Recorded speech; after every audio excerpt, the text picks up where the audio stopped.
그럼 실험을 시작하지.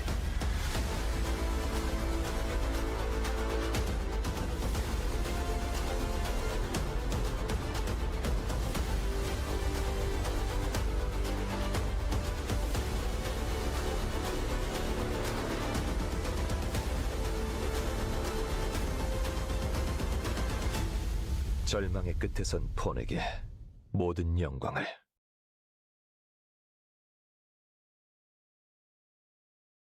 Okay. Hi. First of all, welcome. Let me get rid of this because clearly that that's not what I needed to get rid of. Here, there we go. Yeah, let's get rid. There it is. Okay. So we're not ready yet. Because we are ludicrously ahead of schedule in comparison to what we normally do for season finals. So we are about 7 to 10 minutes ahead of schedule right now, which means we're not here yet. I'm here, but I told Cirque that we'll be starting the stream in about 10-15 minutes from now. He's not here yet because he went to go make some food, maybe take a break before we start. Why are we starting so early? What is happening? Okay, well, I didn't miss. Oh wait, actually, I should probably text him that it's already starting because I remember him telling me to text him more so than anything else. Yo, they started. They started early. Even more than yesterday.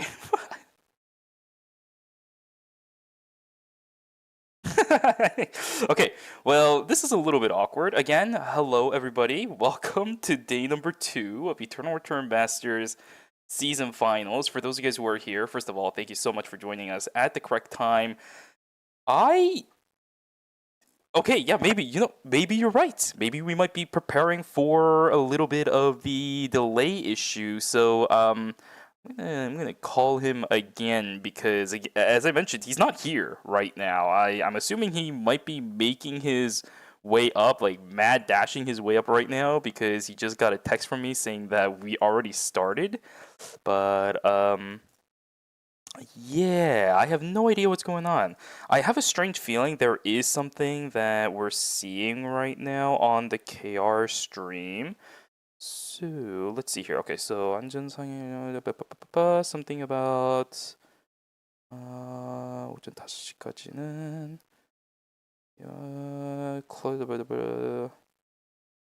Okay, so this is more about yesterday's after the event proceedings. Okay, so we don't need to worry about that. There's another notice. Here, I'll swap over to the clean feed just so you guys can see. There's a notice at the bottom side. It's something about how they weren't able to proceed with the post-tournament. Yeah, dude, I don't know. Bro, I don't know. Guys, Cirque's here. Dude, it was. I just made all this food. I know it was out of nowhere too, because I'm actually kind of glad now that I ended up asking Nimble Neuron that they should have been on standby about 30 minutes before we started, because this is a lot faster than I anticipated too. So no worries. This is definitely not your fault. I was taken aback from it because I thought the timer that they were doing was something else, but no, it was the timer to actually get started, which means we are still what, 4 minutes ahead of schedule. Technically, we should have started at about 50. I'll give you this. There we go. I know you're just been getting back to your setup, so everybody say hi to Cirque. The clean feed is dying again, so we might be a little bit cooked. I just got all this nice food too. I was ready to sit there and have a nice little meal. Oh, dude. Plus, this food smells incredible. Yeah, no, dude, you saw. I was down there heating it up. I was like, la, la, la, la, la. And I just see your text message, and I'm like, oh. At the very least, I remember you telling me to actually text you instead of, sending a Discord message. So it was very close that I have Discord on my computer. I won't get a message. You know what? I won't get the notification because it's going to my computer. Yeah, I will also tell you this right now. The clean feed is giga dying right now. Yeah, I can tell. So well, that just gives me time to eat. So chat, you guys get to have a little food podcast with us. I have a spinach paneer here for any Indian food fans with some garlic naan and some jasmine rice. Tzatziki sauce. Yeah. Well, funny enough, I actually put that away because I Oh, found out the thing of paneer comes with rice in it already. oh. So I was like, oh, I can save the rice for later. So Mm. you guys, because I was like, oh, it doesn't start till midnight. It's 11:30. I have a half hour. Yeah. Like I can at least maybe I'll heat something up and maybe here. Hold on. Let me see if I can rip. Hold on. Oh. Oh, your mic. Oh, this stuff smells incredible. I was actually going to grab some water as well right before we started, but no, everything started immediately. And also, really quickly Great. as well, for those of you guys in the chat, we are having slight equipment error today when it comes to the clean feed. There's nothing wrong on site from the looks of it, at least for the time being. So the clean feed's going to have to get restarted. I'll get that set up while we are talking. But for you, Cirque, I will also need to send you a new link so that you have that. Remember that you just need to tap back once so that we can have that 5-second extra time for you to prepare for Don't worry. things. Did you see whatever they said on the YouTube yesterday? Yesterday. Right after we finished, actually, there was an announcement. I guess that people couldn't be there early this morning. Yes. Okay. So Yeah, I do actually remember seeing about that. Let me actually talk a couple of things about that, right? Because before you actually came to your setup as well, there was also a notice that was brought up on the stream. I was actually talking about it right as we were starting to come in. But it seems like the after match proceedings on how to actually kind of get everybody outside of the actual stadium, make sure that everyone's getting home safely. That also wasn't really handled too well from the looks of it, just because of the influx of people that were actually at the venue. Oh, yeah. So there was a notice about that. And exactly as you sent me, if a lot of you guys weren't aware, there was also something about how... Okay. So one of the biggest things that Eternal Return, especially Nimble Neuron, has been having issues with Eternal Return Masters for the past few seasons is there's too many spectators, and they can't allow everybody to come into the venue. What ended up happening is, I guess there were some rumors going around that people were looking to kind of sit outside the venue very, very early in the morning. Something like Black Friday, for example, way back in the days where you're trying to camp outside the entrance of, I don't know, let's say like a Best Buy or something, just wait out the line, and then the moment the door opens, you just go in, right? I guess there were some rumors that something like that was going to be happening, so there was also another notice sent out by Nibunyron yesterday talking about how we aren't allowing that, we aren't sanctioning it, so if you start doing that, we'll probably end up kicking you out, and then at, I think it was 8 a.m. or something along those lines, that was when it was going to be actually sanctioned. All the people, all the staff, admins are going to be helping proceed with that, but until then, if you were standing in line maybe outside of the stadium or anything of the sort, you weren't going to be allowed to actually get a spot in the line. That's what that notice was. Okay. Yep. Okay. Banger, by the way. Yeah. Dude, I have no idea how to proceed with this because I got nothing, right? This also is very new to me with how early we started. Everything just feels so off. I don't know. I don't have any environment set up for me. I also didn't even have enough time to get water because it just kind of started out of nowhere. Go get water. I could, but at the same time, I still haven't gotten any clean feed updates. They haven't sent a new link or anything like that either. So I don't want to just. Dude, it's going to take you realistically, what, 90 seconds to get water? I don't think it's ruining the broadcast for you to get some water. Okay, how about this then? How about this? So I'll let you kind of talk about some stuff while I'm gone. As you said, I won't take too long. So do you want to do the overview, or do you want to go over like the teams that are going to be playing and maybe some of the teams that weren't able to make it and why? Which one do you want to do? Protected by Dude, I'm like starving. Yeah, see, I remember a few tournaments way back in the days that you and I did, like, I think it was community tournaments. They used to have the entire schedule actually lined up on a spreadsheet or something like that, and they sent it to us. If we had something like that, maybe I was able to pre-plan. But even the 30-minute standby that I gave them when you're on for us to start the stream was not enough. That is wild. All right. Well, I mean, if you want me to talk about the finalists, I don't mind at all. I can hold off eating for 60 seconds. All right, here. I'll bring it over. You can see it on your screen, or I guess on my screen, because I am sharing my screen for you. So go ahead and talk about some of the teams here, and then I'll be right back in about a minute. Okay. All right, now that he's gone. Hello, everybody. It is me, Circadia, of course, to give you a little bit of an update on the teams that you are going to be seeing today for, of course, the Season 9 Kubarako Masters Finals here, not the ERM Finals. It's instead the KRM, if you want to say that, the Kubarako Masters, of course. Your top 4 seeds from Season 9, always Incheon, Daejeon Auto Arms, DJ Slasher, and Songnam Rocks. They did not play yesterday, but in fact will be playing today. If you guys are not aware of how the tournament works, the top 4 teams from the season automatically make it to day 2 of the finals, while yesterday, day 1, was all the other teams' chance to be able to compete today.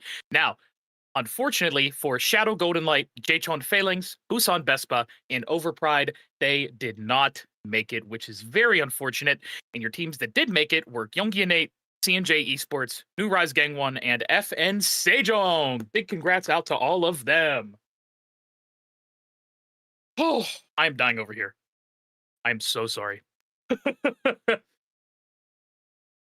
Yeah, welcome everybody. Welcome Dip, Such, Steeler, Snipey, Aya, all the other great people out here. I appreciate you all being here this evening for this lovely broadcast. We apologize of the little bit we didn't think it was going to start this early. So yeah, I'm currently sitting here with all this food in front of me that waiting for Juvie to get back. I'm staring at it like a dog looking at his food bowl, waiting for the command that I can eat. Yeah, wow, hi, oh my goodness. Hi guys, hi lovelies. We appreciate you guys joining us on the Friday night, maybe Saturday morning for some people.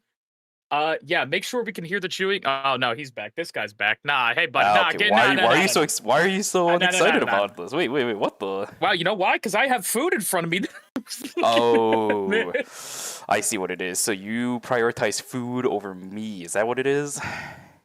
Isn't that like the basic survival instinct? Nah,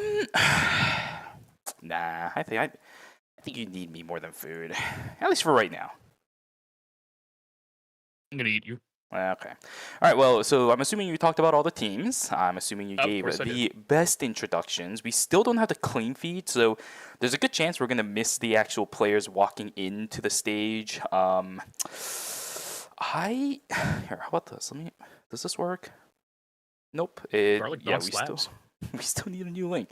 Okay, so clean feed is kind of dead for the time being. I'll ping them around one more time.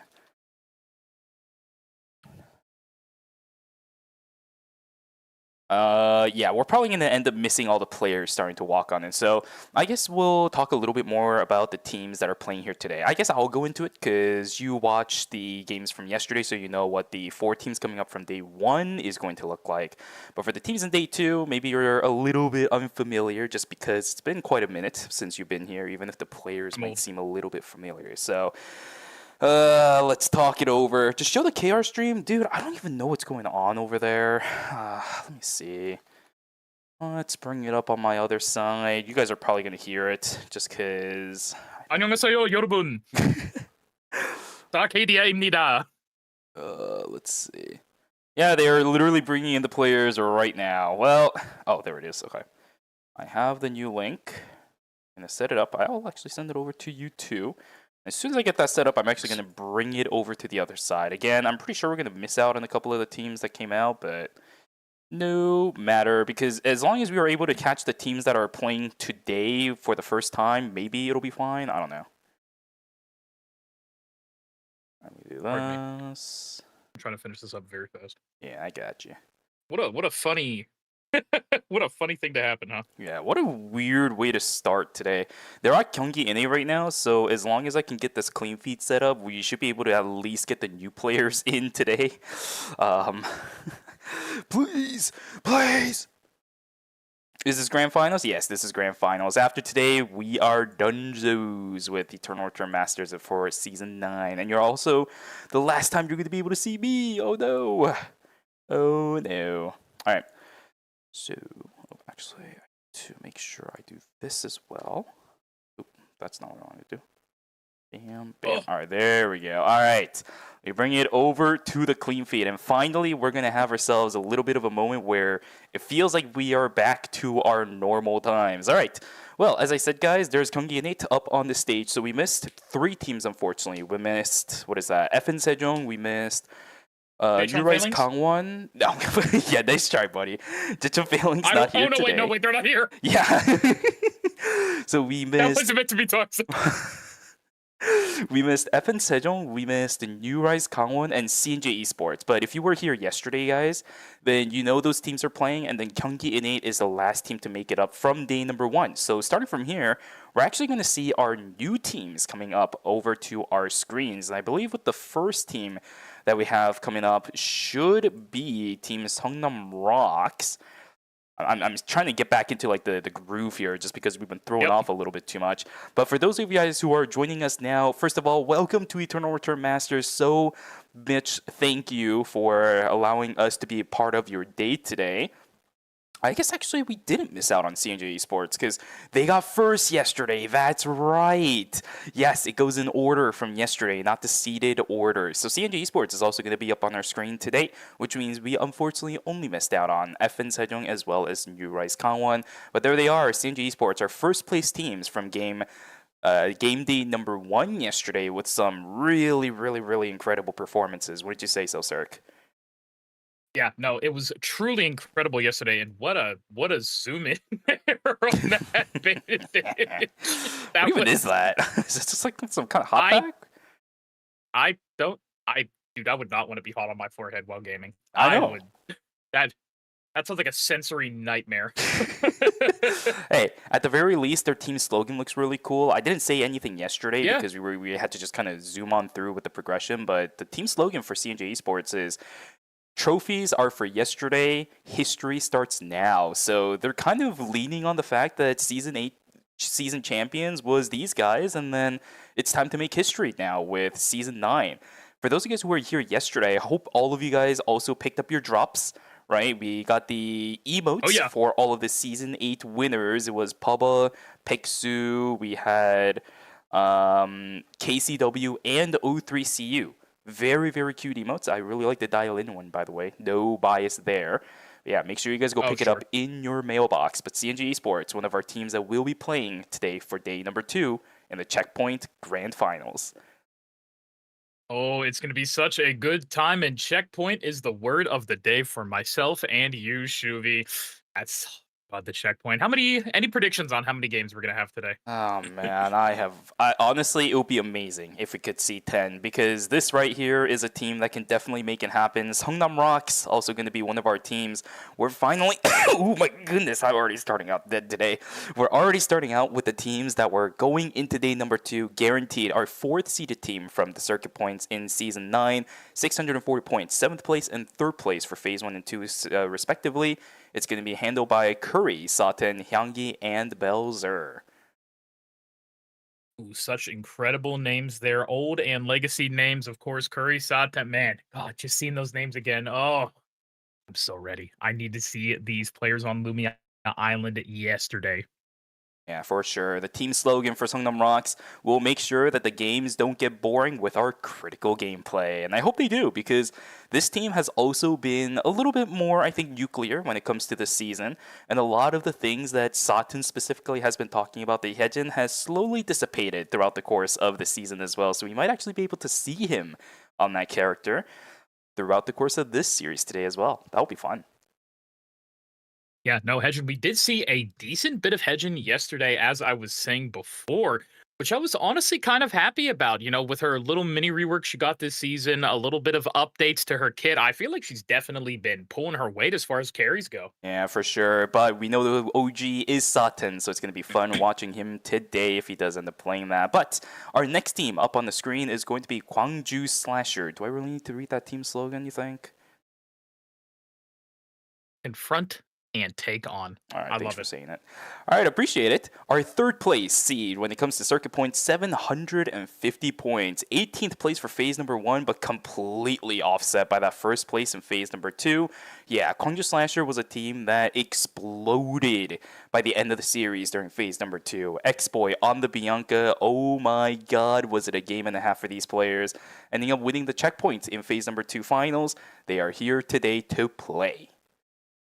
Oh my god, it is truly a shame that I missed all of that, but I hope I get to witness that glory here today. And we're just about done. Only a few more players to come up on the stage, huh? Yeah, a couple more teams to go. We have our second place team that will be starting to make their way up towards the stage, and this will be Daejeon Auto Arms with one of their new members on their team. One circle coming out with a camera on his side, even a axe coming through for him as well. Oh, I love to see this one. Daejeon Auto Arms gonna come through, and you know those photographers are eating good today. Rosy Gun on the side as well for Fable. We are living life. The team slogan for this team. Oh, yeah, no, go for it. No, go for it. No, tell me. All right, team slogan. I think this one says, kind of what it says. So be serious, right? Seriously, just kind of play the game and have fun, and also make sure you have no regrets. So this is one of those teams where you're putting pretty much everything on the line here today, I would have to say, just looking at the team slogan. First place during phase number 1 and 6th place for phase number 2 to secure themselves 840 points, seed number 2 for season 9. I wanted to take a look on Google Lens real fast, and it's telling me, according to Google Lens, fruitfully, fun, and without regrets. Okay.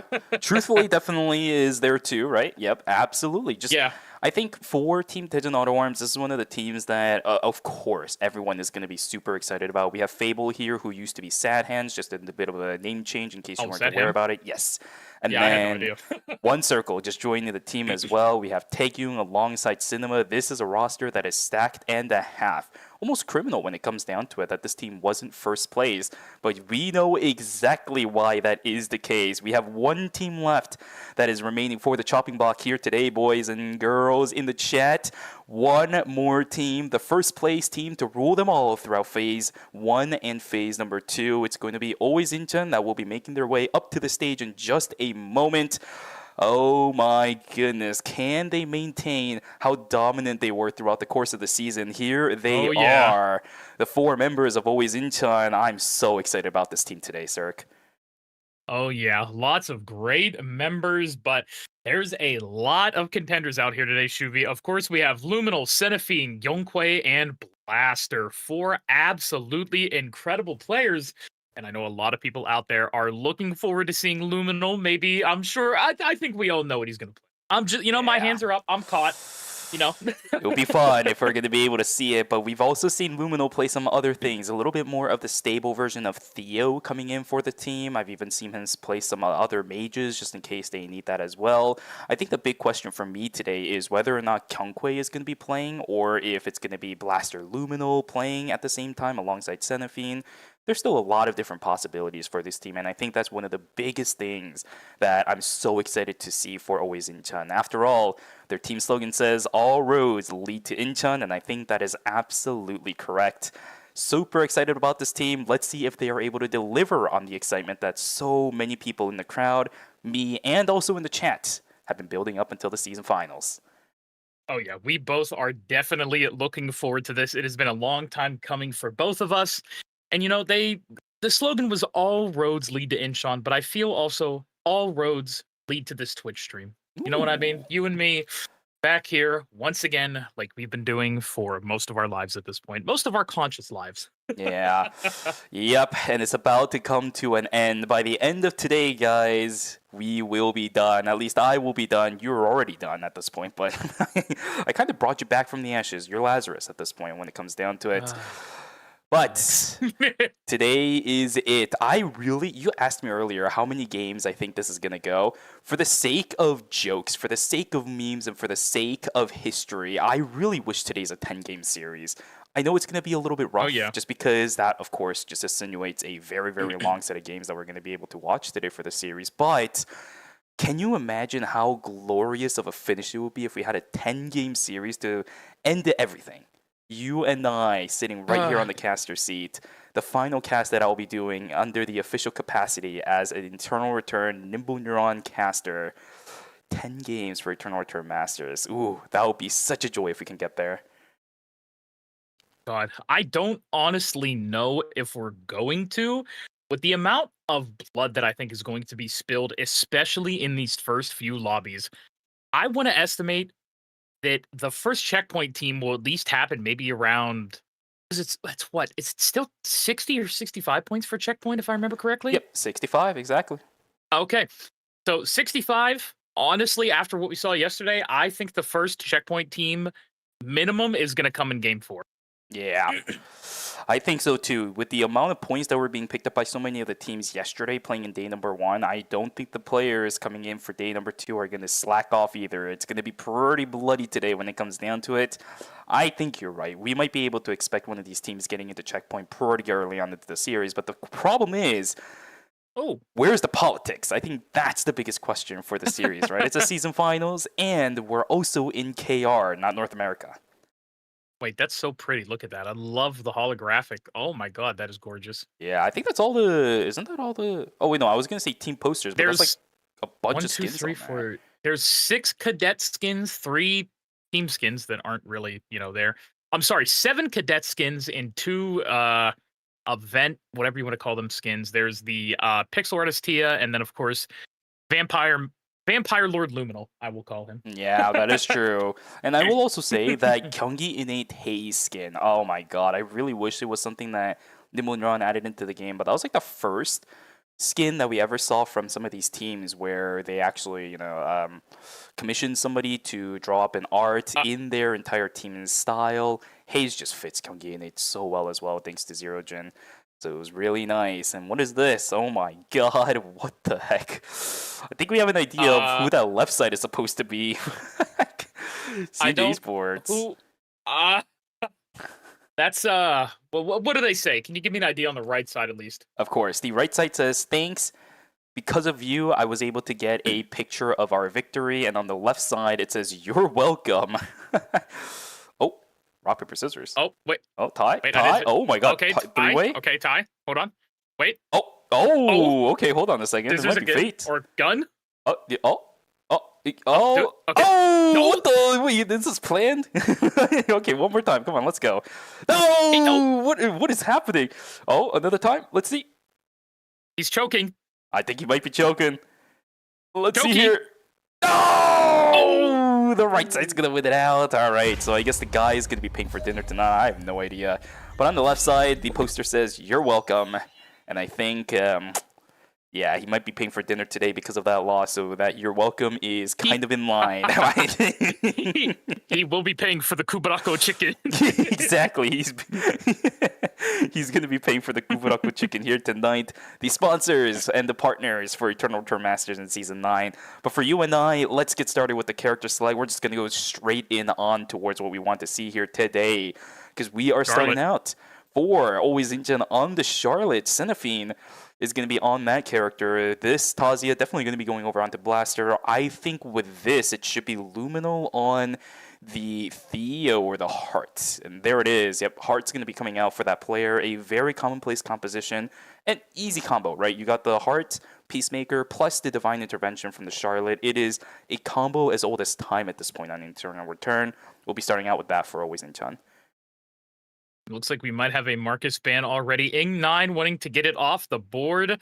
Yep, there it is. Taegyong Bum and Ing9 all going to be on that Marcus with a few other interesting carry picks. I do like Songnam Rox's team, of course, a little bit biased towards the Bernice, but I have been enjoying a little bit of that Sentinel Henry. Watching that is a ton of fun, Shuvi. Yeah, and I'm actually really excited to see the Henry coming out with that character roster as well. It's triple DPS. We've seen a lot of teams lately, especially during LCQ and even during the finals of phase number 2 as well, playing triple DPS, but we've had a lack of Henrys. Everyone's been filling that one survival slot with the Heart or maybe something like the Priya.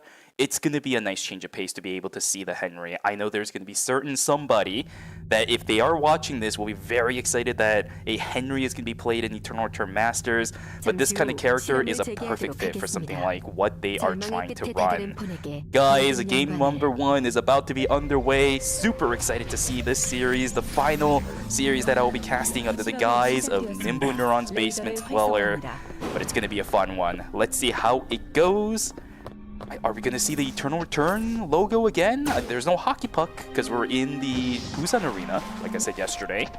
But do we at least get to see that Eternal Return red sign at all? Hello? Where's the zoom in? Maybe? Oh, maybe? Oh, we're even denied that. No, Nibble, you're on. We don't get to see it just yet, Shuvi. We have to wait just a little bit more. Okay, well, alright.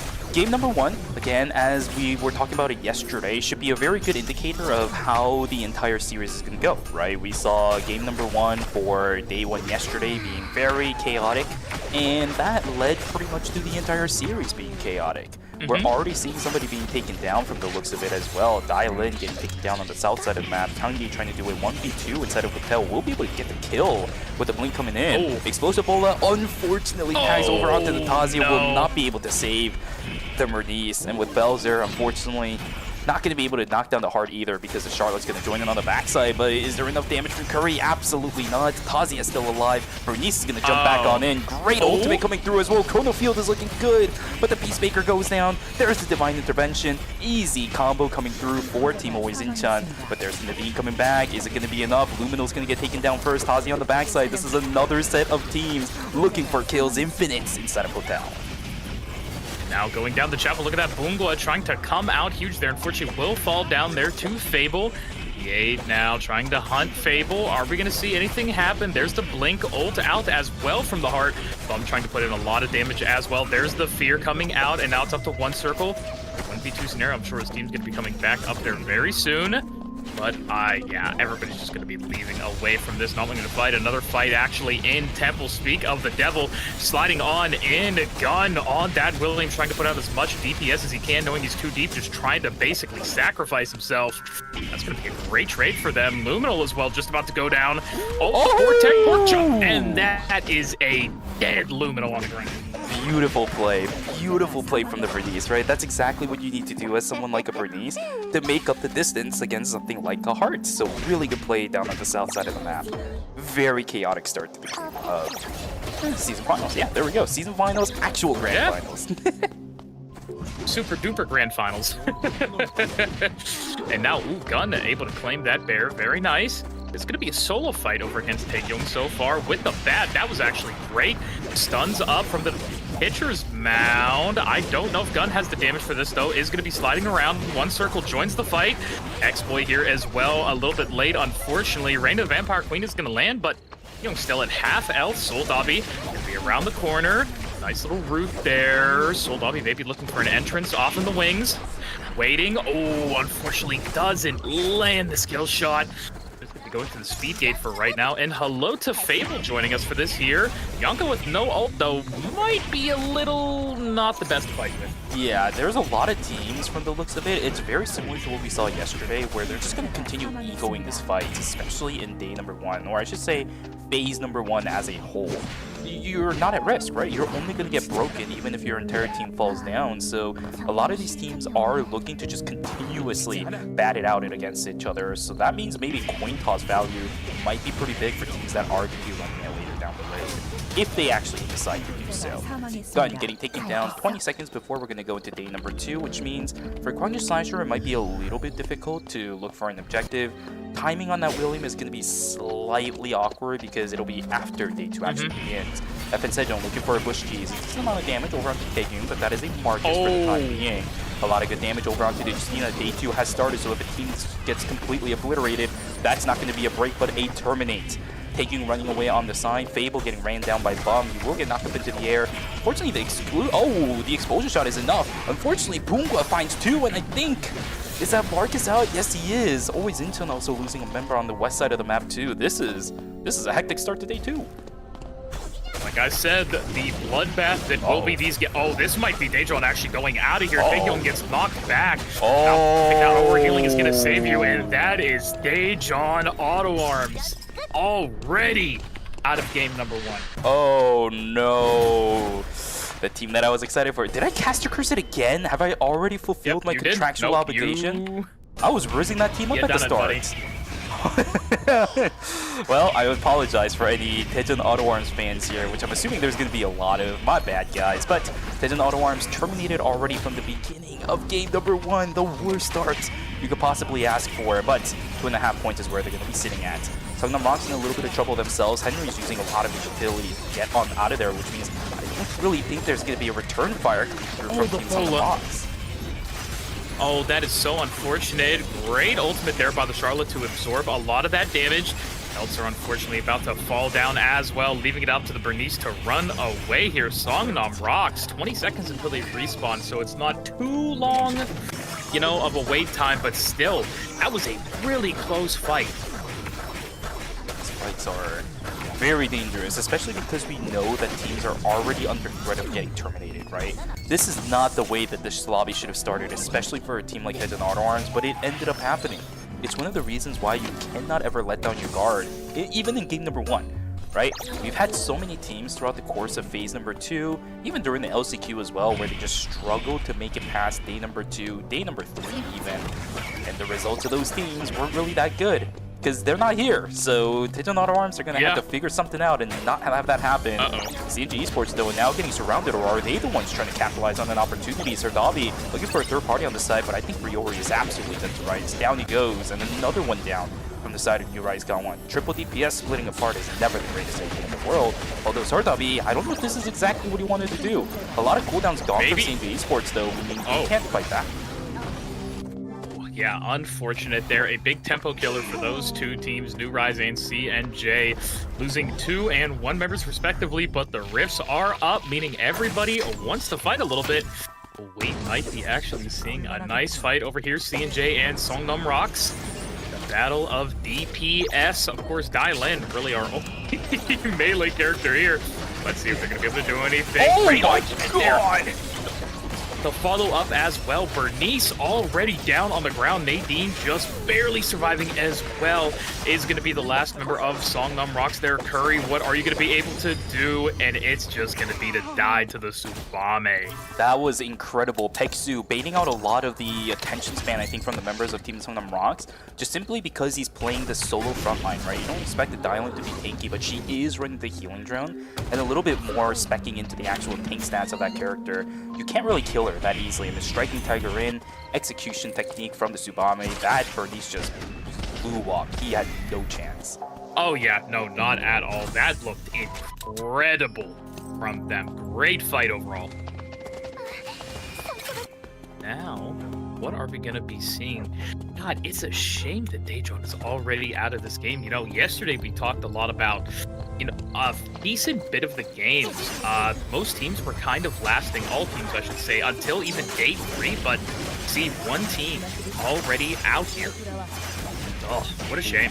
Yeah, also England looking like he's in a little bit of trouble himself. Yeah, Luminol on the backside too, though. This is a little bit awkward. There's a Divine Intervention coming down. Gino's not going to be able to handle the combo for that one. Easiest combo in the world, as I mentioned before. Oizinjan should be able to find one more. The question is, can A9 die before the timer resets? Oizinjan is doing it. Oh, they know. Oh, the filthy gameplay coming out for these guys. Ing9, oh, that's just going to be a minus 200. Oizinjan, this is season finals, right? This is the perfect time to do it. Great play from Oizinjan to put Team Gyeonggi N8 200 credits behind off from the beginning of game number 1. What a beautiful call. Yeah, no, beautiful indeed, showing the patience of them to just wait. Honestly, killing a lot of momentum for that team. Peksu, meanwhile, this is not what you want to be seeing if you are a CNJ enjoyer. Pobo, unfortunately, having to run away over here. There's the Tsubame back up, and Dai-Lin as well. Up, gun. Oh, just going to be crawling on over there. Luckily, he died before it turned over into day number 3, so a phase 2 death, not that bad for Team Puncture Slasher, and a meteorite to actually boot that as well, whereas CNJ Esports, yes, this Tsubame died before phase number 3, but the call over onto the Dai-Lin had to be made, so minus 200 credits down for that party as well. Sad to see, but that is the way the cookie crumbles, as we always say. Meanwhile, looks like Marcus over there going to be able to grab... Oh my goodness, we go right on up to Loken getting obliterated. What happened there? I have no idea, but we've seen Peksu, even starting from yesterday too, play very brazen with the striking tiger, right? Just look for a target on the backside, just try to isolate the 1v1 and then insta striking tiger to make sure that that one squishy character cannot do any damage. I feel like it was the same story here. He just probably sent the ultimate onto the target that he found. The rest of his team just follows up, and again, Tsubame with the execution technique is able to follow up on the target immediately. So great kill pickup there from CNJ Esports. So far from almost all of these teams, I've seen great discipline and communication from them. It's just, oh, it's so great, Shuvi. This is exactly what you want to be seeing out of a grand finals, especially honestly, I would expect this a few games from now, but every team is locked in and ready for today. This is no practice round at this point for a lot of these teams. Tejan Auto Arms, even them getting taken down at the beginning of day number 2 wasn't even by like a mistake or anything like that. The other teams just played it well. Serdavi taking down half HP. We're going to see Kumba play a little bit aggressive. Nice dodge out on the pitcher's mount as well to not get stunned by gun. Serdavi does have a little bit of sustain in his kit. Are they actually looking for a fight though? Is there any resources here that these players are looking for? Or is it just an equal fight at this point? Kumba on the backside, Zaxxas over onto gun. William gets taken down already. Exploit with the Raid of the Vampire Queen now, but it's just a little bit too late. Great capitalization over onto gun. Bungwa with a beautiful flank from the top side of the building. Yeah, great job indeed. Bungwa always looking good out here, Shuvi. Now, a minute and a half left before day number 4. This game is going later and later. Honestly, it's flying by with the amount of fights that we've been having. It's chaotic, alright. Oh, no! Oh, this is a little bit weird for Exploit. They found him exactly. White Lotus. The White Lily brings Exploit straight over onto where Bungwa is. AE8's not going to let that go through either. We have our second team falling down. Kwangju Slasher, it's our day 2 teams. Our 2 day 2 teams are taken down. Day 1 teams are on an uprising here today. They are here to play. Yeah, no, they want that championship badly. And this just goes to show how much work all of these teams, not just the top 4, have been putting in throughout this season. And it looks like, oh, I believe they know somebody's in here.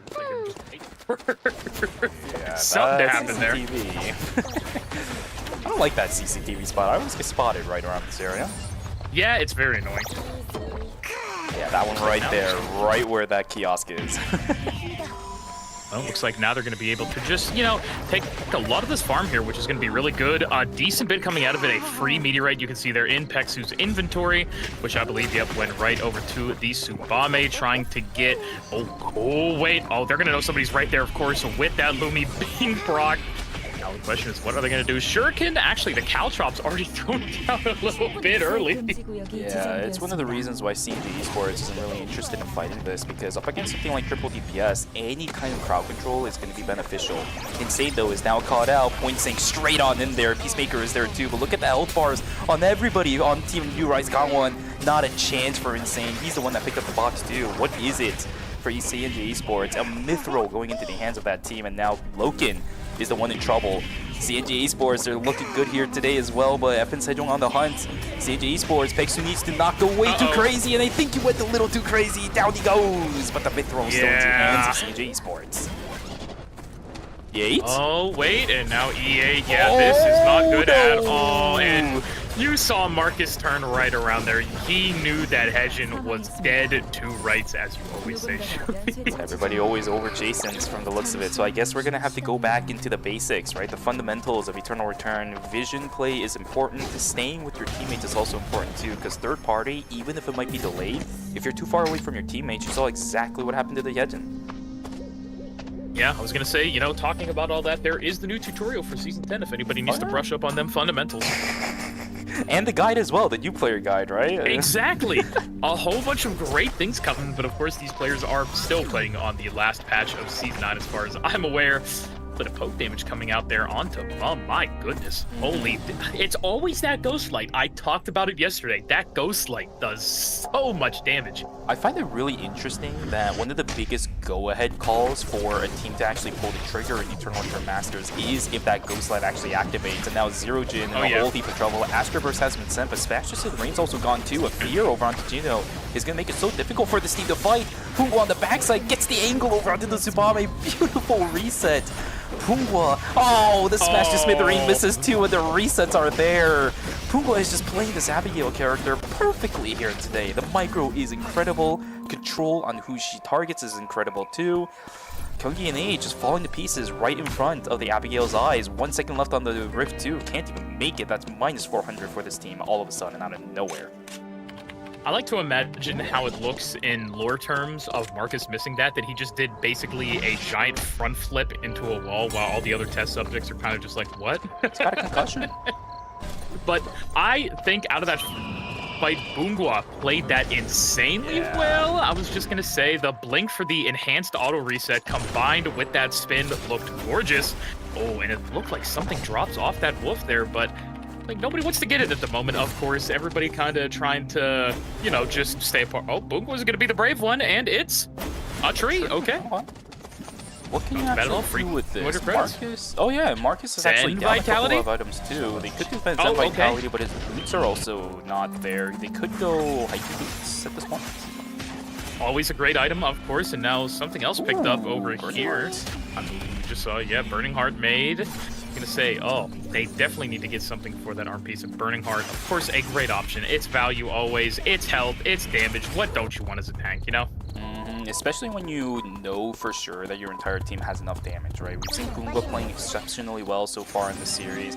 Even E8 on the Hyejin has been doing some really solid rotations on the crowd control and actually landing his charm. So it's good right now for FN Sejong. Yeah, no, it's great. It looks for them indeed. And we have energy in the corner. The bola hits. Oh, how unfortunate is that? Yeah, great chrono field there. It is going to be 1-for-1 so far. Low Ken down as well as Belzer.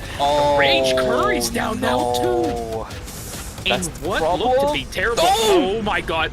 Wait, great job there, but the thing is, Real Warrior's going to be able to get Low Ken up before that. Oh, they don't have time. Dongi. Oh my god, how sad is that? What looked to be an incredible fight for them turned into a disaster, and now another fine cemetery shooting. Well, Astro Burst has already been sent, Zero Jin in the middle of nowhere, but it's just not going to be enough to get away from a Tsubame, and the third party coming in from the top side again. Peksu in trouble, he's going to get taken down, and now Bubba has to try soloing up against Ing9 as a Nia without Nia's game roll. I think it's looking cooked. Point sync is good too, but Ing9 on the market should be able to chase this down. +1, not even going to come on through. Down goes CNJ Esports. They terminate from Team Gyeonggi, but they are also down 2. Oh my goodness, that is just so sad to see. Oh, Shuvi. It's, oh wait, oh no, just as I was about to talk for a second, it looks like poor Ing9 gonna smash the smithereens out of that arrow right there. He's gonna be walking along the road for right now, but yeah, this looks to be a dead Marcus. Oh wait, oh no, our poor wicked up Bernice, what are we gonna see here? Play with confidence, man. I look like 3 people. You know what? You have to look like 3 people. He's got the wick buff too. Maybe, yeah, just play confidently. Maybe the entirety of FN Sejong would be like, oh, is that a full team? Oh. Oh, well. What's going on? Oh god, we have to run. Leave the Marcus. Wait a second. It's four teams. 10 players up at the top side. Oh no. Oh. I like what Hyungi is doing. He has enough timer to actually make this happen too. He just has to calculate where Lumia is actually going to end up correctly. They will be able to get all the reses back as well. Credits are abundant on this team to get everybody back. 10 seconds left on the Bernice by the time he finishes this res though. What are the options that we're going to go for? Because we saw this right in this spot yesterday, didn't we, sir? Don't tell me. Oh no. Yeah, trust me, I remember. I mean, this is honestly not a bad decision. They have plenty of time to walk over here, so yeah, great job by Hyungi to get his team back. Lumi is going to start looping around, but we are now back to 4 and 12 for the teams and the players remaining alive in this game, respectively, as we head in towards the crescent of day number 6. 40 seconds to go until it happens, but there's still plenty of action that can happen, as the night is still young for the night number 5. Let's see what these players are about to do. A second chance here against New Rise, Gang 1 possibly for Songnam Rocks, but we do see FN Sejong coming on in there, possibly knowing about this rotation. They do have the cam right here. Choosing to VLS here is a very good option. Trying to maybe get a position here at the top of Fire Station, right by the bear. Let's see what we're gonna have. This is a great place as well. You're just gonna be able to take the CCTV, but of course that won't be. Yeah, the problem for Songnam Rocks is that despite their great positioning now, the biggest problem is they're out of resources, right? The Bernice is very low on timer, at least in comparison to everybody else inside the zone. And we just spent a lot of gadget points trying to get exactly to where they are right now. Oh, on the backside, we'll be able to find an angle over onto the Kadia, a beautiful burger flip. And Insane is gone. New Rise Kangwon, unfortunately now completely left through their own devices. Single seconds of timer on the second of Loken. And I don't really know what he can do anymore. We'll just walk straight into Team FN Sejong, give them a freebie on that side. And now Ryori is the one in trouble. He's going to give the freebie over onto Team Songnam Rock. So giving themselves a little bit more timer to work with. But FN Sejong still at an advantage. You saw the Bernice's timer at 24. 3 teams now left here for game number 1. FN Sejong on a warpath with 14 kill score already and 19 total points going over to them right now. If they're able to secure a game 1 victory, that is going to just be monumental for them this early. Yeah, what are we waiting for right now for this team? Enough information, but nothing inside of the building. E8 actually has a really nice flank around. Will get found out by the camera inside of the bush. Karma the Nomad over the wall. They're going to look to clear out a lot of these traps from the Nadine. But the problem with this comp, I think, for Team FN Sejong is going to be that Henry. If Belzer plays this fight right, it could be problematic, but it's not even a factor! He gets obliterated and decimated! FN Sejong, with a fantastic initiation, will just be able to completely decimate the one problem of their team. Oh, the Henry didn't stand a chance! Oh my goodness, man. Yeah. Well, and now it's looking even closer here. Always Incheon is going to be the last team that FN Sejong has to get through here if they want to take game number 1. And it's looking really good for them. But these players, Luminal, Cenifine, and Blaster, have something to say, I feel. Yeah, but look at the amount of points that FN Sejong wants after this game is over. 30 points at the minimum off of game number 1. You're almost halfway to the checkpoint after this game if FN Sejong ends up winning this, even without the reses, right? If there's a res from Always Incheon and FN Sejong still wins the game, you're going to have even more points than the one that I just mentioned. The odds, very low, but the possibilities are endless. Bum, trying to take out a decent amount of damage from Blaster. There's not that much punishment over onto Bum, as he's pretty good on items too. There's a knock up into the air, but Blaster has a lot of utilities to stay alive. Totem's going to be sent out pretty early. The shield resets are there, but the fear is there too. The fear of God has completely decimated the possibilities of Always Incheon. I don't think that Divine Intervention is going to be enough, as the swing from Pungwa will find the victory. FN Sejong will take away game number 1. 30-point banger, the most we've seen in season finals yet. I will say, Blaster, I could tell he was trying to bait them out, but in a case like that, FN Sejong just took the bait and ran with it and said, okay, we'll bite. Unfortunately, we are way stronger than you at the moment. Blaster losing probably, 60% of his total health there on that Tazia. By the time his team could even react, and FN Sejong just knew to pull the trigger without no hesitation. That's the difference. It's just one fear. One fear is all they needed from E8, and he had all the time in the world to actually start snacking those 3 omens, right? That's one of the biggest problems I feel like going up against something like a Hejin with bulky frontliners like the Marcus, or even a threat like the Abigail. You really can't focus on what the Hejin is doing. She'll collectively, slowly but surely, build up the stacks on towards you. Those 3 calamities, you get feared once. You saw how fast that Tazia's health bar disintegrated. That's exactly what's going to happen. So, great call from Team FN Sejong. I think everything was in favor for them. Played it out perfectly to win out game number 1 with a 30-point banger, as I said. They're nearly halfway to checkpoint already off of game 1. And I talked about it a little bit. Just no hesitation at all. That is, I feel, the biggest difference between FN Sejong and a lot of other teams in that game. They came and they know what they can do with their characters. I'm not saying no other team doesn't, but in a game like that, I barely ever saw them falter from any decision that they made. And they just looked bloodthirsty, incredible. They were monsters that game. And for a lot of older players, I tell them, if they haven't kept up with the game, that Hedge and Fear does damage now. It's, I believe at level 3, it's 35 or 40% of your total skill amp. Yep. And when you're that late to the game, Hedgen is easily pushing, 900, 1,000 skill amp. So that is going to hit like a truck, followed up with the Marcus and everything else on that team. That's a recipe for victory, if you ask me. Yeah, usually when you're getting feared out by the Hedgen, you're also eating another skill. So tag that plus about the 350 damage pre-mitigation. You're going to get bursted down extremely fast. So you're absolutely correct. I think FN Sejong has really brought us what they are capable of here today. And we actually finally, I think, get to see what the value of this Marcus that we saw yesterday was. We actually get to see it in action today, because Bomb on the Marcus looked so impossible to actually get through that Pungwa had free reign over a lot of these fights in these triple DPS matchups that usually Abigail is fine, right? You usually think about Abigail, she's really good at bursting down these squishy characters. But if there's 3 of them, you can burst down 1. You should theoretically die. That's how it goes. Boongwa never died because Bum was just putting so much pressure on the front line. So great play across the board.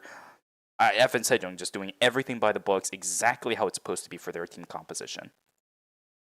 I will say I did get a little bit scared. Actually, let me cut that out for one moment so I could come over and talk about the scoreboard real fast, if you don't mind.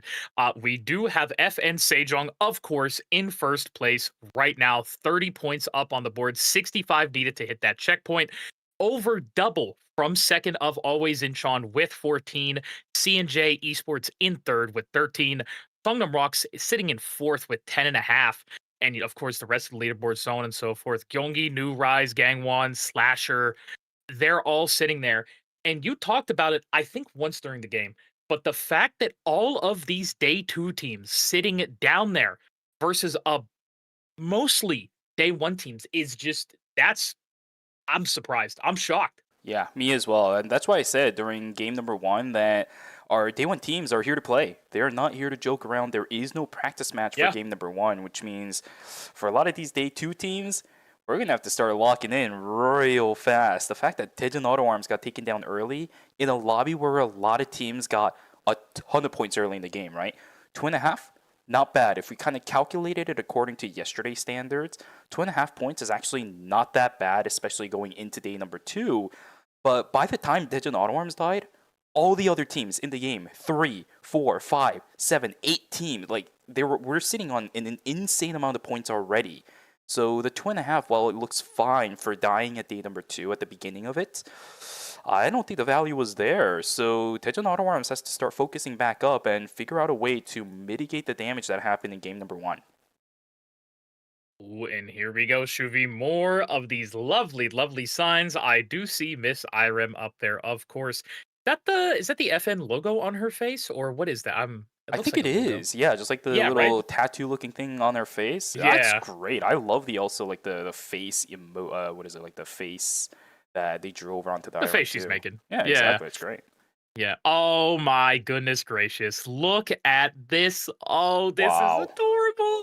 I love that bottom one. Everybody's wearing shades and everything. That dude is knocked out in the bottom right. Oh my god. I didn't even see him for a second. It's either that or he's maybe looking up at a monitor. I don't know what's going on. No, I think dude. He's just out. It looks like his eyes were just half open. I think he looked like he was knocking out there for a second. Oh, a lovely drawing. We have a great heart skin, actually, as well as Rio with her chonker. Yeah. Hey, look at that. And it says Songnam Rocks fighting. Actually, you probably could have read that out loud. I know you've been continuing to practice on your pronunciations for Korean. Songnam Rocks fighting. Yes. All right, what do you think this team is? Which team do you think is the one getting supported here? TNJ. Yeah, exactly. That's absolutely correct. Now, Daejeon Auto Arms, we have 4 different sides of the coin too. Oh my goodness. Really good arts. And now we have a Tazia. And what even is that on the right side? Oh my goodness. I have no idea. Oh, well, hello. Whoa. Is that Carla? It is. Is that Carla standing on Yon? It is. It says, oh, I see. Okay, so a little bit of backstory. Taegyung really hasn't played this entire season because they've been fielding Cinema, One Circle, and Fable pretty much the entire time. So I think Carla at the left panel is saying, rest 1 match. And then on the right side, it says, we're not resting. Oh, God. Well, 2 things real fast. Number 1, Mimus, I hate you. Number 2, look at it, dude. I just wish we had something like this here. God, I wish I could just go to an arena and just watch some kind of huge Eternal Return event. We had that one time back in 2022 when I casted DreamHack with Noxie, Yuminel, and Crowan, but since then, I haven't. Oh man, I miss it. I've told this to quite a lot of people, but one of my biggest kind of I guess dreams of when I was casting pretty much the entire time was to be able to go to one of these offline venues and actually do a cast there. Unfortunately, I will not be able to meet that dream, but at least I got a little taste of it 2 weeks ago at MagFest, actually having a little bit of a live audience actually hyped me up a little bit too. So definitely a fun experience. It would have been incredible if I was able to go to something like an Eternal Return Masters venue, but that is a time and a dream for maybe another person stepping into my side for Eternal Return casting. But for us, we're going to go straight in on towards game number 2. My friend, Marcus and Hart actually banned out. We didn't even talk about that after game 1. Yeah, no, I was going to say there was a lot of Hart and a lot of Marcus, which does not surprise me one bit. So I believe we're going to see a little bit of different picks for some of these teams coming on out here. Pretty interesting that we're seeing CNG Esports and Kyunggi do something we saw yesterday, where they're going to mirror the composition just a little bit. Not exactly the same thing, because of course we don't have everybody in Kyunggi playing exactly what CNG Esports wants to do, but it does seem like CNG Esports is opting to keep Peksu on the tankier version of the dial-in. We're going to go back to the Nia and the Tsubame for that roster, where a lot of other guys are now starting to cope with the Heart ban. Yurai's Kanwa not even going for a safety pick. Loken on the Arda, that's the substitution we're going to be going out for the pick. Should be swapped out in my opinion, unless Loken is looking to play the Arda. Do you not? Are we really letting Arda go? No, I feel like Loken might switch that. I feel like we're keeping it. I was gonna say, I know Loken, of course, being a great Rio player, so kind of surprised we're not putting them on the Kacha, but maybe Loken wanted to switch something up for once. Yeah, that's what I was thinking too. But, you know, if it is the decision that we're going to be going with, and all the power to them, I think Arda is also another character that, even if it doesn't seem mechanically difficult to play something like in Arda, I think the decision making is what's really important on that character. So someone like Loken piloting it should still give us good results. Not a bad idea for New Rise Conwan whatsoever. It's just that for you and me who knows who Loken is, we would expect something else, right? Yeah, no, definitely. A lot of these other teams, though, we saw a Leon, which is going to be a whole bunch of fun. Should we big surfs up? Maybe is it in our future, possibly? Yeah, it absolutely could be. It's all going to happen within the confines of game number 2, which should be happening in just a moment. Ladies and gentlemen, let's start getting into game number 2 of Eternal Return Masters season finals for season 9. Eternal Return on our screen. So we do get the zoom in this time around. There it is. Yeah. Yeah, your wish has been granted by Ocarina for Shuvi. Congratulations. No hockey puck. No hockey puck. My dream, my Oh wow, look at this. Look at this. Did you see them just crafting in like just synchronization? Yep. Even the sounds, just like the clank sounds coming out at exactly the same time. It's common. I've not played Tsubame in a while. She goes Flechette. I don't think I remember what Flechette does now. Yes, but to be fair, it's not one of the items that we really think about too often for the Tsubame, because eventually by the end of the game, you're going to want to go... Never mind. Yeah, that, and also one of the early transitions for Tsubame, even if she wants to go for something like the, the blood weapon for her, she still does end up building the pedal point pretty early on, so it's not one that we tend to see quite often. I mean, honestly, I really like... Ooh, great little White Lotus there by Fable. Soul, Dobby. Oh, I can see the troops. Hold on. Yeah, the Quake and everything. Goodbye, Fable. Juking yourself. Oh, that is unfortunate. Peksu missing the striking dagger there. Bungwa might still be fishing for something. There's the Star Conjunct. Oh, just barely not going to land the Moon as well. No stuns, no nothing. The Moon comes down. Great job by Bungwa. Oh! Game World out from the Nia. Oh, is he on the edge? Oh, great dodges yet again. Oh, boy. I've seen this yesterday. Yeah, oh, I saw this too. I remember. Guns here now. Here's the ultimate. Fireball, you can be able to kill. There it goes. Bubble down on the ground.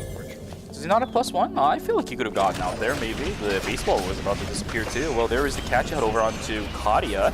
Fable's going to get instantaneously taken down. No real chance to survive that whatsoever. Trying his best to run away as the Tom for Leon should have a little bit of ground to work with, and I don't really... Where does he go? Okay, well, there it goes. It was a fake out. Yeah, I like guns. Gun on the backside will get taken down, but Bungwa taken down as well. It's a 1-for-1 so far. E8 on the backside looking to support this. It's a Jackie early on into the game, and the Moon Doritos are just flying out everywhere. I don't know if this team can kill E8 right now, but they definitely can try running away. X-Boy on the side, maybe trying to do what he can. Animals are going to get stolen away by the Jackie, and they'll just take that and run away with it. Got very scared, could not remember how long of a cooldown that jump was, so I was like, oh, we wouldn't be storing the chickens. Oh, bumps back. go. Nice taunt there onto Soul Dobby. Going back to the third party. Yes, Xenophine is in the back as well. Maybe looking for any kind of kill. Here we go. Soul Dobby getting slowed and everything. The Ghost Light is going to be enough to take down the Luke, and a 1v3 for the Abigail here. That was, yeah, that's a decision to make. All right, Luminal now in the back as well. More decisions being made everywhere. Not going to say if they're good or bad, but they are indeed decisions. Wait a second, hold on.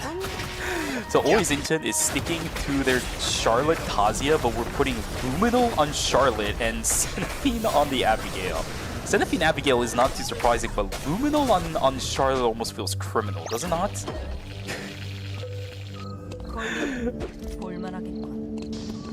What are we doing? On Johan.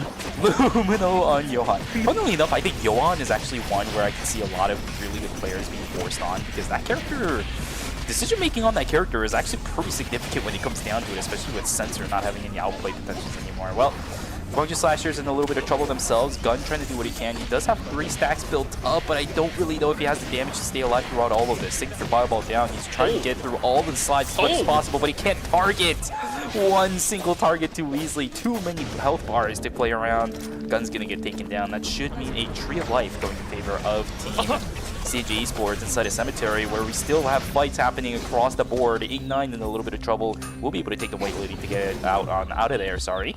And then more fights up in gas station, which just ended by the time we are going into the 2-minute mark of day number 2. Chaotic, hectic. I don't even know what to call this anymore. This is exactly like what we saw in game 1. Me, like, I was just going to say that, actually. I have to echo what you said. It is indeed just game number 1, part 2, Electric Boogaloo, I guess, if you will, here. And, well, there goes our lead again. Unfortunately, trying to split farm a little bit. Versus Guangzhou Slasher, not going to be nearby, just kind of doing their own thing, you know. I'm going to do my own thing. Unfortunate to see. Lumi, going to wave, you know, everybody wave hello to Lumi, please. Lumi matters very much and cares about you. Soul Dobby, actually, hi. Going to be on the run now. No! I didn't see it. Oh, I didn't see it. I'm blind. I'm not watching any of it. No! He walked into everything and missed everything. Oh. He missed a clean sweep. He got pushed into the wall from exposure shot, walked into a dice, walked into a cube. Was I playing the other day that I missed everything? Do you remember that? And Dude, I just started screaming.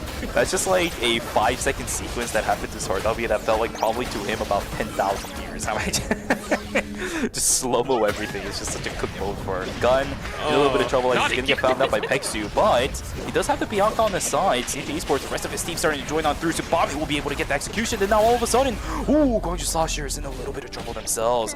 Sordabi trying his best to run away, Pexu not gonna follow through, so luckily, Gorgeous Slashers will be able to prevent an early terminate going through, but yeah, Pexu again, he is playing very aggressive, very gutsy with this Dylan, and I love seeing that despite playing pain. No, I completely agree as well. Ing9 here, trying to get any damage onto Bum that they can. Our game 1 victors, FN Sejong, they're going to get engaged upon that Reign of the Vampire Queen. Trying to dodge as much damage as they can. There goes Zero Jin, Jackie with the resets. Gene Hall trying to run away now on this Nikki. I'm going to say, I believe the Nikki might have a bit more mobility in the back. Oh my god, Hyungi going to be taking a little bit of damage, but that striking power going to be able to get out Curry.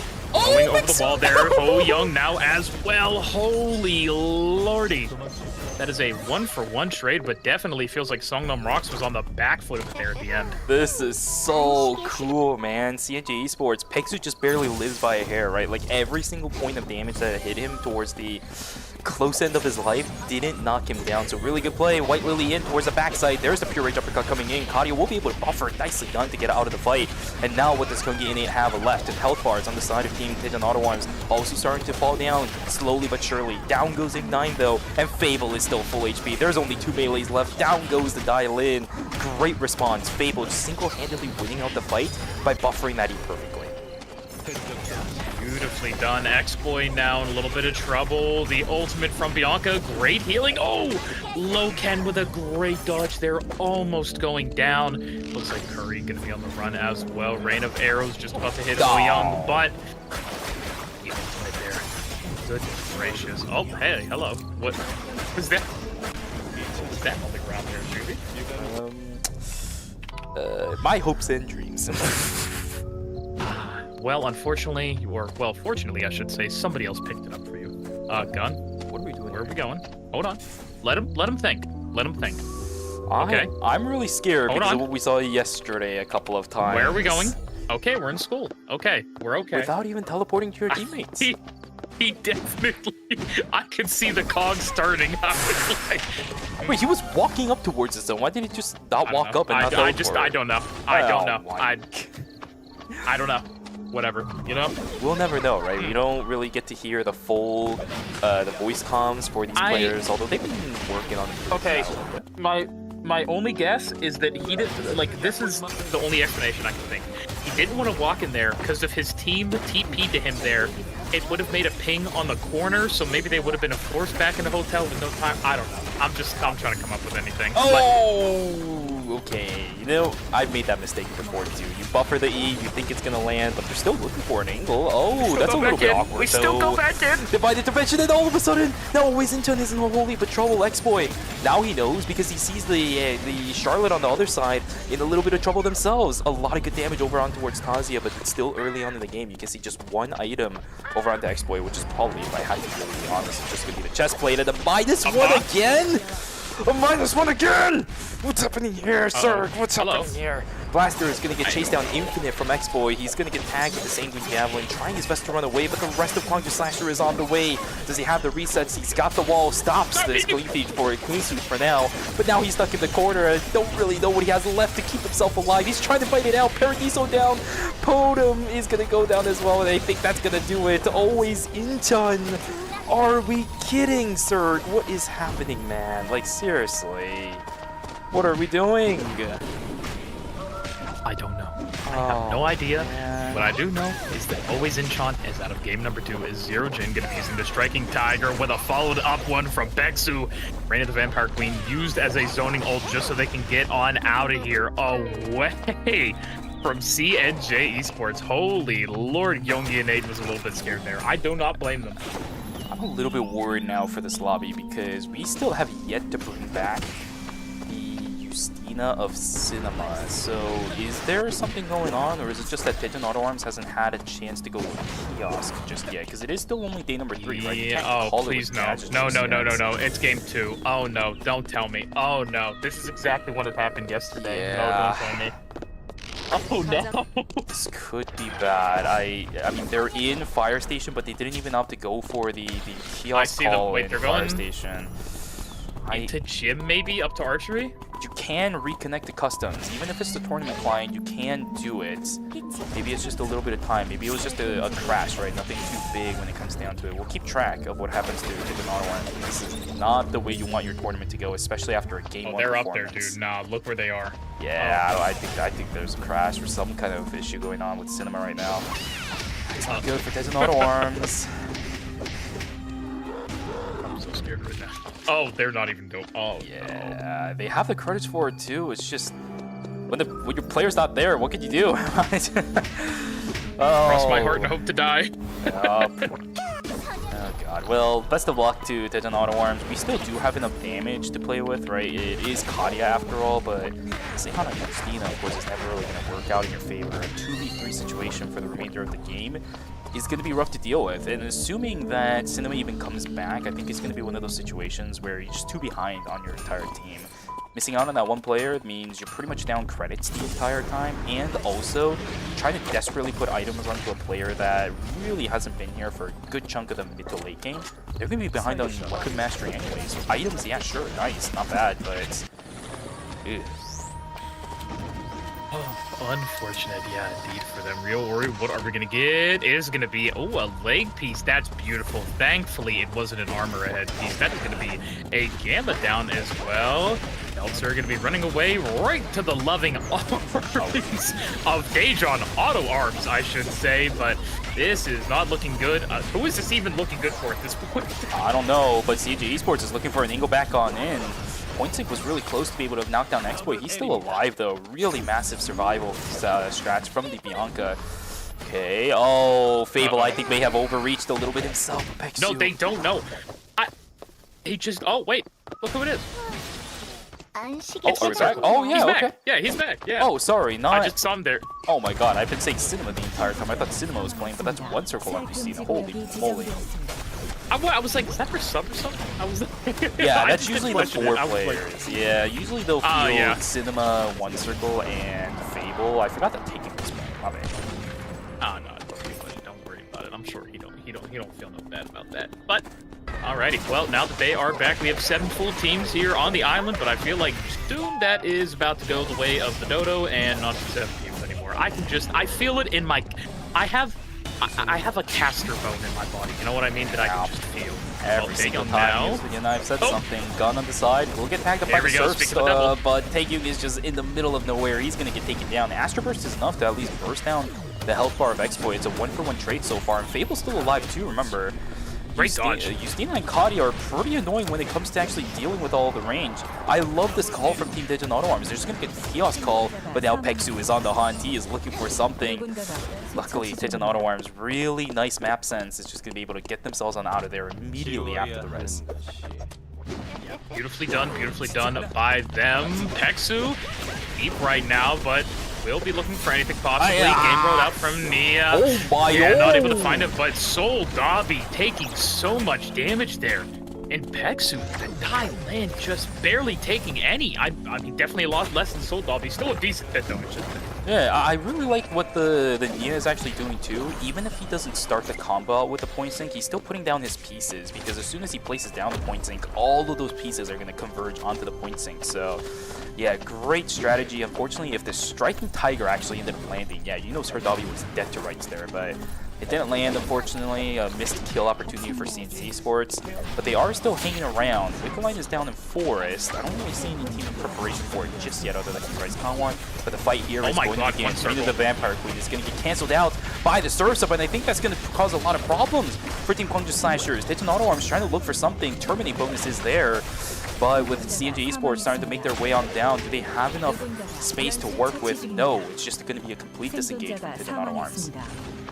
Just like that, Slasher out of the game. Another fight going down here in Forest. Yonggi, they're able to kill Zero Jin, but it looks like they maybe want to chase the other members of Yonggi and Nate here. Trying to find anything. Bernice not able to get that slow. Now look at this One Circle and Gang trapped in a corner, forced to just run away. What are they going to be able to do here, Shubi? I don't think there's much that you can do. There's an Arda with the triple DPS comp that is just way too much range that you have to deal with. You can see these Nimrod gates are just causing way too many problems for Digit Auto Arms. Trying to win away consistently, but you're never going to be able to run away from an Arda that really is looking to chase or at least choke you out on the map. Let's see what Loken is able to do. They want to try finding solace inside of the zone. If you can push every single team out, you find yourself a whole entire zone to play around with. I'm impressed that Digit Auto Arms has been able to hold their ground in this zone though. Remember that this team was behind for a good chunk because of the DC onto One Circle.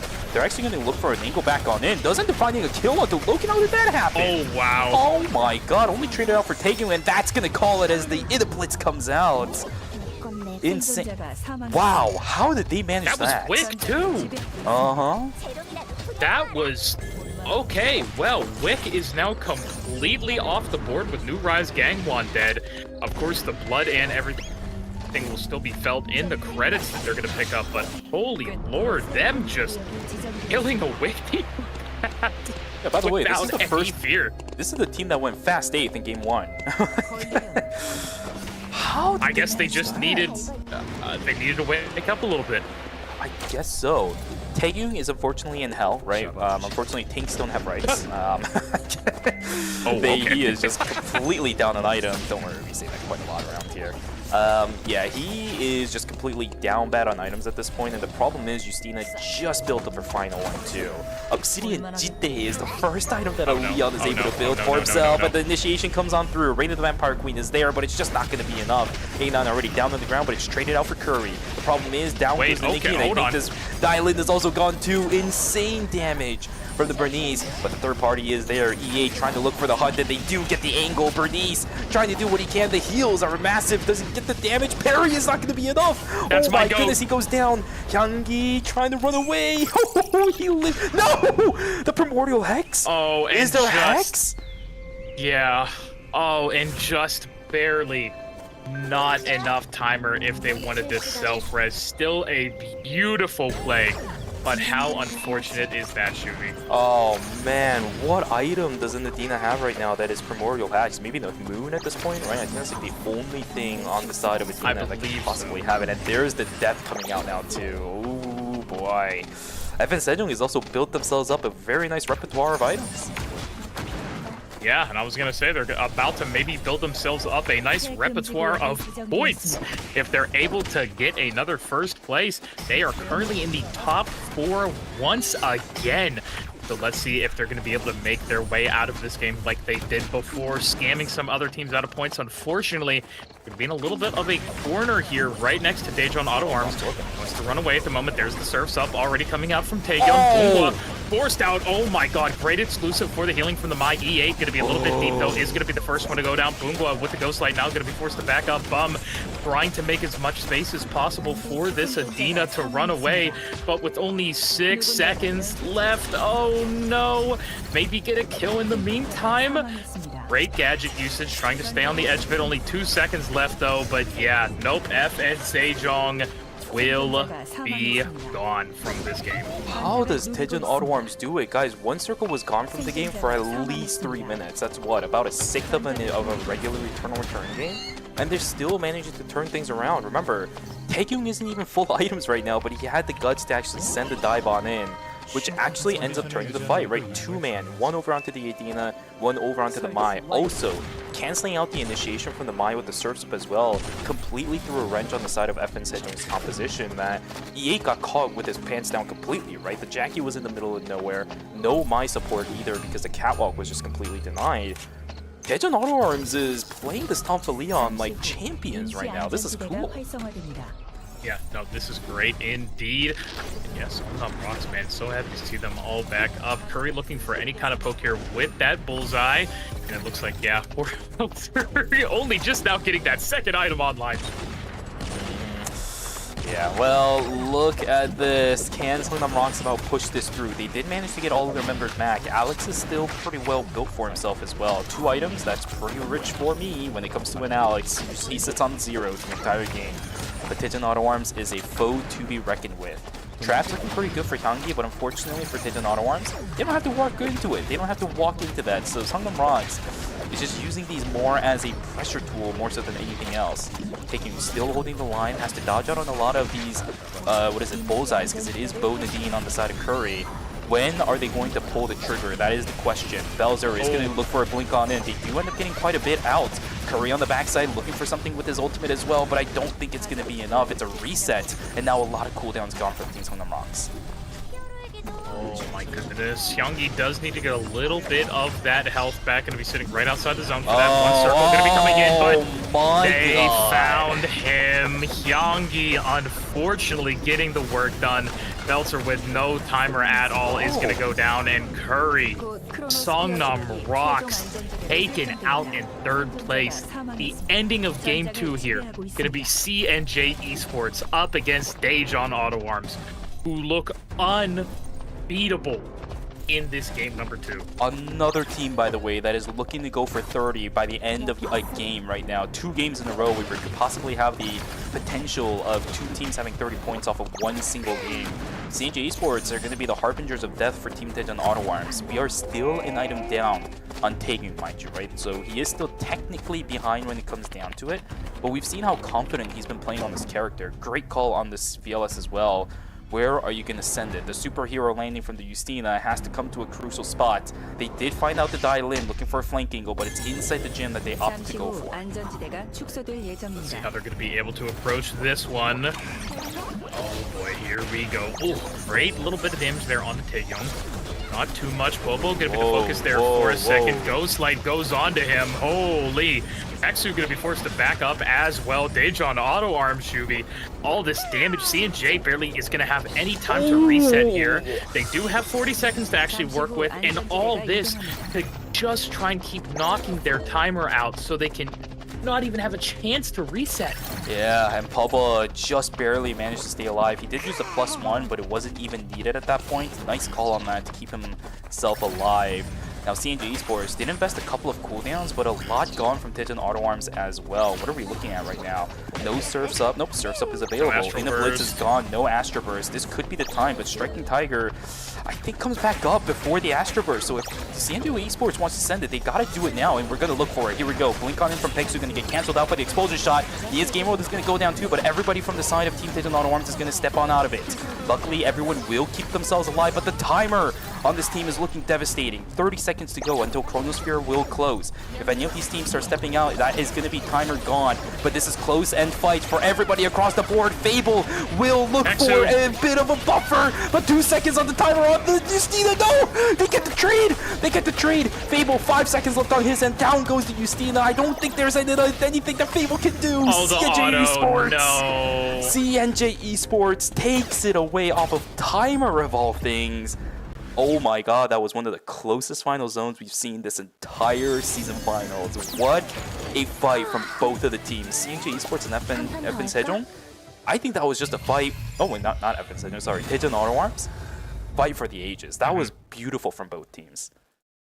Unfortunate there for Tejon Auto Arms. Really, they had a great first push there, but all the cooldowns that they used just for CNJ to be able to loop back around after they got all that back up and wipe them off the board. Claps for them indeed. Great job.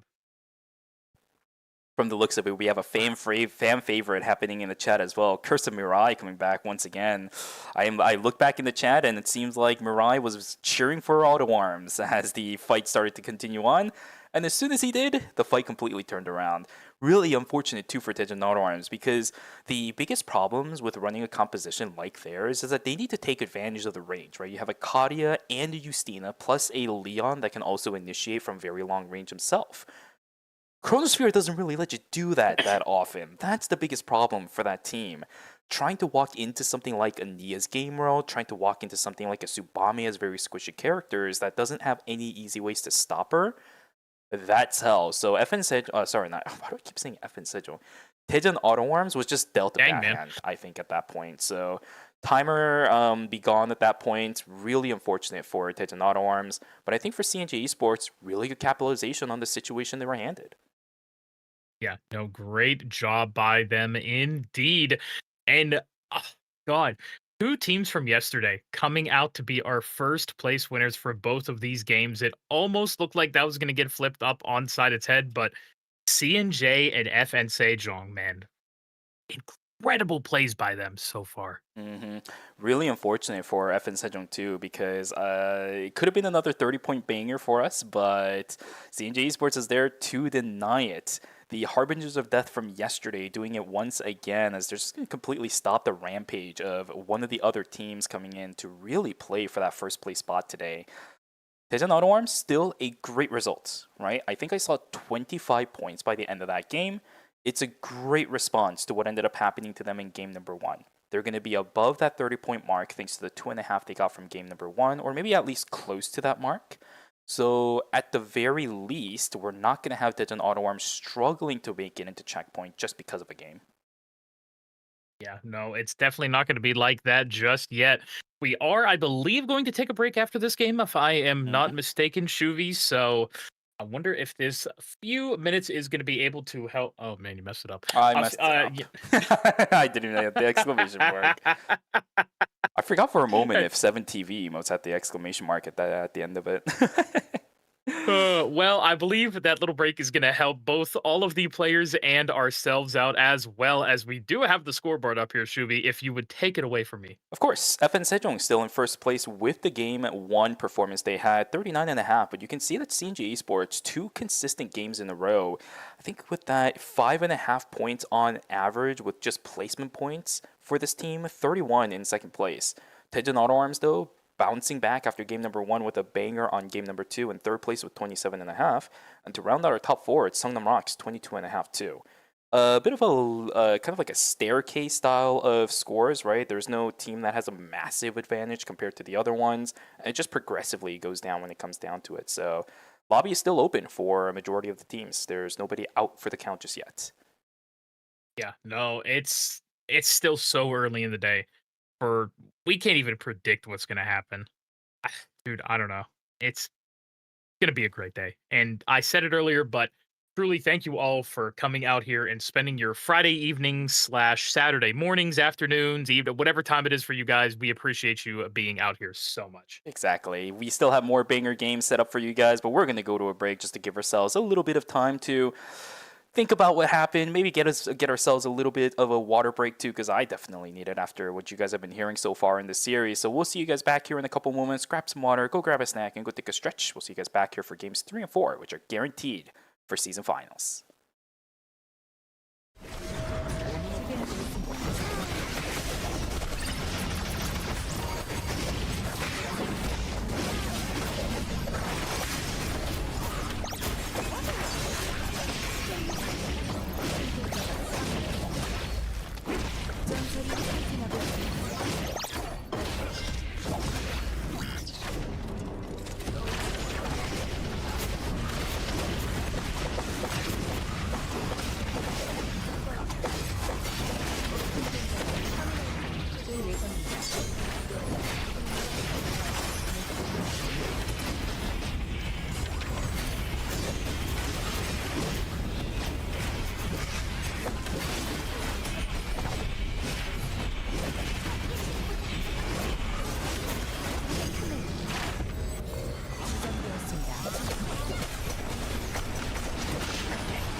You're ready to get in the game now. The last thing you want is to wait. WD Black, performance storage, purpose-built for gaming. SSD speed that obliterates load times. Performance to transform your game. Expanded capacity to store more. Customizable RGB. WD Black. Because the game never waits. WD Black. Drive your game.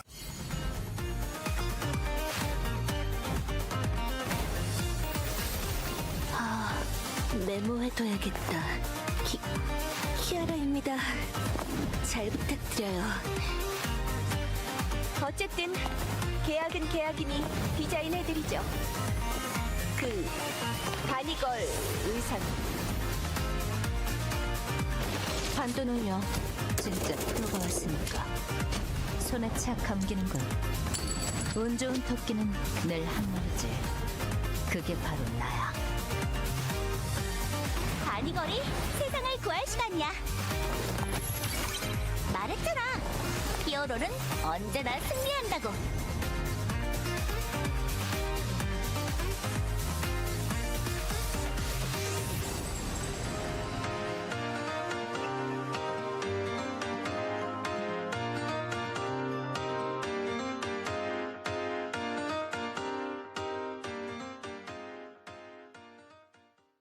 선도는 만악을 좌시하지 않는 법.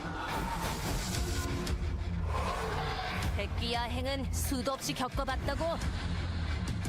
배워야 할 악이 있다면 마땅히 할 뿐. 악귀, 멸사,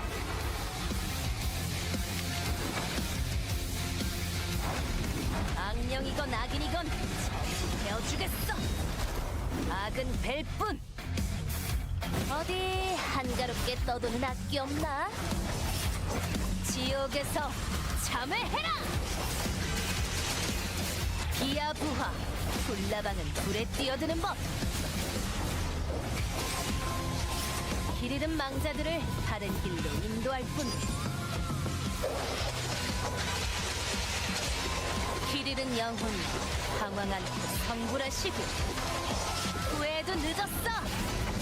피켓, 재반의 갈시.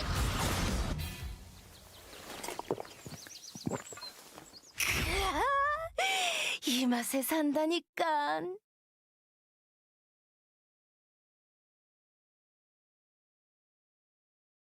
여기 대빵이 누구야? 너냐? 이제부터 여긴 우리 구역이라고. 감히 누굴 건드렸는지 깨닫게 해주지. 내 앞을 막는 건 다 쳐부숴버리겠어. 얘들아 가자! 날뛸 시간이야! 너나 쳐먹어라! 부숴주겠어! 참냐? 꺼져! 간다! 받은 만큼 갚아주지! 아, 귀찮아 죽겠네. 누구한테 시비 타는지 알고 있겠지? 어? 싸움은 피하지 않는 게 내 신조라고. 여기 모여라, 자식들아. 너 머리가 좀 높다? 내가 좀 짜부러뜨려줄까? 대가리 조심하라고!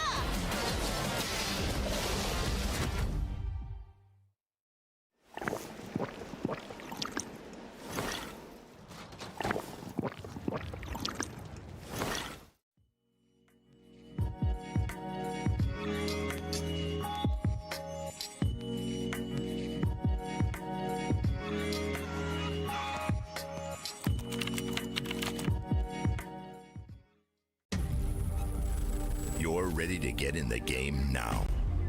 The last thing you want is to wait.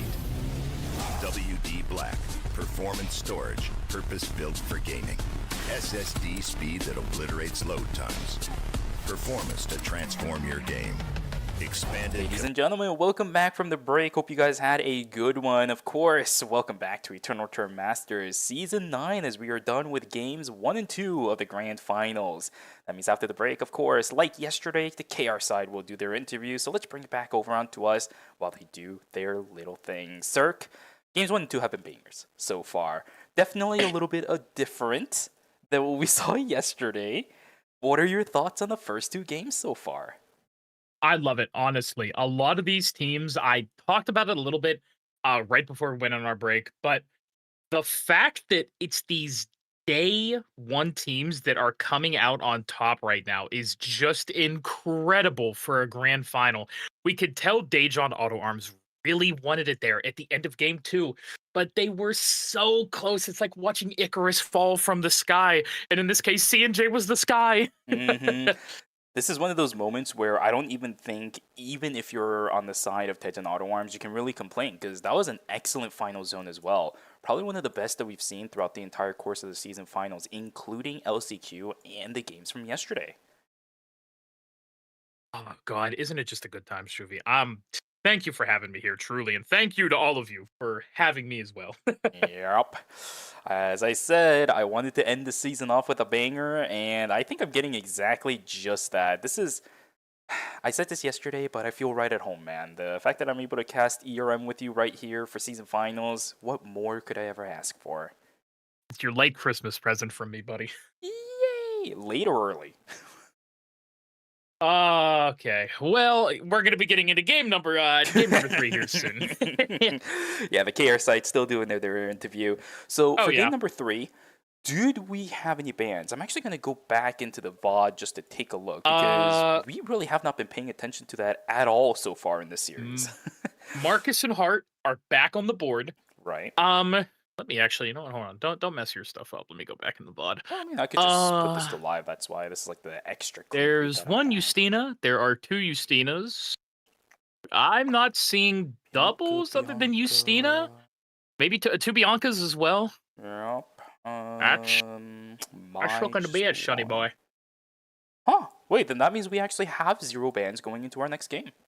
Interesting. Yeah, which is kind of surprising, but I mean, I'm here for it. I am ready to see what all these teams are going to pick, but I do have a little bit of an inkling that it's going to be a whole lot of Marcus. Yeah, that character, I think, in this series has really shown the value of what that kind of character is able to do. And alongside as well, I think a big problem that I saw with the Marcuses from yesterday has been mitigated in that a lot of these teams are way better at pacing themselves in terms of transitions. We're actually getting to the point where Marcus has the items to fend for himself instead of just completely getting his health bar decimated by standing out in front just a couple inches farther than he should have been. Yeah, no, it was looking so close. God, this Marcus character, I really did not expect to see Marcus this much, but I'm sure we all remember after Marcus came out for a long, long time, it felt like he got nothing but buffs, Juvie. I still remember when he got his first nerf, and I was like, oh, no way. It's a miracle sent from the heavens. Oh, a miracle? A miracle? I've heard of that before. I know that guy. I've heard that guy's name before.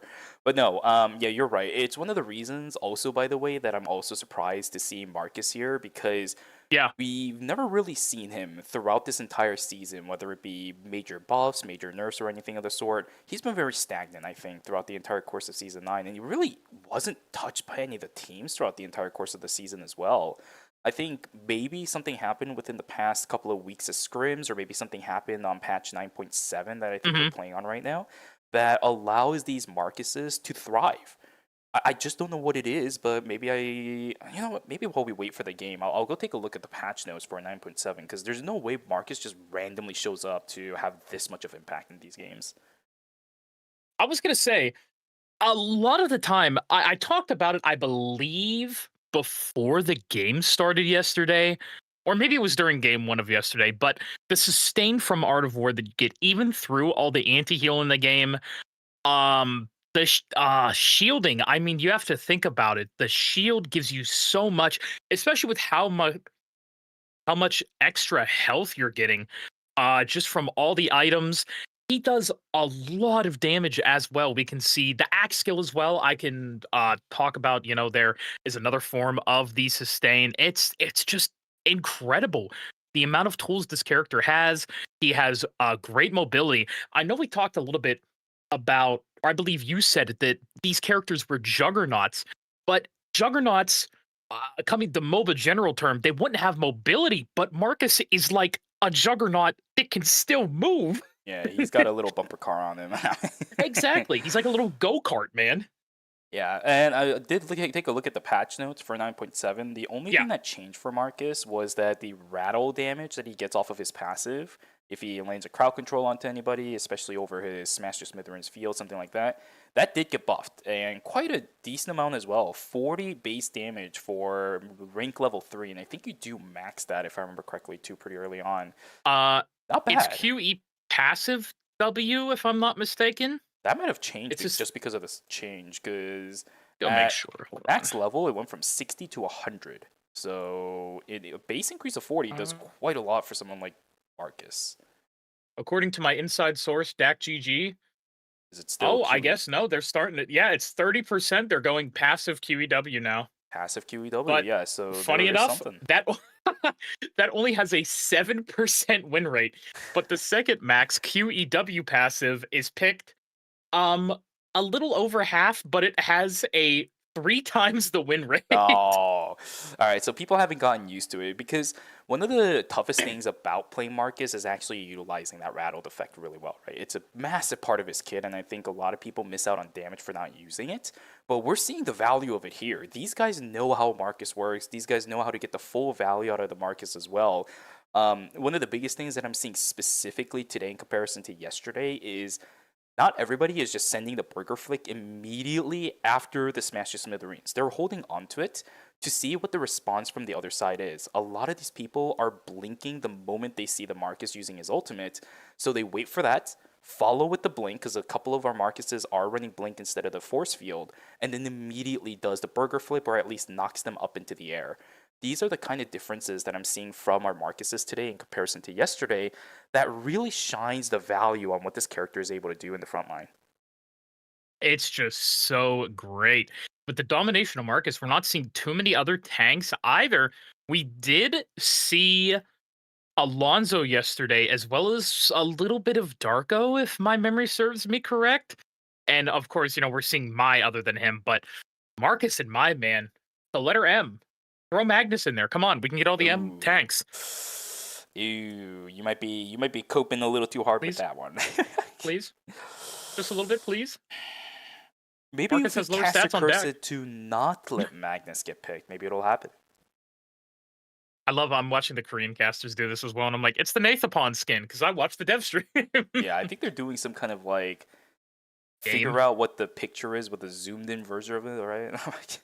Yeah, I was gonna say I saw the crime scene pictures and I was like, that's the new 9ㅅFINALS skin, I think, if I remember. It does. Yeah, look it is. pretty Oh good. yeah, they showed it up. Yay! Those Thank look you, pretty 9ㅅFINALS. good. Yeah.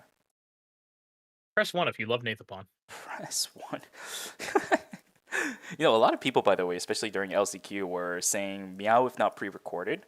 They've been saying that for Meow. quite a while now, actually, to me. So I'm just like, guys, Meow. I'm actually fake. It's my meow. Meow. Cirque is also fake right here. The us two, these are our AIs. We hand built them. Remember when you were trying to do that way back in the days? You were trying to build an That AI was with so our voices. stupid. That was so I wasn't dumb. ever gonna actually do that. Oh my god. At Grok. Generate 1 Shuvi. At Gork. Generate 1 Cirque. Goodness, 1 Cirque.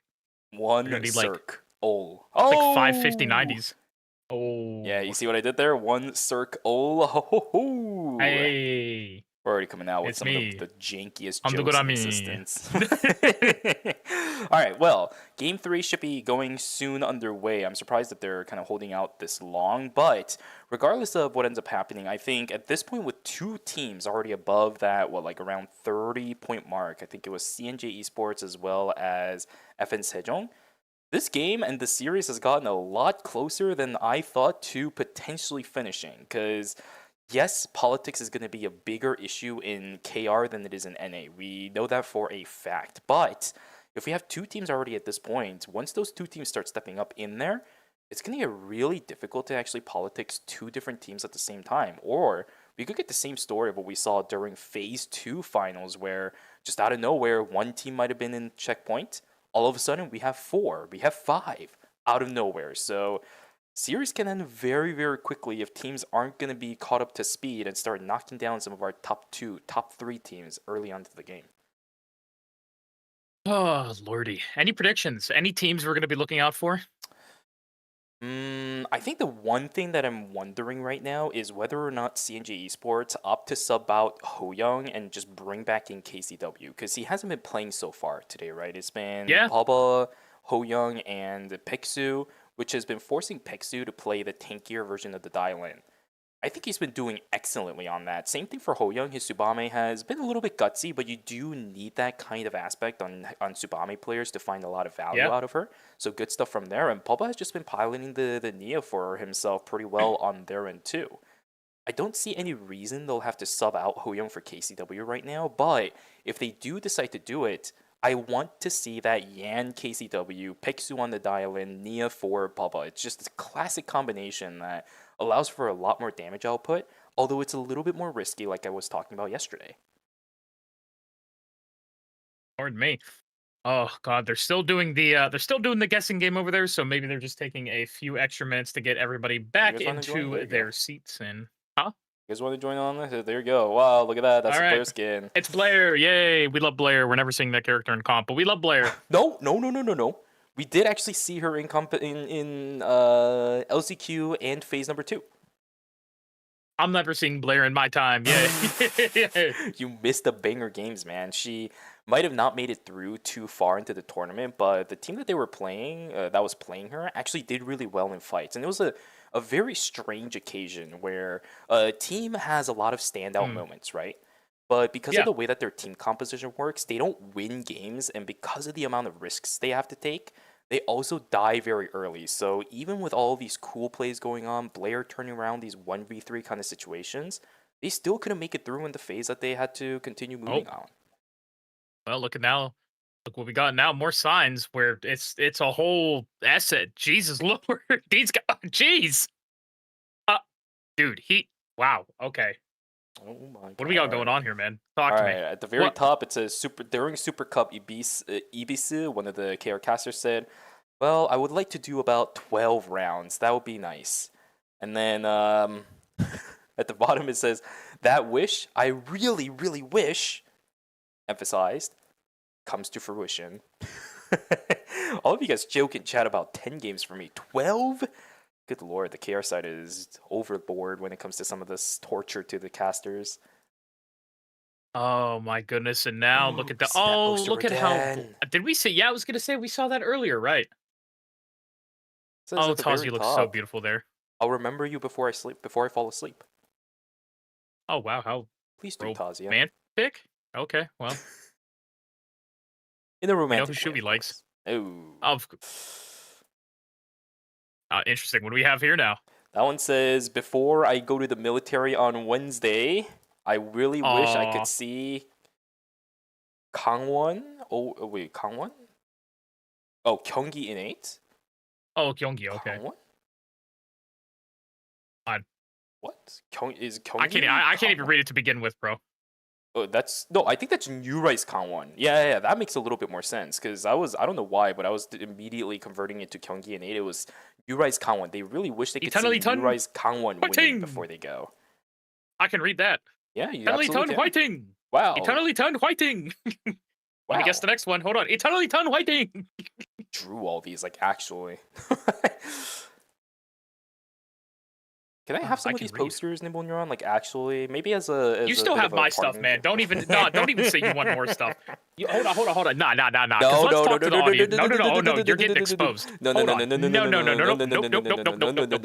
I am telling this story. Nope, never. No, that is I'm telling it right now. No. Nope. Okay. All right, there we go. Spy. You, mister. You are mean. I am very rude. Guys, our lovely No. Korean host, No. Chun Sha, exposed. if you know her, in the middle there, Miss Sha, who has been around for ages like we have. You know, the girl in the middle that you all have been seeing on the Korean side. She was very gracious enough. And I want you guys to put this in your head. At the end of the year 2023, to send myself and Shuvi Christmas presents of Eternal Return stuff. Both personalized. It had my name on it. It has Shuvi's name on it. It has been over 2 years, and this man has not given me the gifts that she sent me. I would have given it to you if it came to MagFest. Oh my god. Always an excuse. Always something else. You know what's the funniest part? We'll probably end up meeting up eventually after we're done. That's when I'll give it to you, when we're like both gone from the your mainstream thing. The fact that it's been 2 years though, it ended with a 3 and now it ends with a 6. Yeah, oh my god, thank you. Find your home. Oh my god, Eternal Return community member Esther with a raid. Welcome, by the way. We're about to start entering into more banger games. Also, by the way, we get to see that Kadia poster from yesterday one more time as well. That's kind of nice. I like this too. Yeah. There's some beautiful signs. Yeah, see, hold on, go back to her. That's Shaw right there. You guys know Shaw. She's the one that sent me all this. She fully exposed on my final day. she interviewed myself and Shuvi a few years ago and put it out to the Korean audience. That was a really nice interview. Remember and then that? After that, the JP casters as well. Yeah. I remember that. Now she's been doing wonder a if that- lot of stuff with the KR players. I think this is one of the really cool things that I kind of noticed about Eternal Return Masters, or even I guess I could just kind of encompass Nimble Neuron as a whole. They're opening up a lot more ways for the commentators over in KR to have access to what the teams are just kind of doing on their own time. Yeah. So there's a lot more interviews that are happening. I think a lot more photo shoots happening between the teams as well. I know a lot of the teams were actually pinging out that there were going to be photo shoots. Maybe they were giving out some gifts or something like that, autograph sessions for the teams themselves before these games starts. There's a lot of things happening on the KR side of things. I will say a lot of esports teams in Korea, I have noticed, they have very, very passionate fans. Some other, very big organizations in Korea, I know they have a lot of fans. They get cards. They get a whole lot of stuff made about them. It's really nice, and it makes me happy. Yep, it's why I really appreciate them leaning into all of this. But yeah, for us over here on this side, we don't even get chicken. So at least I got to eat before we started. that is very true. And I also did have a pretty nice dinner myself before we started. Because this started at 11 p.m. for me today, it's actually kind of like peak hours for North American players. This is right around prime time. What did you have? I had for dinner what was it? It was pretty good too. So I got some fried rice and I had it mixed with some like chicken breasts. Mm-hmm. Pretty good. I got some eggs and broke it in as well. So pretty much like a gourmet version of fried rice. Can't complain about that. Yeah, I mean, no, that sounds really good. I mean, you guys heard me barely eating at the beginning of this because I was like, I need to get through all that. I was having an Indian dish called palak paneer. So if you guys have never had that, it is my favorite Indian food in the world. I could have that every day for the rest of my life. It's a North Indian curry made from spinach. Heck yeah. It's a banger, absolute banger. Had that with some naan bread. I don't know. You can never complain about that. Yeah. I'm a little worried, sir, because we are still not starting game number 3. It has been a good hefty, 15 minutes now since we got back from the break. We have been back for, we got back 19 minutes ago. Oh, so it's been close to 20. All right. So I actually have no idea what's going on right now. If anybody is watching the Korean stream once again, maybe you guys could have... Oh, wait, let's take a look.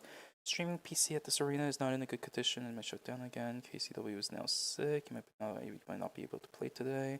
Recently, still in recovery. Oh, okay. So there's a lot of shenanigans that begot shenanigans today from the looks of it, but nothing specifically on the situation right now. So I would just have to assume that there were some kind of problems that occurred, at least with the setup today. And that could be kind of attributed to the new venue that we're doing Eternal Return Masters on for this season.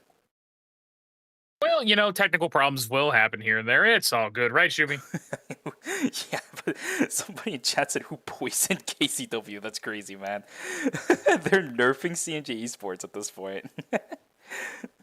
That means maybe they're not going to field KCW whatsoever today. Maybe it's just going to be Ho Young from start to finish. Oh, true, yeah. Yeah, and Sonam Rocks also missing out on Sutton is not exactly going to be the most fun thing in the world, because you heard me say it at the beginning of the stream too. I actually did want to see Sutton playing Hyejin today, because it would have been a nice way to kind of finish out the season when, I don't know if you know, but Sutton was a very big disbeliever in Hyejin at the beginning of the season with the rework that happened to her. You really didn't like that change that happened to Hyejin. It was either this season or the last season, I don't remember, but... Ever since then, he's been playing other stuff like the Justina a little bit more often than the Hyejin. So it would have been funny to see him play a little bit more of that Hyejin in the season finals. But if we don't get to see it happen, well, all I can say is I hope him a speedy recovery. Oh, Shuvi. Oh, they're going to take me out back. They're going to kill me. These extended series, man. You and I thought just about for us, what man. Just for us. Always when you're here. Always when you're here. Why me? Like, what did I do to deserve this? Maybe everyone at Nimble Neuron HQ is just like, hey, this Arcadia guy, he has a great voice. I want to keep hearing it. So extend the series. Oh Lord. I mean, I guess I'm trying my best here for you, man. I came out, just for the weekend. I wanted to cast. Can I be honest with you? I thought we had to cast tomorrow as No, no, no. Today's the end at this point. We don't do anything else. Even if there's Super Cup going on tomorrow, I don't even know anymore at this point because Super Cup schedule is just such a foreign topic to me at this point. But Yeah. ERM season finals. Today is it. After this today, at least for the international audience, we're done when it comes to competitive for season 9. And as many of you guys know, and hopefully you guys have played the new season as well, it did start a couple of seasons ago. And slowly progress through your guide missions. Wow. Have you guys imported Yeah. a save plan from the save plan section? Have you played a game of Eternal Return? Have you turned on the CCTV? Wow.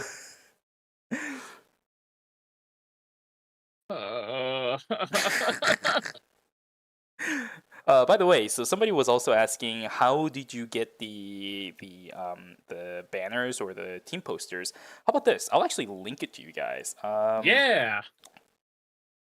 I don't know if I'm allowed to link this one specifically, so here's what I'm going to do. I'm going to upload all the files that I have to my own separate folder, so we don't have anything to do with a Nimble Neuron specific folder. ERM team posters. Oh, I actually have to update the archive that I have for season 8. I forgot to upload them over onto my drive. I actually have the ones starting from season 2 all the way to season 7.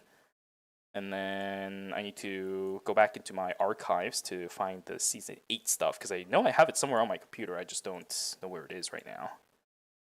Let me see. What are they? They're showing DAC win rates on the KR cast?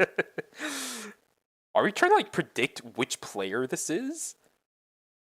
Is that not just one circle, dude? That looks like one circle. Carla, Tazia, That's just one Justina. circle.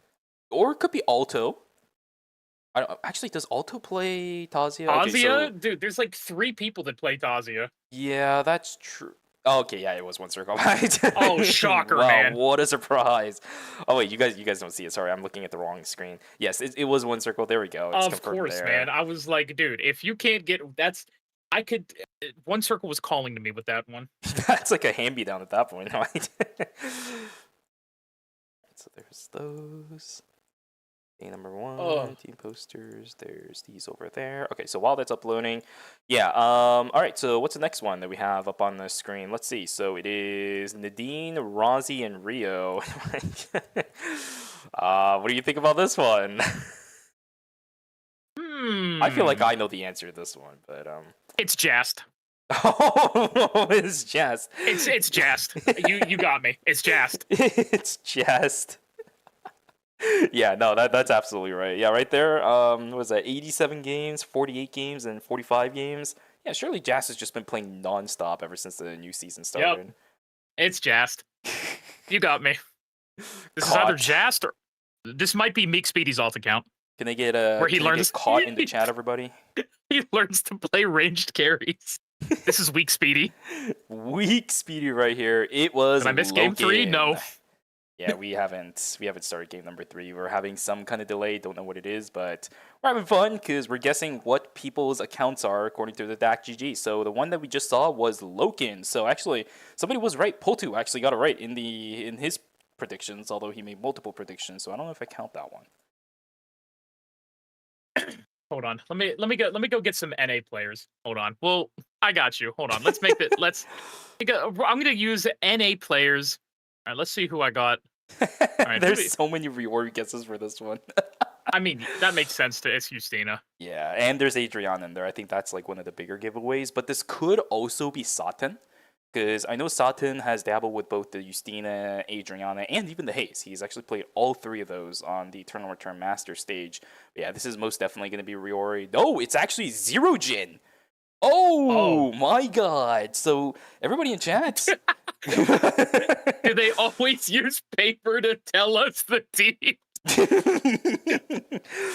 Yeah, you know what? Bypass all of the actual scenes and everything like that they give us. All these assets. Who care about those? Just individually represent all of these teams. Just using pieces of papers like that. I actually like that kind of. I'm gonna be honest with you. mini game that they made for us. But I think with that, sir, with Zero Jin being revealed on the deck, I believe we're now finally about to go into game number 3. Whatever problems there was, it's not there anymore. Mark is back on the table. Heart's back on the table. Everything is available for these teams. What are we going to see? Well, Marcus, I can guarantee you that right now. Oh my goodness. Yup, Heart is out there. New Rise Gangwon already going to be picking that. Looks like C&J probably going to be sticking with what they were already running. Oh, Fiora. Is that Fiora? Fiora's a little bit give it to nope. Okay, my god. We have Fiora on the board. That's who I missed everything on. I just remembered. Yeah, it was. Oh, I remember now, actually. But who's the one playing it on this team? Is it going to be X-Boy? It's X-Boy. Yeah, because Gun think on the Felix and Sardabi on the Luke. Yeah, the exactly. Only one left is X-Boy. They're replacing their Bianca for Fiora, which I do like in this case. The Bianca felt like it couldn't continuously keep fighting. A lot of all these fights were really extended. So if the Bianca blows her ult and there's nothing left in the tank, you know, you're just kind of having Soldabi and Gun do whatever out there. But now they're going for a more just extended focus fight with this, which I love. Yeah, but the one issue that I have with it is that it's so deathball-y. You know what I mean? Oh, I love it. In a lobby like this, where you're starting to go up against something like a Marcus, going deathball might actually send you to your own death. So if Gwangju Slasher is able to kind of hold on to that idea and try to play around it, this is a great composition. I completely agree with everything you said.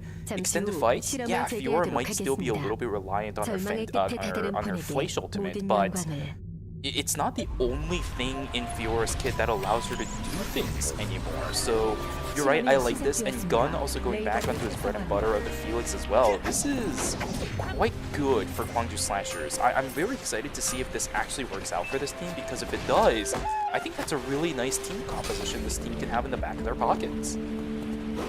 This is going to be exciting. This game 3, God, we're really going to be getting into it. Also, I have to say, I kind of did predict there was going to be another delay again. It wasn't in the way we thought, but it would have been in game 2. I got scared. Yeah, I mean, it was kind of close. At least we didn't have to restart game 2 yesterday. That was crazy. Yeah, a little bit unfortunate, but we are back on schedule. Lumino, while we were all focusing on every other shenanigans, he is back on the Shuichi as well. So really cool things to see. He's actually got the dagger over on the other side. There's the kill over on the Bubba. Good decision, by the way, too. Not use a plus one. Might as well not waste time in this stage of the game. Oh my god, where'd the Locust health bar go? Holy moly. Po Young just obliterates him. Man. Yeah, dead on the ground like it was nothing at all.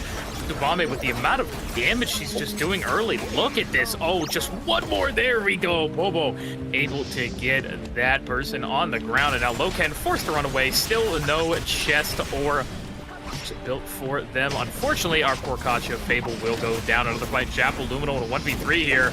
Not going to be able to make the montage at the moment. Loken goes down left and right. Coin toss. Another fight. Beaching 9.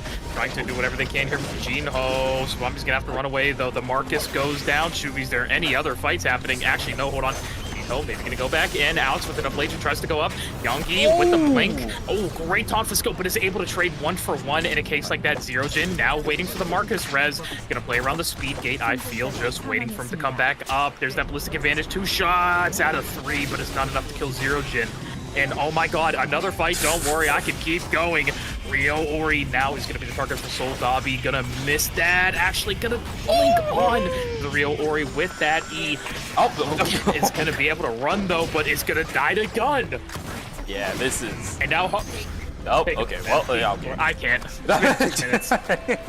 This is way too chaotic at this point. We finished the entirety of day number 1 with a team getting broken as well, as Kyunggi and 8 going to fall in its entirety over on the western side of the map, I think it was, out of nowhere. Songnam Rock is completely split apart. You can see the mini-map right now. This team split between Forest and I think it was Hotel for the Nadine. It has been hectic already. You can see that every single team in the lobby has gotten points already at this point in the game. Songnam Rock's losing out on Curry as well, but this is pretty much the risk that you're going to take if you're not grouped up whatsoever. These teams are really looking to get some of these early leads by getting the split farm. Some are going to get punished and some just aren't. That's one circle. The nature of eternal return. Oh! Great crossbow skill there into the wall. EA did get stunned. Blinks, both done by our mages here in one circle. I believe it's going to be able to get out Fable. Meanwhile, no, there's just fights everywhere. So Dobby trying to go Pobo. Great bat skill into the wall there to stun them up. Pobo, is it going to be enough? Oh, just barely living. Oh, there's the Kacha. Oh, not enough from the ultimate Shuvi. Oh my god, what is happening, dude? Oh, Fiora exploit. Gorgeous, man. Gorgeous, gorgeous. The cool thing about exploit Fiora is that we see it very rarely, but every single time we do, I feel like something good comes out of it. Stardobby on the backside, trying to find an angle against one circle. Does get the clean sweep, but it's still too early to find any value out of it. Going on the backside, trying to run away from Taken. He is just using everything in his arsenal. Crescent sweeps everywhere to try juking out, but that's not going to be enough. He will get taken down, which means exploit left by his lonesome. I don't think we'll be able to contest for an objective. The death timers are a little bit too awkward for punch slashers now. Yeah, no, it's really hard. Seraphine here. Oh, Springboard not going to land. Luminal taking a whole lot of damage. Is it going to be enough for getting any kills from the Shoichi? It is a 1-for-1. Hyungi does go down. Belzer as well. Great double agent. Back into the EMP there. Yonghui, actually, the last member here is Curry. Huh? Always Incheon is out. Always Incheon is out of game number 3 already. Meanwhile, Pumbaa down here in Factory, just trying to get a kill, but gun. I don't know. I don't know. Hit day 2. What? That is... What? Wow. What? All roads lead to 8th place in this game. I don't know what else to tell you, man. You can't do that. You cannot do that. That is absolutely filthy. Well, here we go. Another fight's going to begin. Peacemaker does come in time right before the DS Game World is going to take down the Hard. It's a 1-for-1 trade in the end. Tsubame will get traded out. Unfortunately, on the other side is going to be the Katia. So with a dial-in on toe, everyone from CNB Sports is just going to have to back away. But again, for Always Incheon, that was not a terminate they should have taken, right? Yeah. Like, yeah, you have a Mod, you have a Lenny. They decided to stick it, and I like what that idea was, right? If you can kill the Nadine, which they have plenty of damage to do so, and we've seen Kyunghui and Seraphine do it before in the past, but guys, we're 4 minutes into the game. You have no transitions. Oh, it's just not gonna work. Fable on the side, maybe, but Bum has the blink over the wall. He's gonna be able to find an angle onto Fable too. Everyone from Hidden Auto Arms scrambling, trying to get themselves on out of here, but Evan's Hedgehog is still hungry just a little bit more. Although taking probably not the target they want to go for just yet. Yeah, no, indeedy. And it looks like, oh, get a bunch of credits there from Lumi down in Warehouse. Pobo gonna be, narrowly escaping that hedge in. Oh my god, that was so close there. Oh my god, my heart skipped a beat for Pobo. My goodness. Taking it over to Beach right now. Looks like we have Yongi and 8 just trying to secure the CCTV and everything. They already had it, I believe, but now one circle is going to be the target here from X-Boy, doing a whole lot of damage. The Astra Burst used. Going to be enough for one circle to be able to get away. Yun will confirm that kill winning. Link right getting to Taekyung. Oh my goodness. Daejeon Auto Arms losing. Oh my god, Slasher, what a beautiful fight, man. Yeah, I feel like Taekyung got karma though, because he actually ended up pushing Gun straight back over onto one circle, and then he still died for that, right? He tried to use it to keep himself alive, but in the end, one circle falls down, and then Taekyung still falls down. Luckily for this team, we'll have the rift to go to. We do have at least, at the very least, one rift that's going to be fought over. I don't know if both of them is going to be, especially with a team that is taken down. Pumbaa missing the dimensional cleave for the time being, so no resets.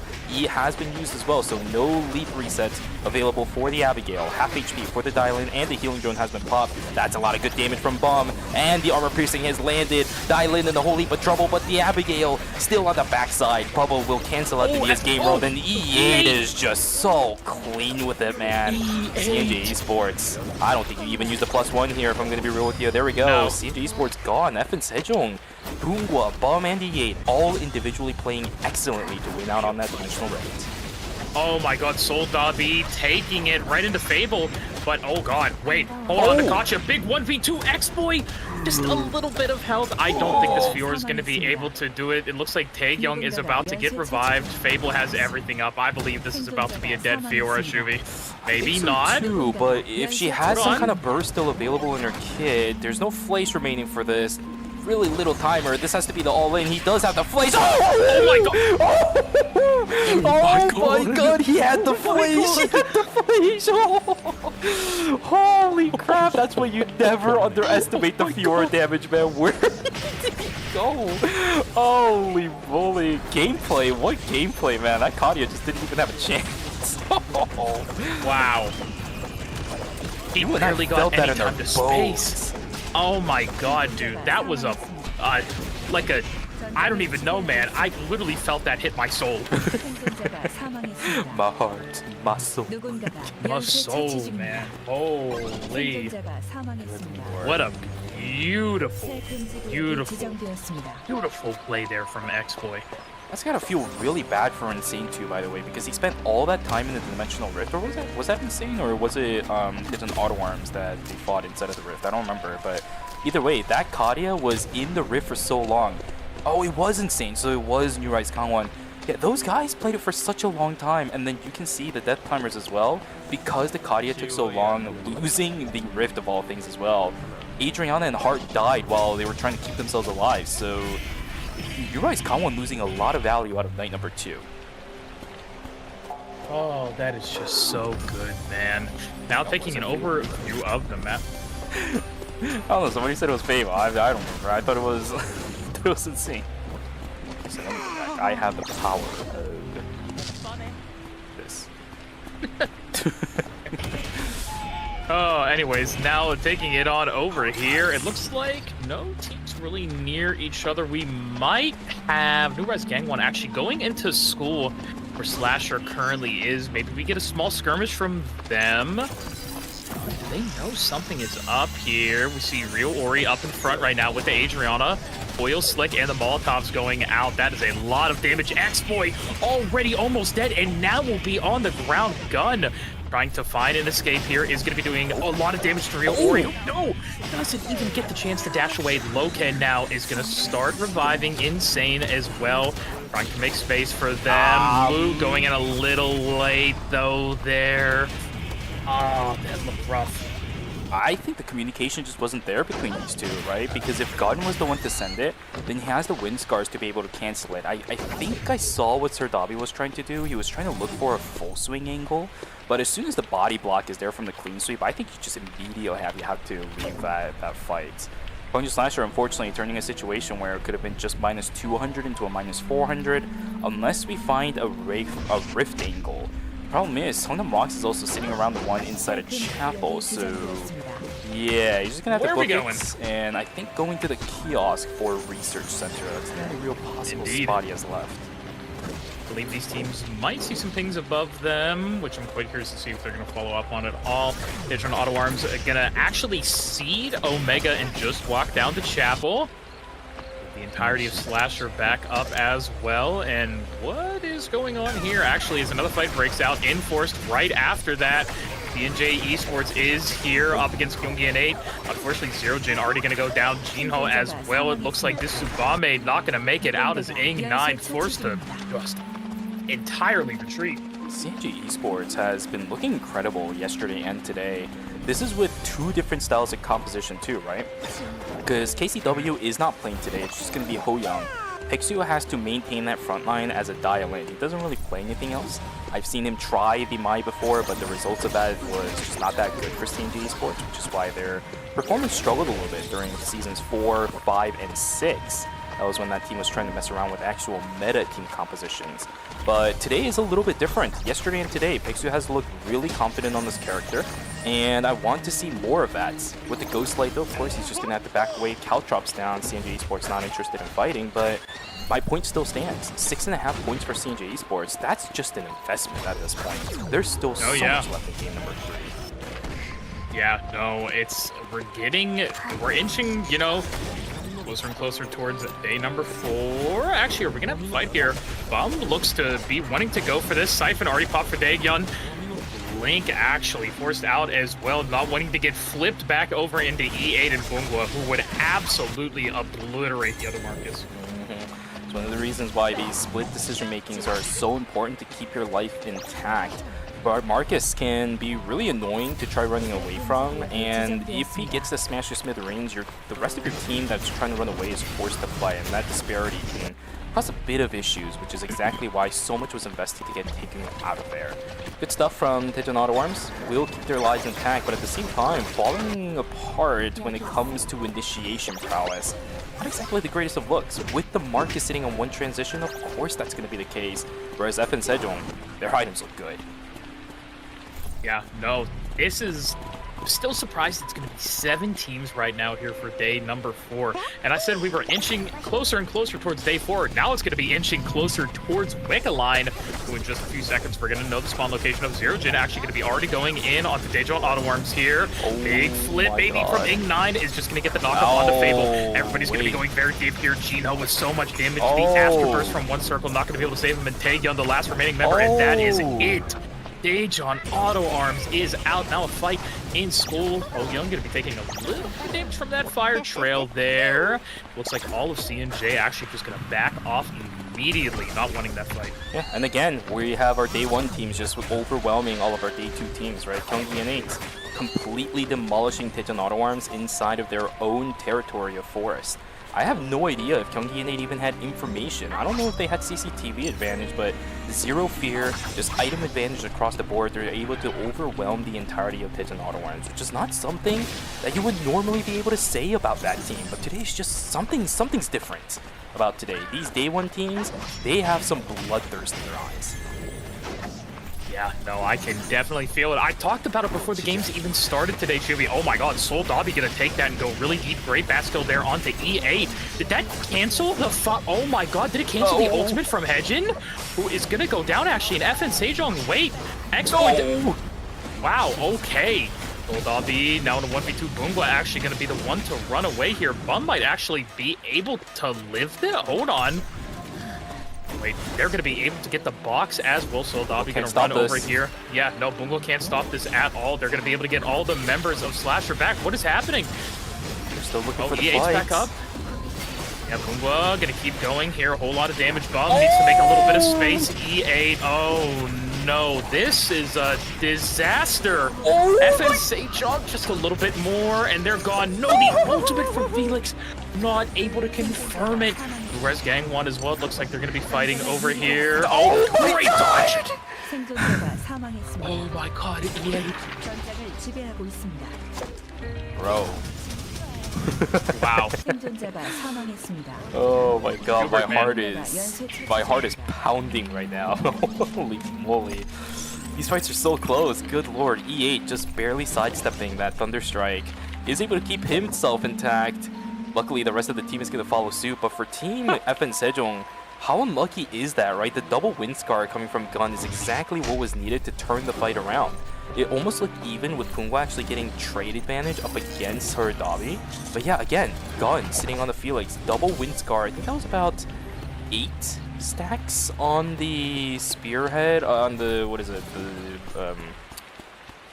yeah, it's passive, whatever it is called. I forget what the skill is called. But he had about 8 stacks, so that knockup actually lasted quite a while, which gave just barely enough time for the rest of Team Kwangju Slashers to turn the fight around. Yes. Retail spear. So I did have the spearman thing, right? It just felt Yeah, it was. weird. Yeah, you were there. You were right there. Don't worry, it's okay. Something just felt... You know, he was a retail salesman. You know what I mean? He probably worked for like, I don't know. Hey guys, sit around the campfire. It's Lord Time with Sir. Oh yeah, of course. Which, don't forget, go try out episode 0 of the New Eternal Return story in season 10. Go read that. Let's do that. I still need You to get say. a really nice background. A lot of Yeah. you guys might have seen it on Twitter already, but wow, the art looks gorgeous. Well, now we might have a repeat fight. FN Sejong and Slasher here again. They will, of course, know each other there. EA does not want to get the ultimate cancel this time, and very deep. Oh, they just execute Gun without a second thought. Bungo might actually end up going down, but no, X-Boy, that is going to be it. FN Sejong, a divisive victory over Slasher and taking them out of game number 3. Did you see E8 throw the charm and just turn around? Yeah. He knew he hit that. Holy crap! Cool guys don't look at charms. Yeah, exactly. Yeah. Cool guys don't look You at know it. charms. Exactly. Wow. So 3 rounds fought between those two teams. Gyeonggi Innate winning the first. Sorry, Gyeonggi Innate? No, FN Sejong winning the first one. Gwangju Slasher just barely winning the second one, and then almost knocking out that team. Remember, if that Thunderstrike hit, FN Sejong wouldn't have eliminated Gwangju Slasher and might actually see that team still in contention. So the butterfly effect is real today when it comes down to it too. FN Sejong still alive, 13 points strong, and a blood item just built up for the team too. There's a fail not. Wait, Zero Jin trying to get all that energy back, just using it on the board there. And now another fight from FN Sejong. Lokan doing a lot of damage on the bump. The 5 omens are popped to try and not. Oh, this is gonna really hurt. The sniper skill as well from Bakadia. Boombo just tanking all of it for them, thankfully. It looks like they're gonna be able to get out of here to live for another day. The VLS is there as well. They have so much timer back from the fight that they won earlier, so that is a great deal for them. Statistically speaking, they go and fight U-Rise Kangwon again and oh my god, obliterate them. Oh my god, the Justina just has nowhere else to go. Zerujin taken down extremely early on into the fight, and that's our Wick team, by the way. Gino just can't support the fight either because of the terrain sitting around school. Really unfortunate for Team Gyeonggi Innate, but Hyungi going a little bit too far forward. 1v1 up against the Tsubami is not what you're looking for at this point in time. Curry trying to salvage the situation as much as possible, but it's day number 5. Ing9 in a little bit of trouble. Gino on the backside actually gets access over onto Curry. Oh, the monkey wire is good. Alex trying to buy a little bit of space for Curry to keep himself alive, but on the other side of the fight too, we have a third party coming in. CNJ Esports gets defined on the energy. U-Rise Kangwon is out. FN Sejong trying to salvage the situation as much as possible, but the point sync just destroys FN Sejong. I think that's going to be a terminate. Yes, sir, it is. CNJ Esports downs 2. Now Songnam Rocks in a little bit of a tricky situation here. Gino and Ing9 as well trying to take them on, but we're going back to the duo days. Yeah, and this is really annoying too because CNJ Esports, they have no idea. Look at the top side of our screen. 3 teams, question mark. They have no idea that the teams remaining right now are only duos. There's nothing else left. Does CNJ know about this and move their way over onto school to try creating There's no way they know. a third team? We saw it yesterday. We did see it yesterday in school, funny enough, but I think, after the fight, they just kind of want to chill out for a moment. Looks like, yeah, they're not even going to move. 10 seconds left. Let's see a duo fight. This is so exciting. Yeah, how is it going to go? Curry has a really nice burst. It's a late game Nadine. She's got the Fail Not. It's Bo Nadine, by the way, so Fail Not plus, I think that's going to be the red shoes, if I had to take a guess, because I don't think you run anything along crit, so no LDM boots there for Bo. Belzer is pretty tanky for himself as well. 5 items on the Alex. This is more than you'll usually ever see on this character. It's all down to Gino, really. He needs to dodge out on all of these bullseyes, try to prevent these scroll traps from being an issue. And look at this, the initiation actually comes through, and somehow Gino is the first to fall. The problem is, it's a Marcus. I don't think Belzer has anything in the tool. This 1v1 is just never going to go in favor of the Alex. The crowd control is there, and I think it's going to be over. Gyeonggi Innate, we'll see them come back alive as Belzer, sitting on single digits of timer, will most likely not be able to make it. Safety gadgets being thrown everywhere by Ing9. 1 second left and pop goes the Weasel. Welcome back. Gyeonggi Innate sitting on 15 points, looking for 21. Can see if they're going to be able to win against CNJ Esports here. Tsubame versus Tsubame, Mage versus Mage, Nia and Justina, and Frontline versus Frontline with Dylan and Marcus on the board for our end of game number 3. Who's going to take it? I don't know, but CNJ Esports has enough damage at this point. High Noon built up for the Nia that I think even not the Bernice, but the Marcus has to be careful. Do you remember that Gyeonggi Innate is running Blink on the Marcus? He does not have additional shielding from the force field. He does have a little bit of damage mitigation at the very least from his augment, but that's about the only survivability tool he has. Is it going to be enough if he is the target up against the Nia, or is he just going to get ripped to shreds? To shreds, you say, Shuvi. To shreds. Goodness me. Yeah, Gino looking for a really big off angle there. Paxu, though, going to be able to find it. Not much happening. They're going to take as much vision control as they can. Everybody with their drones up looking for anything. Zero Jim with a bit of poke there. The Cataclysm on the Paxu. Taking a decent bit of timer there, though. Taken away. Oh, Smash the Smithereens is out. Paxu gets slammed. But everybody's out of the game world, at least. That's a big cooldown for Nia gone. Blink invested for the Marcus, so we're not going to be able to see some kind of insane initiations coming through. Luckily for Gyeonggi and 8, Chronosphere is actually going to work in their favor. That means a safety drone has to be invested for Team CNJ Esports, and tight corridors is not what you want to do up against something like Justina, something like Tsubame at this point, so they actually have to take the long way around. But Gyeonggi and 8 knows this. They're going to position for it perfectly. Zerogen right here to intercept. Chronosphere is going to park itself at the very bottom side of Fire Station. What can CNJ Esports do? Pablo has his Nia's game roll back up. Blink is not available for the Marcus. Remember, he is a prime target for CNJ Esports. They can go for him if they really wanted to, but they just have to do it fast. Ing9 has access over onto Bubble. I don't think this is going to be good at all. There's the access over on towards the Marcus, but the damage is just not there. The trade comes out though. Jino is down. Down goes the... Oh, I think that's really it, because can Pexu actually kill anyone here? I don't think he's ever going to get the res. So. Is this the honorable 1v1? Nah, it's not. I thought I was seeing.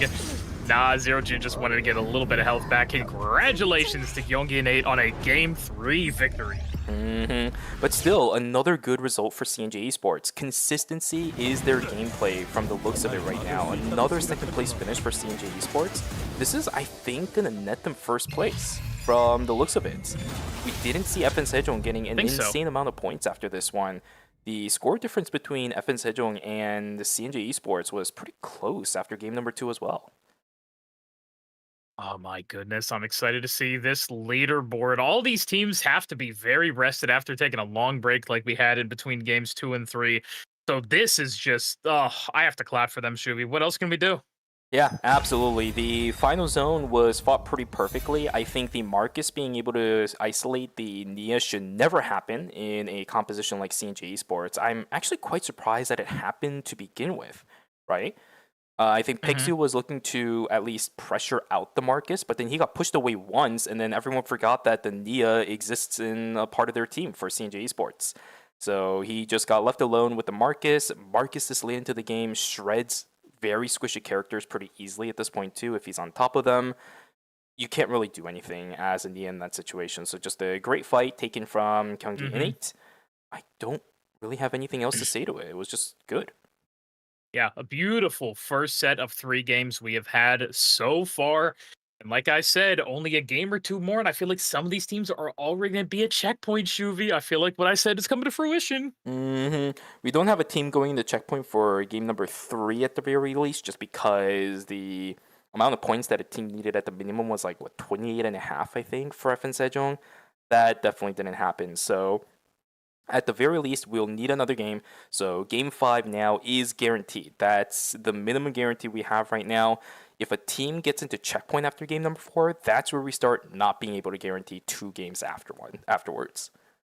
Oh, we're so close, Shuvi. Oh my god. I can't believe it, dude. I'm loving this. And here we go. Leaderboard after game number 3. FN Sejong still in first, actually, with 55.5 points. CNJ currently sitting in second place with 49.5. Songnam Rocks in third with 37.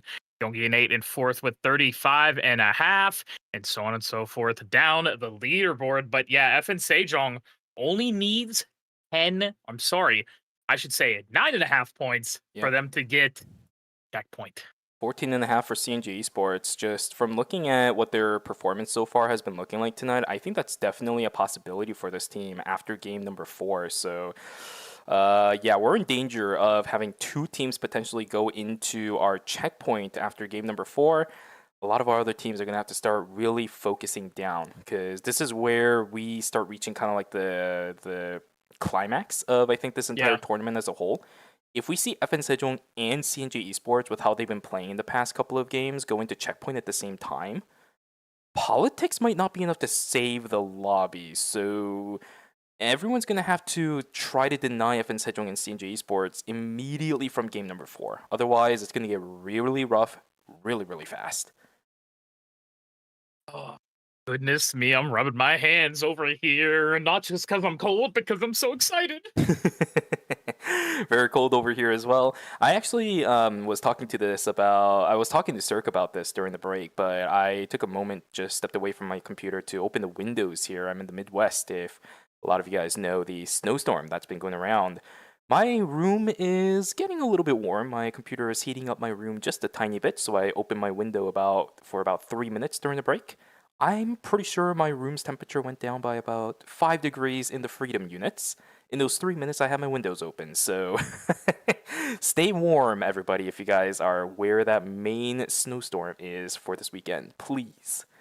Yeah, please make sure to stay warm. Check on everybody in your family. It is going to be, dude, from everything that I'm hearing, it's going to be such a rough weekend.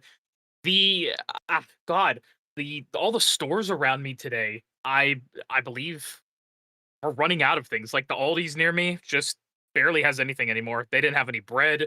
There was no poultry left. It's crazy. I'm surprised you even went to look, because I don't want to go shopping at all during this kind of weather. I mean, it's so Friday. Like, yeah, dude, it hasn't happened yet. I mean, it's just cold. You know what I mean? Like, it's not inclement yet. It's just, no such thing as bad weather, just bad clothes for it, Like, that is true. Maybe if time allows, and maybe if they have enough budget for it, we could just go to gas station in Lumi Island, because the weather seems to be pretty nice so far in these games. My goodness, yeah, it's crazy, man. Yeah, it's what? Oh, it just got even colder. It's now 2 degrees. 2 degrees outside. What did I say earlier when we were in call? It's still -10. You can actually see it on my screen. Look at that. Wow, yeah, that is wow. Okay, it's a little chilly outside. Little burr, Mhm. Just a tad bit, but I mean, it's all right. As I said, my computer's keeping me toasty a little bit, and probably during the break, I'll actually end up opening the window again, because it's getting a little too toasty in here. It's just a little bit of my own self air conditioner for the evening, I think. Well, while we're in here freezing, we get to watch the KR casters eat chicken. What? We're doing what we love, at least. I think that's the most important part of it. Do we make everybody in chat struggle with us, or do we spare them the misery? What do you think? Nah, spare them the misery. They don't they don't even see that. But it's my last cast. I mean, that's up to you then, man. You're the leader here. I was gonna say you're the boss. I can't do anything, Shuby. I'm the one that makes the final call. I have the power in my hand. So if you guys in chat don't want to struggle through looking at the Korean casters and even some of the audience members, I swear they're bringing up audience members up to the casting booth for this. Right? Yeah, I somebody said I believe they're bringing some players up and is audience it the players? Members? Somebody I think said player earlier, so that's where I'm just. But I mean, well, isn't that a an jersey? I don't know if regular people have those yet, but I mean, maybe. I think they do. The teams have been diving a little bit into the fact that they're actual, teams, esports organizations. So they've been doing a lot of merch selling nowadays.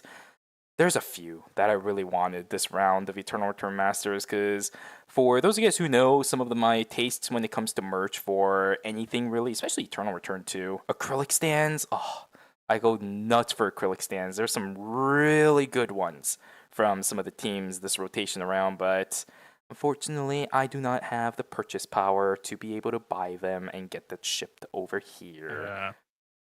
I still have my boar plush they gave me. The boar plush, you said? Yeah, so if you guys don't know, 5 years ago, I was one of the very first Eternal Return partners alongside, like Esther, Lily Dongo, old names, old head names, and they sent us an Eternal Return mug, a boar plushie, I think, and a little plushie, a Wilson. But my Wilson is currently stuck in the Philippines still. He is in a drawer. The sauce. He is in a drawer in the Philippines. So he's been sitting in the Philippines for 3.5 years because I haven't been back. Never to see the light of day. Wilson's probably he's gonna look like the bread Wilson. He's gonna be a little suntanned when I get there. His face, you know how he just has like the mundane stare into the distance face? That thing is just gonna be completely crumpled. Yeah. The PTSD from just sitting inside of that cabinet for a long time will eventually catch up against him. But Sir, I believe we are about to get underway for our 4th game of the night. Yes, sir. And there it is. The players getting ready to go into the lobby. Let's take a look at what we are going to have. Marcus banned out again, so we definitely know what character is going to be prioritized throughout the course of the night for rightful reasons. We've seen what this character can do. I don't think our words are needed to justify this character's picks, which is why this ban here makes complete sense for game number 4. Thank goodness he is gone. But of course, it's gonna make some other teams pick. Oh, wait, hold on. I'm seeing Ekion again. Is it gonna be the tank Ekion again? Ooh, that could be nice. It could be one of the those things that you just kind of bring out at this point to completely flip what this entire lobby is going to look like. Just because you need that kind of flavor to maybe upset some of the teams that are doing really good. Kyunggi and 8, yes, they did fine in game number 3, but I like this idea. You don't have the Marcus, might as well experiment. I am liking the fact X-Boy is back on the Fiora as well. I really enjoyed watching that Fiora last game, and it looks like they felt a lot better with it. They're making the change over to Mai, though, because Soul W was on that Luke, and they realized maybe we don't need all that damage. We need a bit more beef on the team, something that can keep the Fiora and the Felix safe. So I think Mai is a great addition to that team. I think more so than that as well, blocking people down is so crucial for something like a Felix as well as a Fiora. Because if you think about it, Luke is usually one of those characters that'll go into a fight, but he usually has to leave in the middle of it to regroup a lot of his cooldowns, and then he rejoins the fight. Whereas someone like Fiora and Felix will always be in a fight over and over again continuously, right? So you need something that can actually pair alongside that. I think Mai is a perfect choice here because you have the Quake, you have the Catwalk, you have the Strut, everything to keep your team not alive, but in the fight. I think that's the bigger point here. Oh, goodness me. Now, I'm curious after this game, because that's what I really want to see. I know we're just going to see Marcus again, but I love all these other tank picks that they have, man. The Mai, the Zero Jin on the Ekion. I want to see more of it, man. Well, as we zoom into the Eternal Return logo, we're going to be able to go into the game. So at the very least, we're going to be able to see that Bernice and the Ekion that you also wanted to see in action for game number 4. Here we go, folks. No teams and checkpoint just yet, but starting from this game, there is a really good possibility that we can start seeing that happen. What is it? I think 9.5 points for Team FN Sejong, and then 14.5 for Team CNG Esports. Yeah. That's all those two teams needs to make it possible for the series to end in 5, 4, 3, 2. And there goes Insane, down on the ground. Kadia on we were Kadia 1 second violence. faster. Oh, exploit! Oh, He's landing He's stuff, just like but me. Jackie Early, yeah, is kind of annoying to fight. he's just like me. He did land some stuff, but it just wasn't enough. He's still looking for... Oh my god! Loken did not even have a say in his life. Did he Holy finish the item at goodness. least? I hope so. Oh, poor Insane already get back into it. Real worry. It's the double 83 violence here, Shuvi. Yeah, Oh, no dash Riori either. is in trouble. He's got about 5 seconds. It's not going to be enough as he just blinks over the wall. Says thank you very much for the kill, and we'll walk away. Everybody on the south side of the map for Uptown. Pretty good value out of that zone.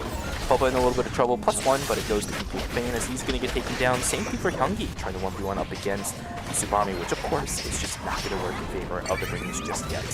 Exploit in trouble himself is also going to get taken down. Body goes over the wall. It'll be always Incheon sitting on the exact same amount of points they got in game number 3, right before they were executed and terminated in game 2. Yeah, that was really unfortunate for them. Oh, great damage here. Don't worry. Tons of fire going out, Shuvi. Oh god, Belser, what's gonna happen? A little bit more damaging. 9. Hello, my friend. I think it's just gonna be... Oh, he's... wait. No, the resets are hold on. given! Oh, yep, the reset... Hey, he doesn't want to... Oh, there's no way. Hold on. Go! Alex has the rage. He has the rage. Get out! Oh, the rest of the team's starting to come in too. There's Hyungi, do you have enough damage? No! way. Bernice is gonna die first. Curry. Now with the Oh force my field. god! Ingnan on the backside. Gets to get the Belzer, trade. these two- Zero Jin. It's actual stick fighting over here. They barely do any Wait, bullseye. Oh, Bullseye. oh. Bullseye. Oh, dodged out. Great damage from the fire. Dude, these two literally never kill each other. That is hilarious. Aw, poor Zero Jin. Wait, that's a third party. Hurry. Wait, what the? Dude, that looked so cool. Oh, And my Bernice man. dies again. Dude, what did Hyungi do wrong, man? What is happening here? Yeah. I don't know, but Hyungi Nate is the one that's gonna win it out in the end, and unfortunately, Vernice trying to help his teammates ends up getting taken down 2 times in a row. Very unlucky for that player. Gunn trying to do what he can. Shadow Stab is not going to be enough to keep his life intact. He's going to go down with no trade. One circle, just zip in and dodge it. Every single one of the auto attacks from the Felix. Well, now Datron Auto Arms all over here in our little fire and police station. Oh Young gonna be able to spot out all of them, but we can see the other members of C&J Esports a little up to the north there in Alley, so probably not gonna want to fight that. 20 seconds to go until trees are gonna spawn too. All the first set of objectives for game number 4 is about to pop. Let's take a look at what the scores are looking like for the team. 0 for C&J Esports, 1 for FN Sejong. So they're down now to 8.5 that this team needs in order to get that checkpoint mark. Sunam Rocks looking to duke it out up against FN Sejong. If this team gets this Tree of Life, it'll be an extra step forward in getting that 9.5 point mark. But if they also get terminated, as we've seen a couple of teams already do at this stage of the series, it will be a little bit of a problem. Sacrificing his life most likely for the Tree of Life, I'd say definitely work in favor of FN Sejong if he also manages to live. Well, now E8, yeah, is going to be using everything to get away here. Belzer not going to get stunned up there by the moon. Great bullet there by Hyungi. Doesn't want to take too much damage, though. 2 bullets actually going to land there from that sniper. Meanwhile, down there, oh, I just say go out. Luminal trying to run away as well. Looks like Always Incheon struggled in that fight a lot, too. Always Incheon tried to look for a fight against the tree, but the problem is Luminal, yes, he's on the Shuichi. He actually did a lot of damage and his combos were fantastic, but it's that stupid healing plant right next to the Tree of Life. That mitigated a lot of the damage output that Shuichi was able to do, and because it's not mid to late game just yet, he doesn't have the cooldowns. Like, especially his E, it's not max rank just yet, right? He's only level 10. He needs 4 more levels before a couple of his crucial skills are going to be maxed out. And actually, I say E, but at the very least Q, right? You're going to max out your W and then your Q. You need levels in order to do that. We're not there yet, so the damage just wasn't enough, especially with the healing plant going at the tree. On the chapel down here, Loken just going to be grabbing up all the vision that they can. Drones and cameras and bats and ravens and... don't you just love it, Shooty? Okay, 1 circle. Are you fighting off more than you can do? Or, okay, you got the rest of your team with ya. Taekyung. Back on the top of Leon as well, by the way. Seems like they did really like this kind of pick coming through. Is anyone going to pull the trigger? Happy to for Pegsu, and he has the Ghost Light on him. There's the healing drone activated as well. Although taking a huge amount of punishment from Fable, Taekyung on the backside looking for more. You know Ditton Auto Arms wants this, but they need to be a little bit careful. Good AoE on the backside. 1 circle will end up getting tagged out with the game roll, but Pegsu just disintegrates under the guise of the Surf's Up. Unfortunately, that's exactly what you need in order to deny a team and C&J Esports. Now in trouble, he needs to blink, he gets out, but A9 is on the hunt. How much time do you need to buy his bubble right now? Luckily, this is tanked. Is A9 interested in looking for the kill here? There's the points in coming down. A lot of damage is kind of mitigated at this point. Bubba, he's still alive, okay. The rest of his team is going to join on in. Dylan comes back. So, he bought enough time. Oh no, the Bola as we go into this fight beach. Great exclusive there from the mine, but it's not going to be enough. Bum is on the ground. Bungwa and E8 forced to run away. Their tanky is down, shooting. Fighting over the, I think bears in that zone? Yeah, it's just going to be the animals inside of the zone. But for C&J Esports, they're able to turn things around, right? We saw a little bit of annoyances for that team where they kind of got taken down 1 at a time, but with the Dimensional Rift going in their favor, not that bad of a situation at all. C&J Esports still looking for a little bit more, as always Incheon, Hyunghui eating a whole heap of damage over onto Hoyang. The rest of the team not there to respond just yet. It just means that Mai will be able to get away. Well, yes, indeedy. Poor Adri, man. Only 1 minute left here in night number 2. Oh, wait, what did we get? Actually, oh, hold on, the wolves. We're struggling with the wolf a little bit there, but it is a meteorite, actually. Well, which is a good them 50 seconds. Looks like they might contest this tree over here after this meteorite. Rest, we have Songnam Rocks coming into force, possibly as well. Meteorite on the ground. Curry gonna lay out some vision, trying to walk up, maybe gonna wait a little bit. Great star conjunct there, actually, to get some healing. Uh-oh. On the Wait, bottom EA side. might have an angle on this. Yeah, I was gonna say, having an angle, Curry's in a lot of trouble. It's they're gonna be the dead. first one No, to get they're down. dead. Oh, a little bit of a rough jump there. Looks like Belter is just gonna be able to run. He's the last member of Songnam Rocks. If Belter's not able to run, he only has 20 seconds to go before the Nadine's up. Oh, great double agent there. Hold on. All right, is EA gonna be able to catch this? I don't think so, Alex. When you have this range as Alex, it's so much easier. It's almost guaranteed that you're going to be able to get away in a lot of situations. E8 still wants this, but yeah, Belzer is out. The rest of his team is going to res, and I like the fact that we just disengaged there. Although, okay, I thought we had a team just completely wiping. Luckily, Loken is still alive. That's fine. Oh, wait. Oh, no. Uh-oh. Poor Gun here is going to have to just run away. That could have been the end of a team, actually, right there. That could have been the end of Slash.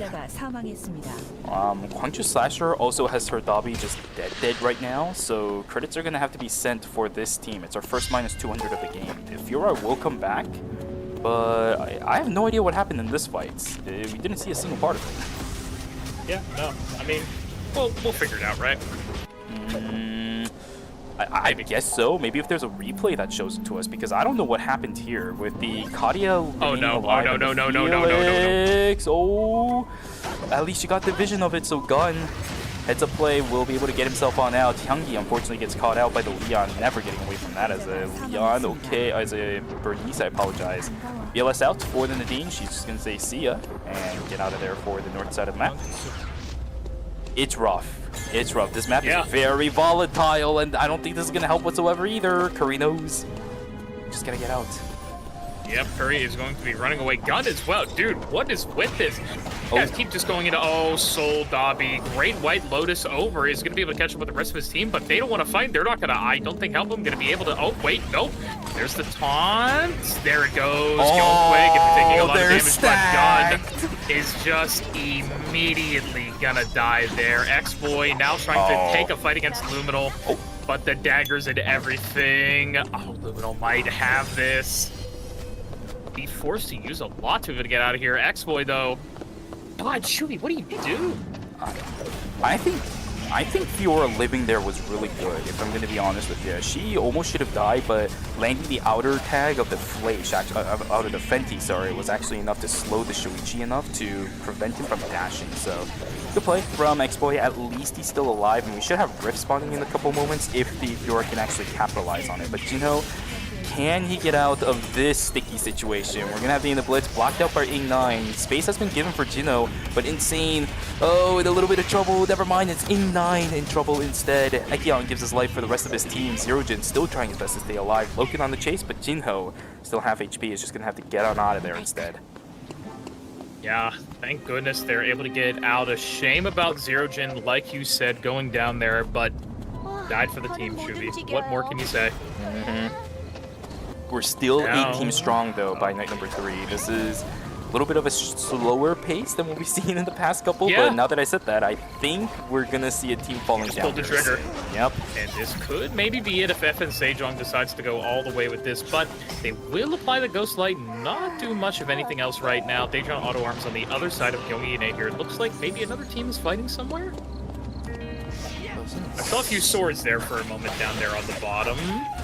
But, this could be it. Gyeonggi and 8, here we go. Ing 9 is just going to back on up. The Molotov's already coming out. Not able to chase too well there yet. Good oil slicks, but, yeah, nothing yet. The Blitz completely whipping as well, so no follow-through damage or anything. Gyeonggi and 8 still running away from Team Daejeon Auto Arms. I can't tell if they just don't want to fight this team whatsoever, or if they're just uncomfortable with the positioning. But yeah, just giving up everything inside of Pun to opt to go into String, which has been fully farmed out by Daejeon Auto Arms.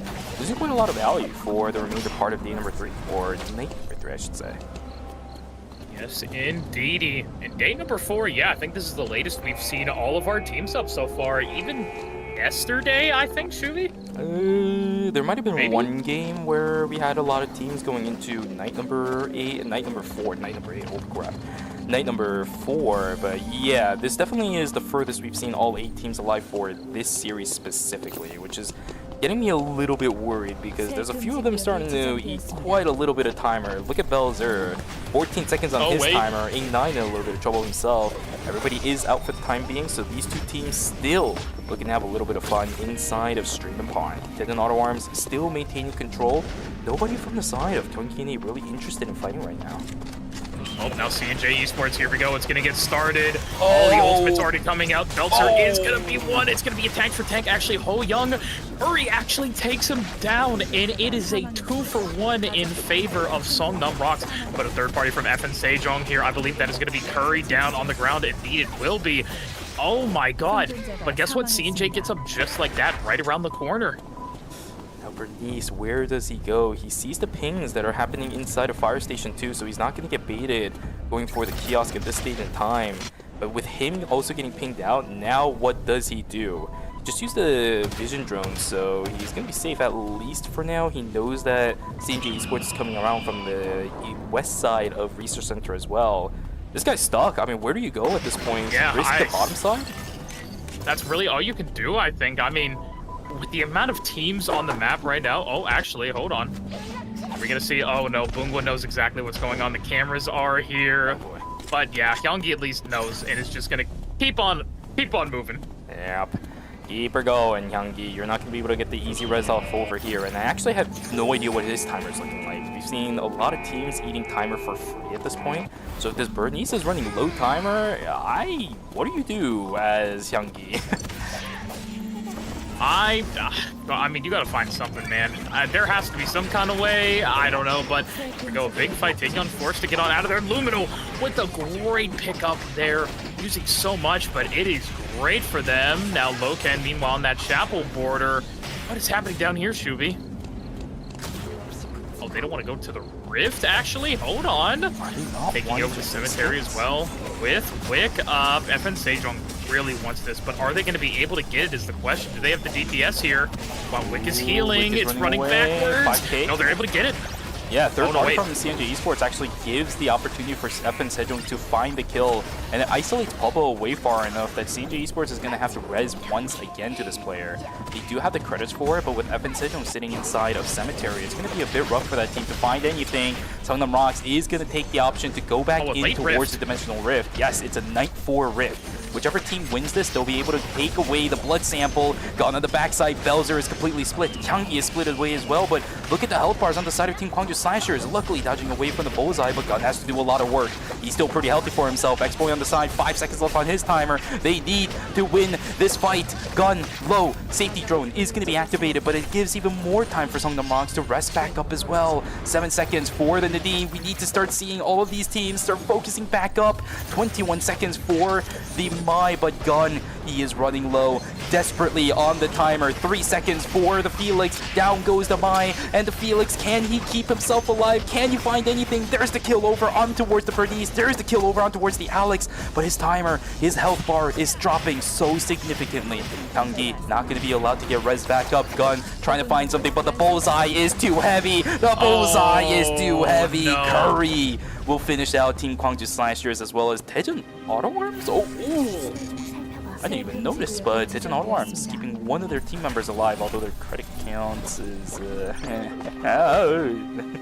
Yeah, oh wow, Kachipo just barely getting out of there.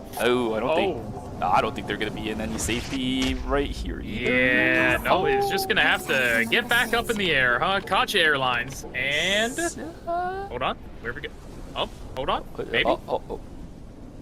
I think it's a bit better to be a little early on this than late. Yeah, especially right now. Belzer is going to get taken down, so Songnam Rocks, despite winning the Rifts, finds themselves against the crosshairs of Team Kyungi and Aiden. Will get taken down. 2 members gone. It's just going to be Hyungi on that Bernice. Well, Hyungi, are we gonna get to see solo gameplay down here? Oh no, I am foreseeing something in our future that's not gonna be very fun for Fable. Oh no, he actually did end up getting found out by the Vision Plant too. He's trying to run away. The Blitz is gonna completely whiff. Fable, yep, he's gonna take it. Where do you go though? Look at Forest, there's Vision everywhere inside of the zone. So no matter where he lands, he's gonna be found out regardless. Just barely landing inside a cemetery. This is a zone that I think is going to stay open, so for now he is safe. Can't say the same for Zerojin as he's getting chased down by a good chunk of the members from Team Always Inchan. Oh, Spec Trap just barely gets dodged out by the fire escape too. Oh, Zerojin, only a few seconds left as well. Oh, okay. I don't know about this. This zone's closing, man. Are you sure about this? I think He's dead. Yeah. Oh. See ya. Oh. Minus a 1. You know, this has become a trend at this point. Is there something I'm missing? Oh.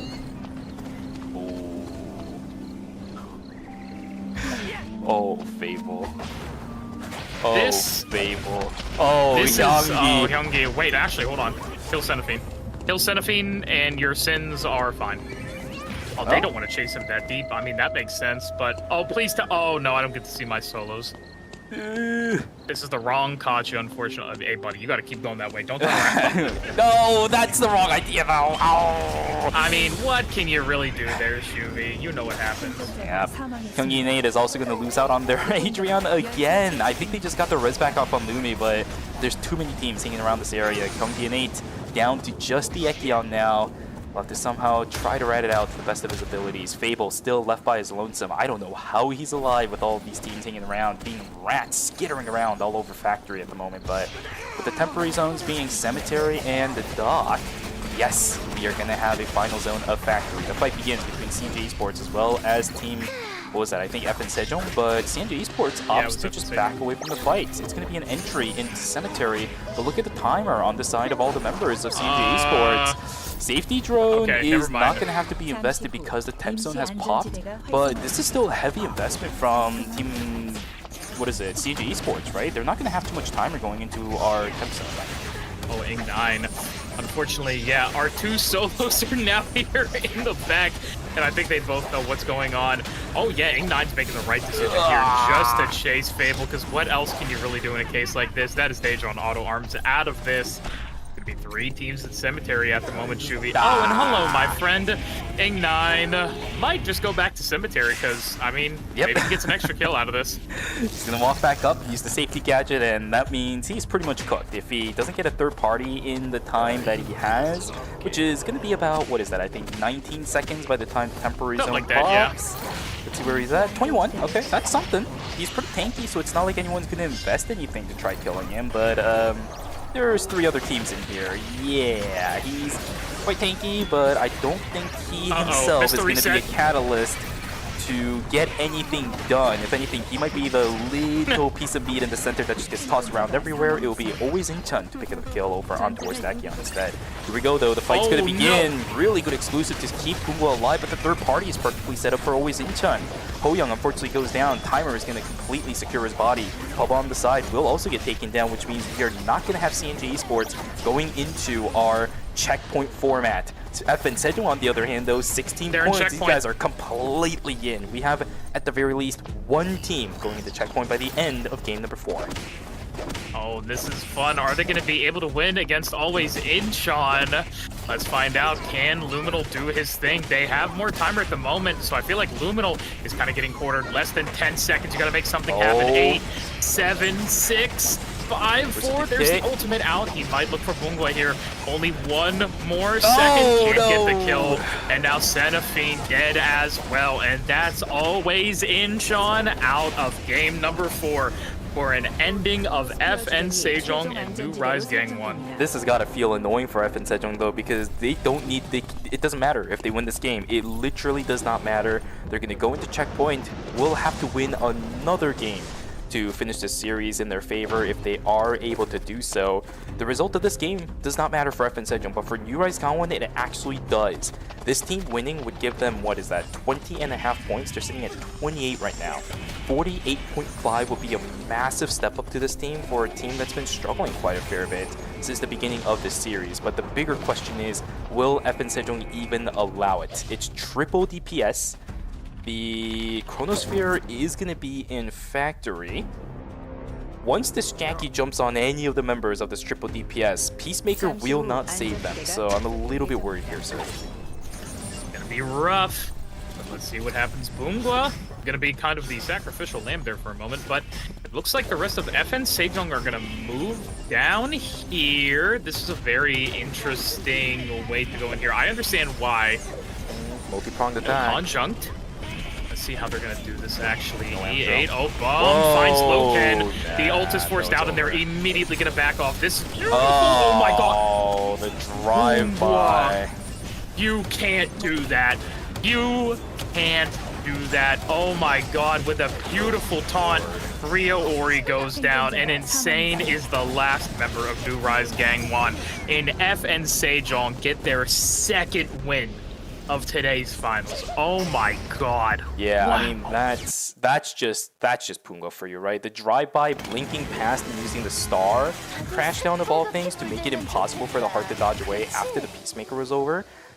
It sucks. I think that's one of the worst possible feelings in the world as a heart when you have Ghostlight attached to you while you have the Peacemaker going, because you're gonna still eat damage by the end of it and still be low, right? Healing reduction from Ghostlight is very, very annoying to deal with late stages of the game, and that Peacemaker healing might have been enough if it wasn't for the Ghostlight healing reduction. Really unfortunate for Team New Rise Gangwon because they're not going to be able to secure those extra 6 points in their favor. But for FN Sejong, this gives them even more time to be the only team in checkpoint. Congratulations to this team, seriously. Yeah, no, congratulations is correct. They have just been looking so beautiful, haven't they, Shuvi? Yeah, absolutely. And it's really surprising for me as well. Yesterday, FN Sejong was a team that was kind of straggling to a certain degree for the first couple of games in the series, and then slowly started making their way back in towards the middle to the later half of the series as well to secure themselves that fourth place spots. Right? If you remember the score sheet from yesterday, our top 3 teams, CNJ Esports, Gyeonggi Innate, as well as New Rise Gangwon, all of those 3 teams had at least 90 points. They were all above 90. FN Sejong, on the other hand, was 4th place, the last team to make it in, with somewhere in the low 70s. So you can kind of tell how big of a struggle it was for FN Sejong yesterday. Today is a different story, though. This team is revitalized. They know exactly what they want to do. They know how to operate their team composition and how to execute it. This is a perfect day for FN Sejong to play whatever they want and however they want. Oh, just beautiful plays all around. And this has to be nerve-wracking for some of these other teams, knowing that going into Game 5, it could be a shorter day than yesterday, possibly. But the problem is it's only one team in checkpoint. Politics is a dime a dozen in KR. It happens quite often, if I'm going to be honest with you. Oh, of course. So don't expect to end in Not at all. Game 5, but the possibilities are there. So let's take a look at what the score sheets are looking like after that game.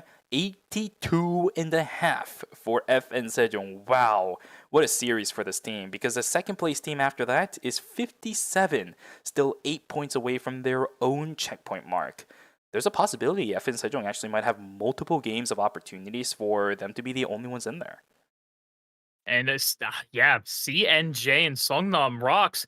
I hate to say it, everybody up to 5th, if you get a 20-23-ish point game, next game, that could be your ticket into checkpoint as well. So a lot of opportunity. It's a wild card right now with what's going to happen next game. Yeah, a lot of the teams so far have been getting a lot of points during phase number 1 and even phase number 2 as well, right, of the game. So during day 1, night 1, and then day 2, night 2, everyone's been getting a decent amount of points, which means the 23.5 point mark, 23 point mark that you were talking about is definitely a possibility. Even if FN Sejong has a good amount of margin between some of these teams making it in there, like for example, if FN Sejong has another performance like what we saw in game number 4, yes, they will have multiple chances, but it's not something you can reliably sit upon as your only condition of victory. FN Sejong still has to do a lot, but that's something they're going to have to discover over the breaks, right? Because that was an even number of games that we watched. We're going to go into a break so that we can rest our voices just a little bit more before we go in. Guys, we'll be right back for game number 5 of Eternal Return Masters and potentially a game number 6 if FN Sejong doesn't win it out for game number 5. So grab some water, go grab a snack, and go take a stretch. We'll be right back.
복원각으로 연쇄 처치 중.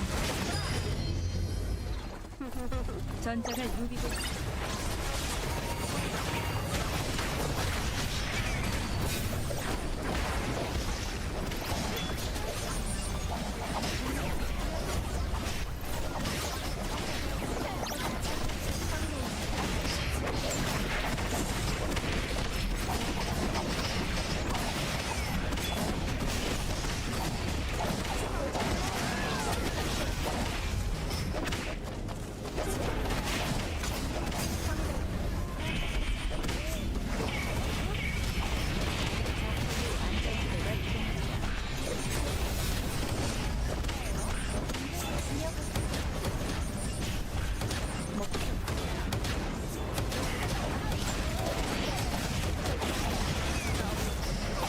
생존자가 사망했습니다.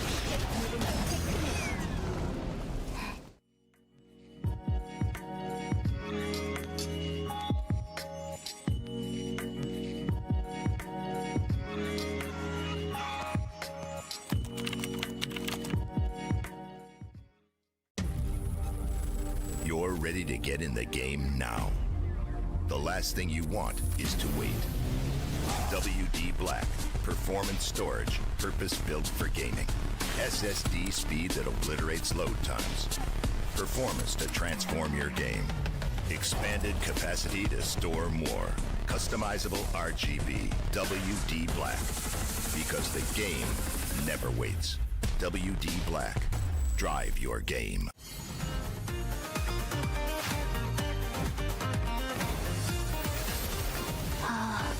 메모해둬야겠다. 키아라입니다. 잘 부탁드려요. 어쨌든 계약은 계약이니 디자인해드리죠. 그 바니걸 의상. 반돈을요. 진짜 프로가 왔으니까 손에 착 감기는 건 운 좋은 토끼는 늘 한 마리지. 그게 바로 나야. 바니걸이 세상을 구할 시간이야. 말했잖아. 히어로는 언제나 승리한다고.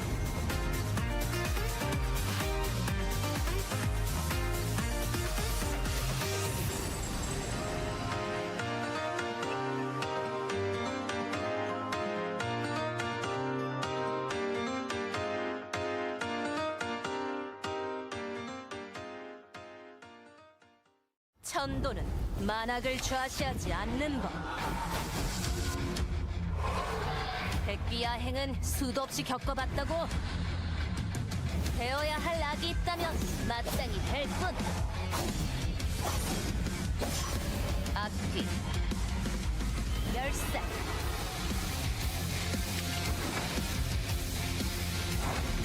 악령이건 악인이건 배워주겠어. 악은 뵐 뿐. 어디 한가롭게 떠도는 악기 없나? 지옥에서 참회해라! 비야부하, 불나방은 불에 뛰어드는 법. 길 잃은 망자들을 바른 길로 인도할 뿐. 길 잃은 영혼이 방황한 성불하시길. 후회도 늦었어. 피켓, 제번에 갈시.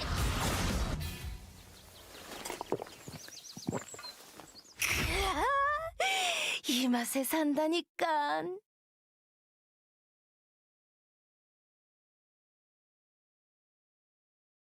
여기 대빵이 누구야?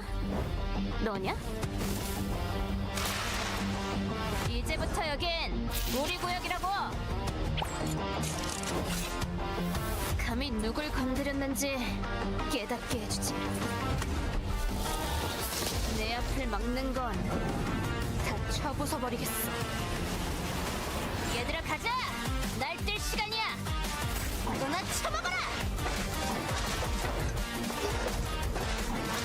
부숴주겠어! 참냐? 꺼져! 간다! 받은 만큼 갚아주지! 아, 귀찮아 죽겠네. 누구한테 어떻게 시비 타는지 알고 있겠지? 어? 싸움은 피하지 않는 게 내 신조라고. 여기 모여라, 자식들아. 너 머리가 좀 높다? 내가 좀 짜부러뜨려줄까? 대가리 조심하라고!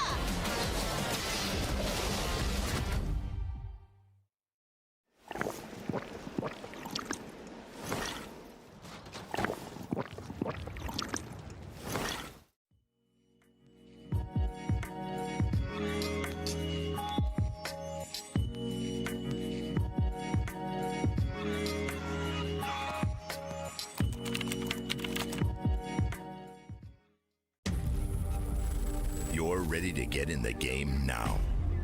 The last thing you want is to wait. WD Black, performance storage, purpose-built for gaming. SSD speed that obliterates load times. Performance to transform your game. All right, ladies and gentlemen, welcome back from the break. Hope you guys had a good one. Of course, if you've been here for the past couple of hours, you know exactly what's upcoming. So let's bring it back over onto us to see what we have to talk about in the next couple of minutes before the KR interview is over. Cirque, Game 3 Forward now over, and we have a team finally in Checkpoint. What are your thoughts on that? How are they playing? What are your predictions? Are they going to be able to win it after game number 5, or is Korea just going to do Korean things? I mean, like I said, the last few games have been looking good for FN Sejong, especially after this last one. I'm actually surprised they had somebody from FN Sejong up earlier. Sorry, I was looking at the I was looking at that. But yeah, I don't know, honestly. I would put money on FN Sejong taking it in the next game or two.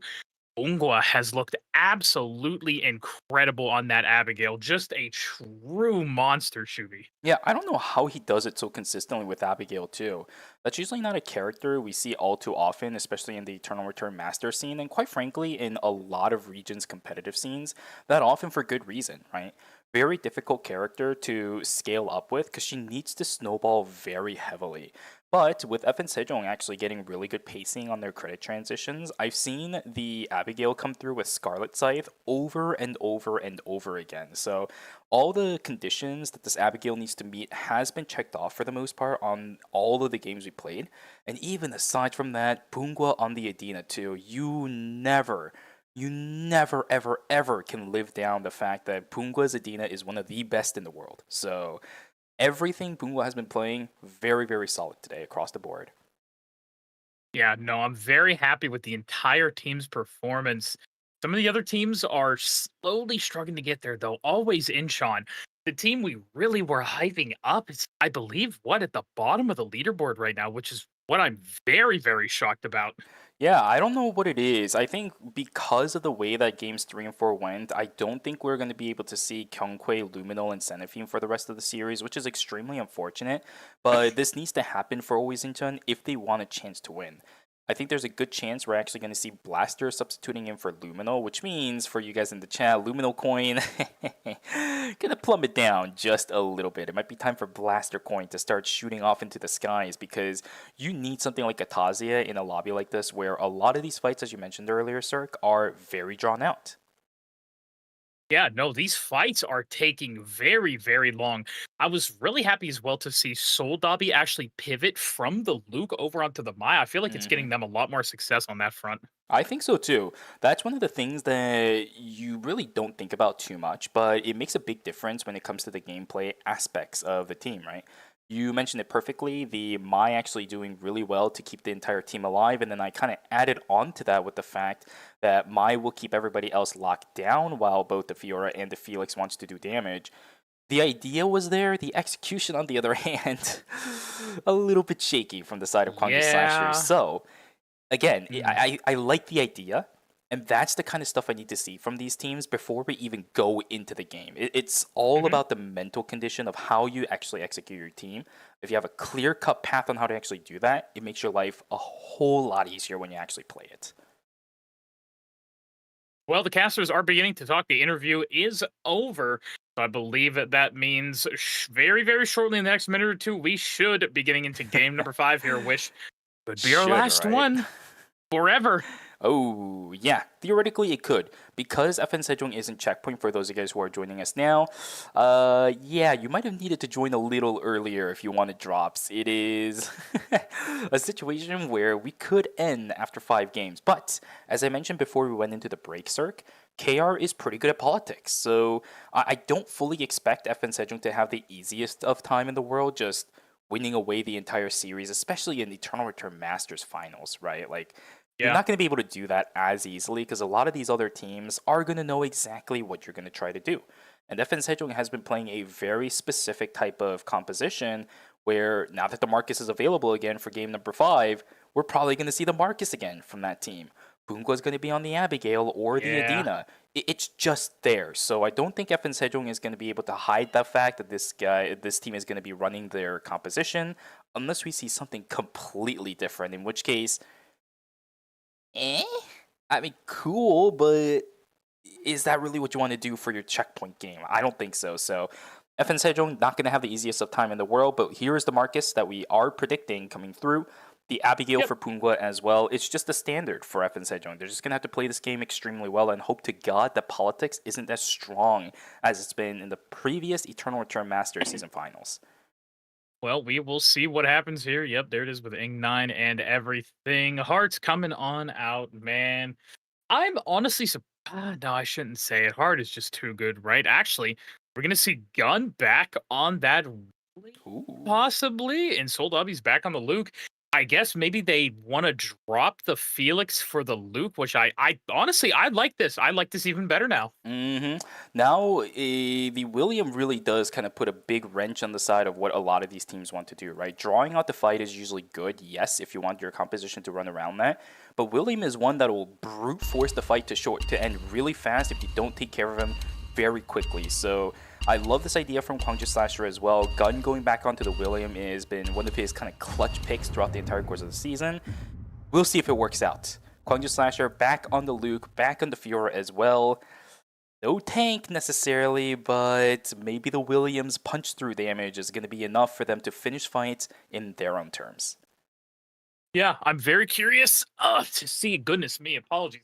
I'm going to take a little sip of water and straighten my back out, but look at that trophy. Looks so beautiful with the red glint. So gorgeous, Shubi. I love the red like reflection glint as well. It makes it look even more kind of like a blooded chalice. You know what I mean? Yeah. No, yeah, 100%. I love those designs. It's so cool. Now all the gamers are getting ready to load in. I believe we skip usually the first minute or so of looting, if I'm not mistaken. We kind of get like halfway to night 1 where all the fighting starts to happen. You know what I mean? Here we go, folks. Loading into game number 5, though. Yeah, let's see how this goes, because if FN Sejong is able to win it out in the end, we're going to have ourselves a pretty short series. Not the shortest series we've ever seen for Eternal Return Masters, but very, very short regardless. Pixu misses the jump over the wall, and there's the White Lily taken out. Even investing the blink to get on out of there as well. My goodness. All right, Pixu. Again, by himself as the lone front line. Yeah, I don't think that Yustin is going to let you out that easily. Down goes the bombing. Ho-Young. That took a little longer. What happened to CNJ? Tell me. I don't know. They might be getting targeted a little bit here. This is the wrong team, guys. There's healing drone again for Pixu. Is he actually going to be able to kill Zero G? Whips the striking tiger. If he landed it, maybe he had it. Does he have anything? Oh, Popo on the side. Oh, Pointsing is going to get dodged out his way as well. But the pull-in and the execute is there. Pixu. 2 healing drones throughout all of that, by the way, is enough to actually keep him alive. Who cares about food? It's just healing drone all the way, baby. Yeah, no, 100%. Healing drone doing all that they need. Now we have always Incheon up here, running that Charlotte again, which I'm going to be curious to see how it works out for them. They, of course, have the combo that everybody's been doing. Ori might be in a little bit of a bad position here. Peksu, I believe, might be able to finish this off. Nope, hold on. Wait, Insane's here. Doing as much damage on a Peksu. One more auto, not able to find it. Wait, actually, Popo looks to be in the worst position now. Insane actually not going to go into Popo with him. Going all the way around. Yeah, that's the problem of when you're trying to deal with something like India. You never know what's going to happen, so I actually like the call. But there is a clutch coming out from Youngie. That means by himself was able to finish and execute an entire team, Gyeonggi and 8 gonna get broken once again in the series. Bubba still in a little bit of trouble himself. +1 is there. Logan is gonna actually get pulled back in, and Bubba will also get taken down another break, as CJ Esports is gonna take the brunt of that one. Yeah, rough there for C&J. Broken this early as well. Can only spell things for later, huh, Shu? Oh, wait, Cinema. Oh, already gonna go down there in hospital. Night number 1 is where the bloodbath seems to be starting, huh? Yeah, and I just realized too, I can't tell if this was what happened in games 3 and 4, but Taking is not in anymore, so we're gonna see triple DPS coming out for Taejin Auto Arms multiple times in the next couple of games, assuming it actually happens, of course. Zero-Jin on the chase, parry is there, but of course it's not gonna be enough. There's another pick as Belzer is gonna be down.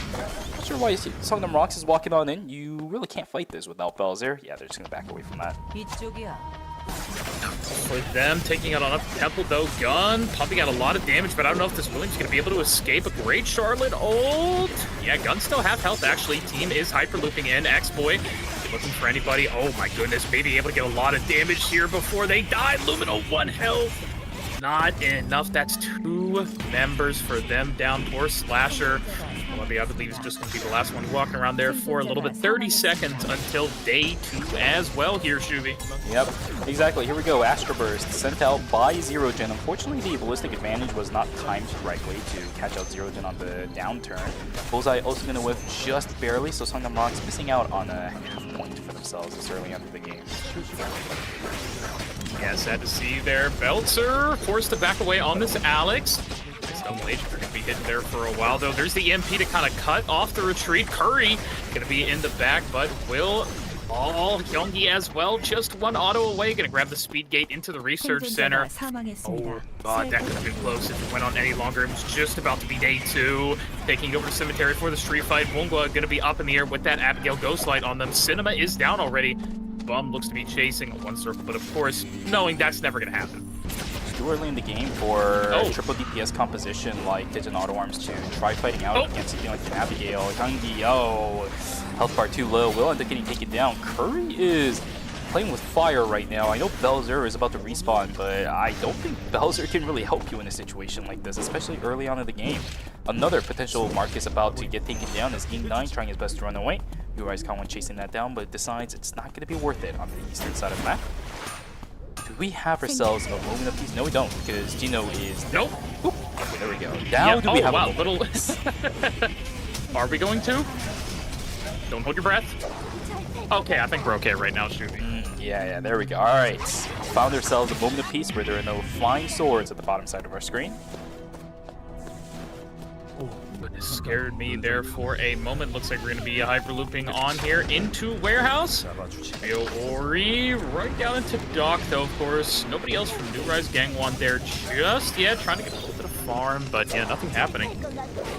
Just fine for you and me, because yesterday, as I said, very continuous stream of action over and over again. My throat felt like it was on fire after yesterday, so having moments of relief like this where you and I can just kind of take a breather, relax for a little bit, and then prepare for what's to come, because we know it's coming. Yeah. At least this gives us a moment, I'll take that moment. A little moment of peace as they're showing off the map right now. Lumi does have trees. We can look out for that later. Jinho, though, gonna just get decimated there in hospital. Meanwhile, a little bit of a split fight. Hoyoung and Peksu above. Bobo looking to get in here somehow. Doesn't want to get engaged upon. There's the striking dagger from Peksu. Charlotte ult is coming on out, and that is Tsubame left to dry, unfortunately. Exploit now going to be going on in. Another heart ult. We see Soul Dobby going in. Great basket onto the wall. Astro Burst out from the Justina. Exploit was able to take down Fable. Oh my goodness, that is 2 members of Daejeon down. Yeah, really nicely timed from X-Boy, because I was keeping track of him due to the fact that his health bar was so low. He just stood still, and as soon as the Peacemaker ended, he immediately executed and then got out, right? No chance for retaliation on the side of Taejin Auto Arms, so this triple DPS comp that this team is fielding just not working at all for these guys whatsoever. I haven't seen them win a single fight just yet. All of their points have been from picks so far, if I remember correctly. Yeah, I believe so as well. Oh man, well, there goes real Ori. What was that about there, Shubi? I don't know, he's just chilling. Oh, okay. Well, he's definitely not great killing. ult. Oh my god. Okay, yeah. Katya definitely doesn't win one against him. We've seen Subaru's do it tonight, but definitely not Katya. 연쇄 처치 중입니다. Yeah, no, that's one of those in-betweens for Bernice, because if you are allowed to get right on top of her, you are just going to absolutely melt a gotcha. I speak from experience. Yeah, absolutely. We have how many items on the Bernice now? 2. So your crits are not guaranteed, but if those 2 are your crit items, you're sitting and hovering around, what is that, 80, 90% crit, somewhere around there. So very good position to be in as a Bernice. A transition actually dropping in favor for the dial in somewhere around the map. There we go.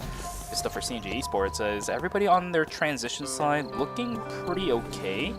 Always in Chun. Charlotte has no items, which definitely makes sense at this point in the game. I think a lot of people towards the end of Season 9 was also starting to kind of talk trash about Elfdress. They get tagged down a little bit throughout the course of the season, which definitely makes sense. That item was very, very strong for support. This one of the teams. Yeah. Supports have become a mainstay in Eternal Return. Doesn't really need it anymore for the Charlotte. Fable. Here we go. Another fight starting out. Fable is going to get tagged out by the Ghost Slide. Unfortunately, your team is completely isolated on their own. No Peacemaker. Out for Fable. Down goes the heart immediately. Which means coming in 8. Zerogen is going to head pop as well. Everyone's just going to disengage because it's still night number 2. No credits have to be picked up, or I should say used to get the reses. I'd rather stay safe at this point. Good call for both of these teams. Yeah, no, great that they're going to be able to all back up and have their moment of peace. We just talked about Soul Babi almost finding it there to jump onto Insane, but no, looks like actually Res Gangwon just not even going to contest the tree, I believe. No, and they also see 2 members of CNJ there with no Subame, but I don't believe they know that. Yeah, I want to get a status check on FN Sejong right now as well, because remember, this is the team in checkpoint. Transitions-wise, they're actually kind of ahead of the curve compared to the rest of the lobby, I think. You have 3 items on every single one of their players. 180 credits on the Kejin. If you're planning on saving this for the Abigail, that's slightly behind pace on the Scarlet side, but oh my god, FN Sejong. Pungwa is now stuck in the middle of nowhere as well. What is going on all of a sudden for this team? Bum just disappears and the rest of the team just says, what the heck is going on? We'll lose out on the Marcus and then just kind of stagger around a little bit. It should be minus 200 for this team though. E8's gonna go get the rest. Yep, I was going to say he is just right at 200 right now, so that is going to be a little bit of a tempo loss in terms of items for them, but that is A-okay. They're not looking too terrible right now, I feel like. Yeah, but this does put a damper on the Scarlet site potentially coming in for Pungwa. I think we should be seeing something like the Nephilim coming out very soon for that character. Blood Sample is going to be a bit difficult if you don't get the Wicca line, and we have seen the Abigail be prio when it comes to the Blood Sample, so we should imagine if they're able to get something like that, it will be the Scarlet type. All right, let's see what we have Songnam Rocks doing on down here. It looks like they're, of course, just going to spend in the next 30 seconds calling things in for each other, which will be beautiful. Bum up here. Let's see if FN Sejong maybe wants to fight CNJ here. They look to be pretty strong at the moment, but not looking like it.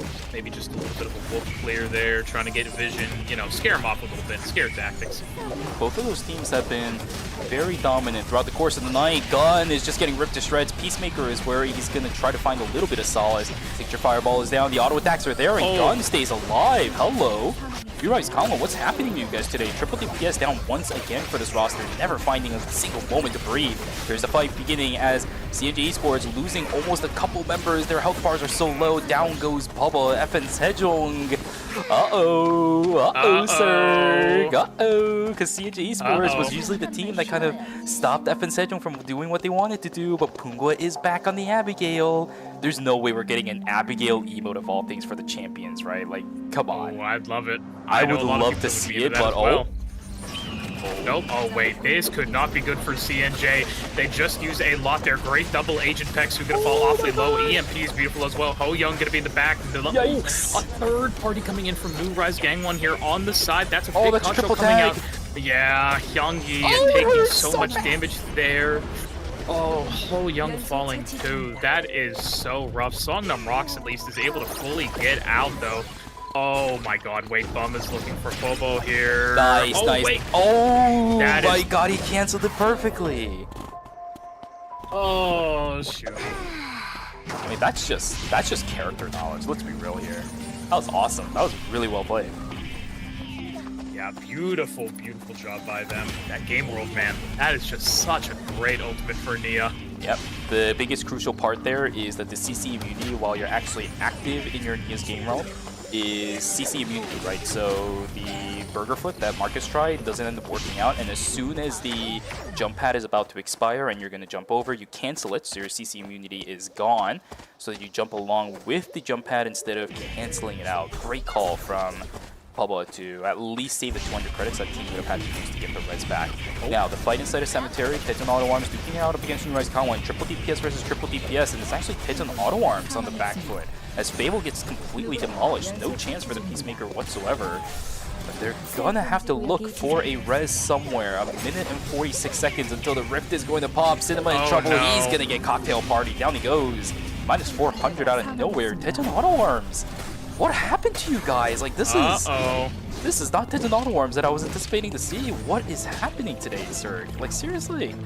I don't know. We do see Youngie and 8 actually backing all the way up from FN Sejong, not winning that fight right now, so that's going to be a free meteorite for them, not costing them anything, essentially recouping their loss earlier from having to revive, I believe it was Bum.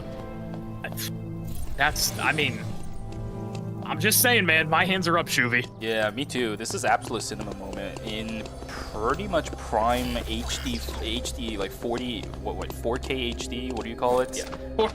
4K Ultra HD. Yeah, there you go. Sure, we'll go with that.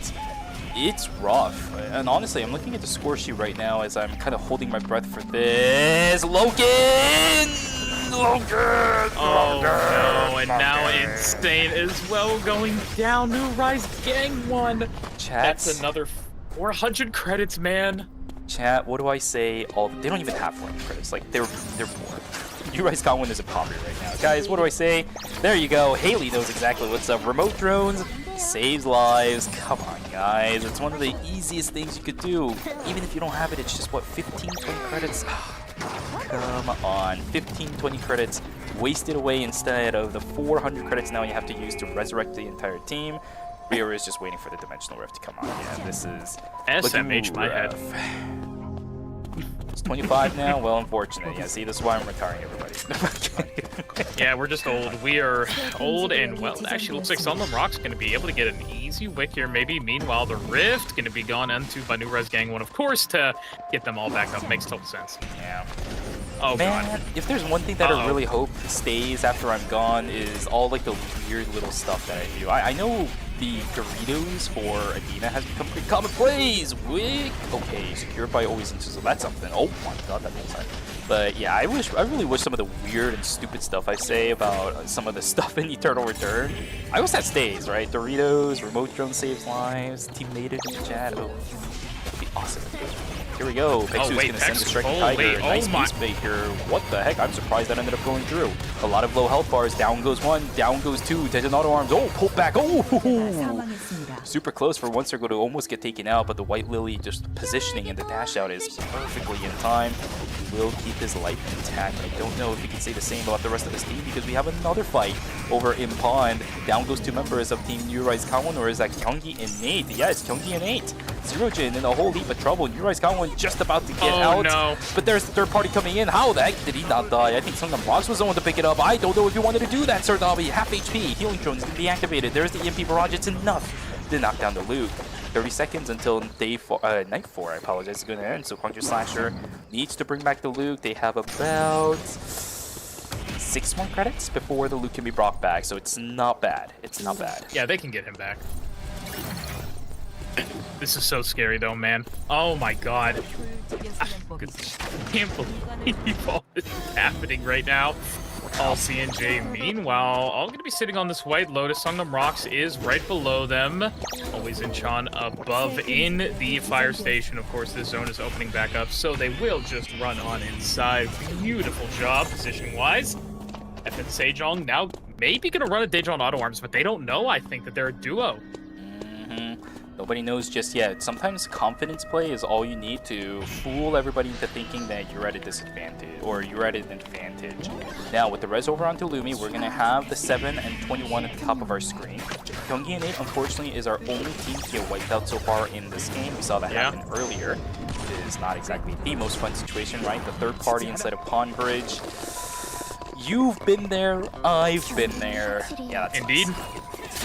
Yes, indeed it does. Soul Dobby, are we going to take it? No, he definitely doesn't want to yet. Fighting on a very, narrow place like that with Adri is not ideal at all. Especially Riori's Adri of all things. This man's Adriana is absolutely filthy, so good call on Sir Dobby to hang out on the backside.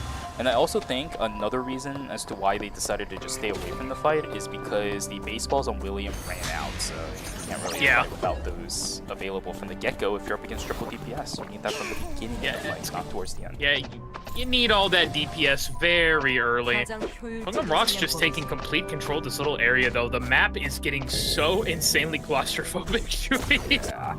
We're updating 5, 7 teams remaining. Night number 5, it gets even worse for these teams right now.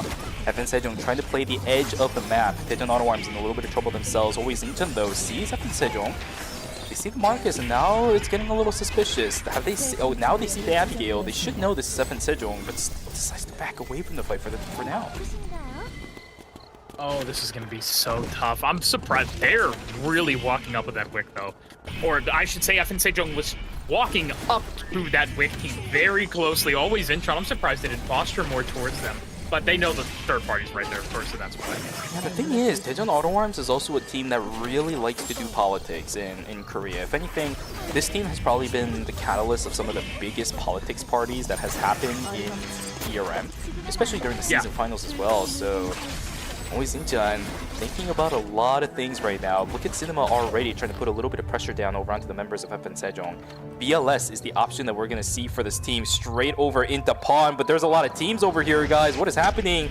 Loken, and actually the split away for the Hyejin out of nowhere. Oh, the worst possible situation has happened for FN Sejong, and I think that's going to do it. Poong was the last one alive, but the auto attack comes through. Mission accomplished, boys. Go next. Game number 6 is now guaranteed. Whoever was piloting that, I think, might have screwed over E8. Yeah, but at the same time, how do you really expect there to be like 3 different teams on the Pawn Bridge? Or at the very least, how do you expect that spread of one single team to the point where everything just gets... Now I'm thinking, dude, if C and J die next without any kills, they're not going to be able to hit checkpoint, which means if F... Oh, no. Yep, another possible game. I mean, Gangnam Rocks is on pace to be able to also make it in, right? They're at 57 right now. Oh, yeah, no, if they're able to get 8 more points, yeah. Alrighty, well, those are some teams to watch for you all in chat right now. Funnily enough, sir, my hearts are going. Gangnam Rocks is the only day 2 team in top 4. Well, God, man, this is all very scary. Soul Dobby is gonna land that, probably asking his team if they should go or not, but I don't think they want to pull the trigger just yet. Yeah, Fiora is way too far behind. If that was North America, you know it was sent, but this isn't that region. At least Gwangju Slasher has control over the temporary zone. This is really good, right? You just kind of mess around with it a little bit, walk out when you feel a little uncomfortable. You have all the time in the world to play around with. Gwangju Slasher has to play this extremely smart. Want a chance back into the series, but this is going to be absolutely a massive fiesta at the moment. A couple of teams start to pull the trigger. We have Daejeon Auto Arms starting to walk from the south side. Gwangju Slasher, your positioning scaring me a little bit. CNG Esports now in control of the temporary zone. Are any of the other teams going to look to are they going to look to posture for it or no? I don't know, honestly. At this point, there's so many teams here. There's the EMP going on out. Oh, Gyeonggi is gonna, of course, walk into it. There's the ultimate. Oh, no. Wait, one circle. Only 1 second left. Yep, there he goes. And it's all up to Fable, but Fable won't be able to do it. That's another team on out of here.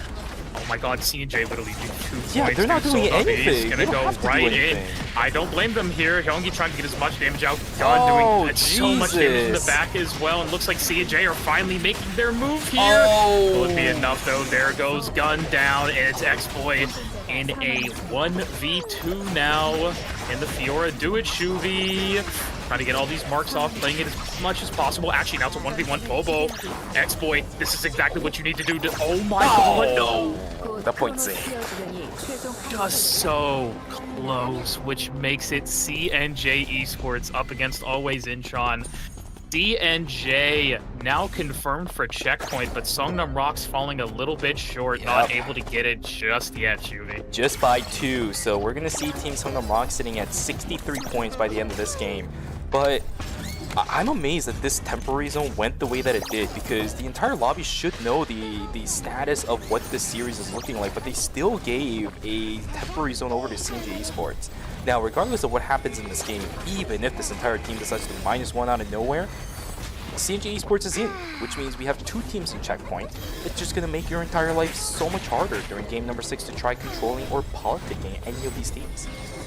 Indeed, it will be. Looks like they're making the executive decision to actually go onto the bridge, which I think for a team like them makes total sense. But it's will mean a few seconds of timer loss. They are really just going to have to move it, huh? Yeah, thin corridors, though. We have a dial-in looking to fight up against a Kazi of all things. Another heart in the face of a Nia's game world. Let's see how it goes. Pubba has been dealing with it pretty well so far, but now you also have to tack on the Divine Intervention from Senaphine's Charlotte. There's a lot of survivability tools up against the pick composition of CNJ Esports. Can we see CNJ Esports somehow pull this off? Is the miracle about to happen? Or is it going to be Always Incheon looking to cement themselves at least some additional points to get themselves out of 8? Baeksu is going to start the fight at the beginning. Striking Tiger is out, but the wall is there to intercept, and a beautiful response from CNJ Esports. Although, Tazia is dead. Wait, that's a little bit weird. How the heck did the Tazia die? Why did she die? What? Did she step out of the Peacemaker? What the heck just happened? CNJ Esports takes away game number 5. No. And Always Incheon just fumbles again on another game that they theoretically should have won. That was a great initiation, great kill. That should not have been returned. Baeksu dying like that should have been the end of it, like you said, but wow, CNJ able to pull it out at the end. My goodness. And unfortunately, Heart, especially now where she is at the moment, is not the classic style of ADC that we see a lot in things like the Nadine, the Rio, the Tsubame, something like that, where you just have continuous DPSs. Yes, you do, but she's a little bit more utilized towards the actual ultimate value, right? So you don't have the continuous damage output, especially after your Peacemaker is over, because by then your overdrive is done too. You don't have the burst damage from your auto attacks, even with the crits, to kill something like a Tsubame after everything is done and said over with. Really rough for Always Incheon. They needed that game 100%. CNJ Esports, they could care less, but still walked away with the win regardless. Yeah, wow. Congrats again to CNJ, man. Everybody climbing the ranks here. It is just crazy. Like I said, I believe we're going to have, what, 2 teams on checkpoint after this. So now a quarter of the lobby. It's getting tighter and tighter, Shuvi. Yeah, it's rough now because this is the situation I talked about after, I think it was game number 3. If somehow there was a world in which both, FN Sejong and CNJ Esports both make it in, the way that these 2 teams have been playing, it's going to be so rough for everybody else in the lobby to actually deal with these 2 teams that are going to be in checkpoint. One plays very stable, the other plays very risky. You got to control the factors and how to deal with both of them, otherwise you will get ripped to shreds like we've been seeing the entire night so far. To shreds, you say, as I always say. We're about to get the leaderboard here very soon, confirming what we've already been talking about, but wow, Shuvi, what an explosive day we've had. I did not expect it to You didn't expect it to what, sorry? go this way at all. There you go. Okay, I should have kind of assumed that, but you cut out at the end, so I wanted to make sure. Sorry. I also agree. I never really had it in my bingo cards after the performance from FN Sejong yesterday to have this dominant of a performance, and to say that CNJ Esports would also be able to pull out a performance like this is definitely a little bit of a lie, if I'm going to be honest with you. It's something that Super and I have been talking about for quite a while now, ever since CNJ Esports kind of went away with their just, let's play our one-trick characters all the time, going into a little bit more meta like I talked about. this team is one that always used to just be really good in the mid game, but never won games just because of their character selections, right? Like you just lose to meta compositions. It just never happened. But even then, like today, this is not the result I was looking at to happen for CNG Esports. Yes, I get that they are the champions from Season 8, but it's still the risky style of gameplay that I don't expect to work in the season finals of all things. So looking at this leaderboard, I'm very surprised it's looking exactly like this right now, Cirque. FN Sejong on top in checkpoint, as well as CNJ Esports. Their point counts don't really matter anymore. It's going to be Songnam Rocks in third, New Rise Gangwon in fourth, GJ Slasher, Gwangju, of course, in fifth with 53.5 points. Sixth place being Gyeonggi in 8. All these teams are getting so close. 3 points for Songnam, 8.5 for New Rise Gangwon, 11.5 for Slasher, and 12.5 for Gyeonggi. They're getting so close. Almost all these teams could head checkpoint next game. Yeah, if anything, I even think Always Incheon can also do it as well. Funnily enough, I know a lot of people are kind of talking in chat about how Always Incheon's composition just really doesn't do anything. And while to a certain degree I do agree, I agree with that, there's also times when this composition is able to just completely pop off. It's just been a long time since we've seen it. We've seen this comp walk away with like high 20s in the amount of points we've seen these guys get away with. So Always Incheon is still also in that position to threaten checkpoint, assuming this goes to game number 7. 24.5, I think, is what we are looking for now for this team, or is it 25.5? Yeah, 25.5. Definitely possible, I think. Yeah, no, I agree. It really is possible. Next game is going to tell us a lot. What the? Like I said this time. Oh, wait, what happened? What is this? Oh. I feel like... What is that? I feel like I recognize this art. It's Oh, it's like a very old anime. Shinchan, I think it was, right? That's what it was called? Yeah. I think it's Shinchan. Yeah, that's the English version. I know the Korean name off the top of my head, but not the English version. I think that was a Shinchan reference for the art. Never really watched it too much, so. Yeah, it is Korean Shinchan. Oh yeah, look at that. Okay, so I was right. Hey, I know my references a little bit. These are all so cute, man. I wish, God, I know I keep saying it, but I want stuff like this here, Shuvi, please. Yeah. Guys, if you do not tell me to ever draw posters for things like this, it is just going to be stick figures everywhere. You and I talked about it yesterday, but yeah, there's also a possibility we should have also done like a mini game where we just actually do like paint.exe and then make people predict or guess what character we were talking about or what character we drew just off of very, very basic and default additions to stick figures. Dude, you called me better on paint, but I feel like that's a lie. No, man. No. There's a whole joke running in my community from way back in the days when I used to stream gachas about it's called Shuvi's horse. Okay. Let me send it to you. I know I have it on Discord, so yeah, unfortunately people in chat are not going to be able to see this, but Hey, come look. What is that? Oh my god. You see what I mean? Shuvi's horse right there. Okay, So well, that that is indeed. I mean, it's, dude, looking great, man. Objectively speaking, who's worse? I think it's still me. You really it still think? might be me, dude. I couldn't even draw that. Oh man. Okay, well, Your horse has an odd amount of legs. I think it got cut off at the end. If I'm going to be honest, you see, like that little Like the actual horse's leg got cut off, because I mean, I think it did too. I wish I could show chat, but then I'd be like exposing our DMs and everything, so I don't want to do that. Wow. Yeah. Oh I'm my very god. respectful to privacy. Well, going back to the posters, looking pretty good. What do we got? Is that Lenny? No, That that is little Bianca. gremlin? That is Bianca. Ah. I was gonna say it's one of them. Yep. All right. Well, I think we're about to start getting ready for game number 6 now, aren't we? Look Yeah, at I that. believe. Well, pretty Yes, fast, sir. huh? Yeah, actually, we're starting to go smooth sailing from this point on. I hope that stays, and I hope I didn't caster curse anything. Assuming there's a game 7. Assuming there's a game 7, Is right? that Merca? Oh, I see the Merca. Tijan Auto Arms. Oh, I like this. And remember that too, Digital me too, Auto me too. Arms is the one that originated this style of composition. If I remember correctly, there was one other team that tried making use of the Merca, but it just didn't work out. And what am I seeing on Always Intern right now too? Yo, yo, yo, yo, yo, yo, yo, yo, yo, yo, yo, yo, yo. Wake Kelsey up. Yeah. Take this here. Log in and log in. That means it's Luminal on the start. You're no fun. We do have Carlo though, which I can already tell who's going to be playing that. Oh yeah, it's gonna be Cinema, right? Oh no, it's going to be one circle on the Merca. Yeah, exactly. One Circle's been practicing a lot on the Merca. Did you not see his paper printed Dak.gg character history?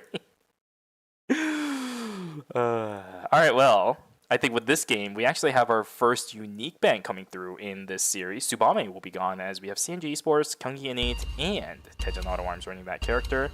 Not going to be available for the next game.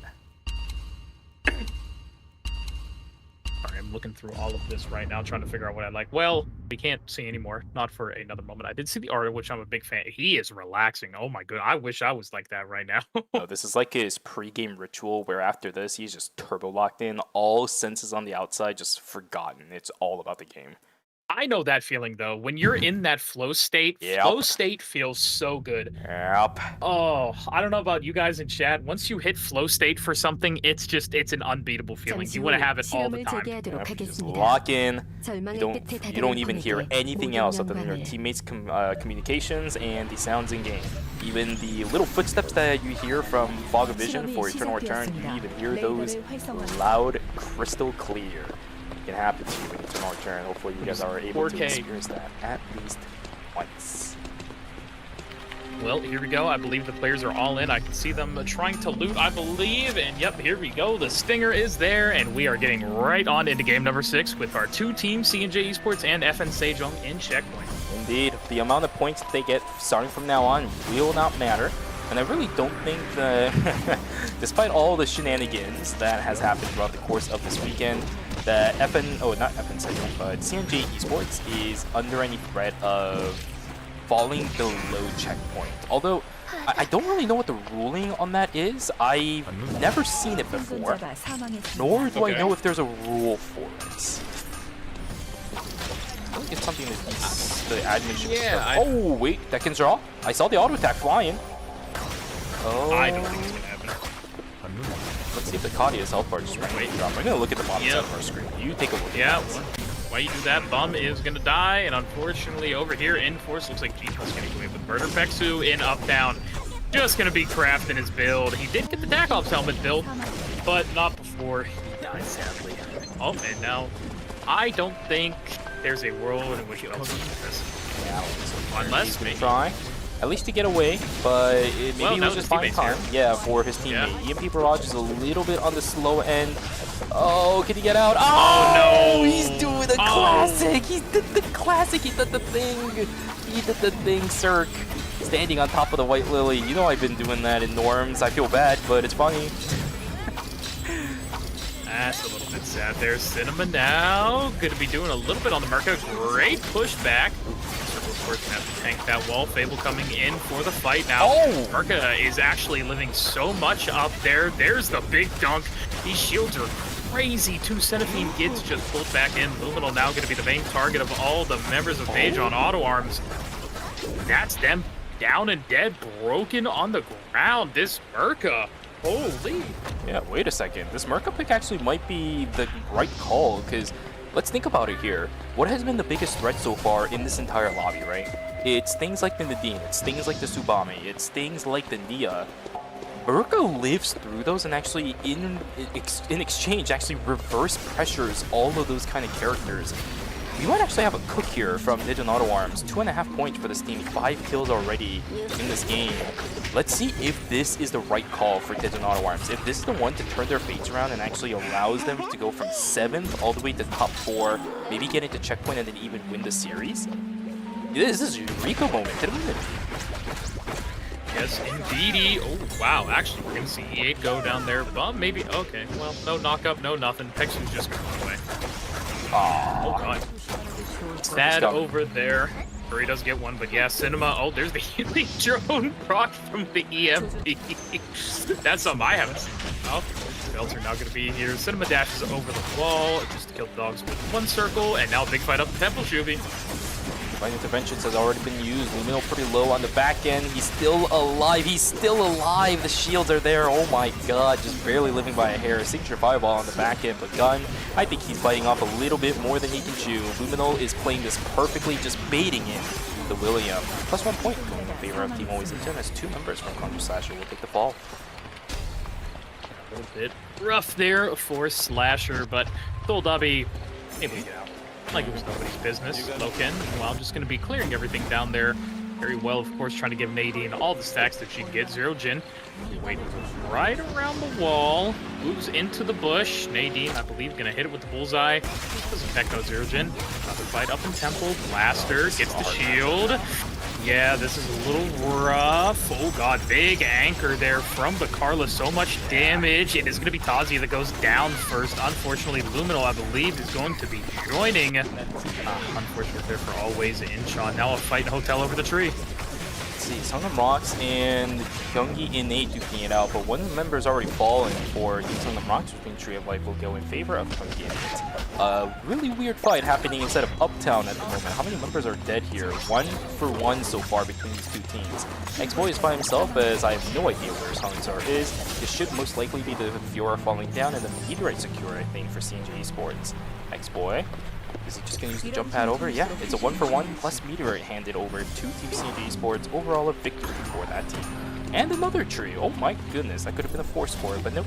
2 different transitions instead. Really nice value, and there is that pedal torrent I was talking about when we did it, sir. Yeah, we love seeing that pedal torrent there, buddy. You are just predicting everything. Vexu, while X-Boy are going to be... Oh, that's so unfortunate. Missing 2 procs of the ultimate. A lot of damage not going off that Fiora. I don't know, man. I swear to God they changed that ultimate. It hits half a second later. I'm so convinced of it. I'm a conspiracy theorist. There's 2 parts of the ultimate where the first one is the initial thrust and then it thrusts again. That's where the damage comes out. Like, that's what you mean, right?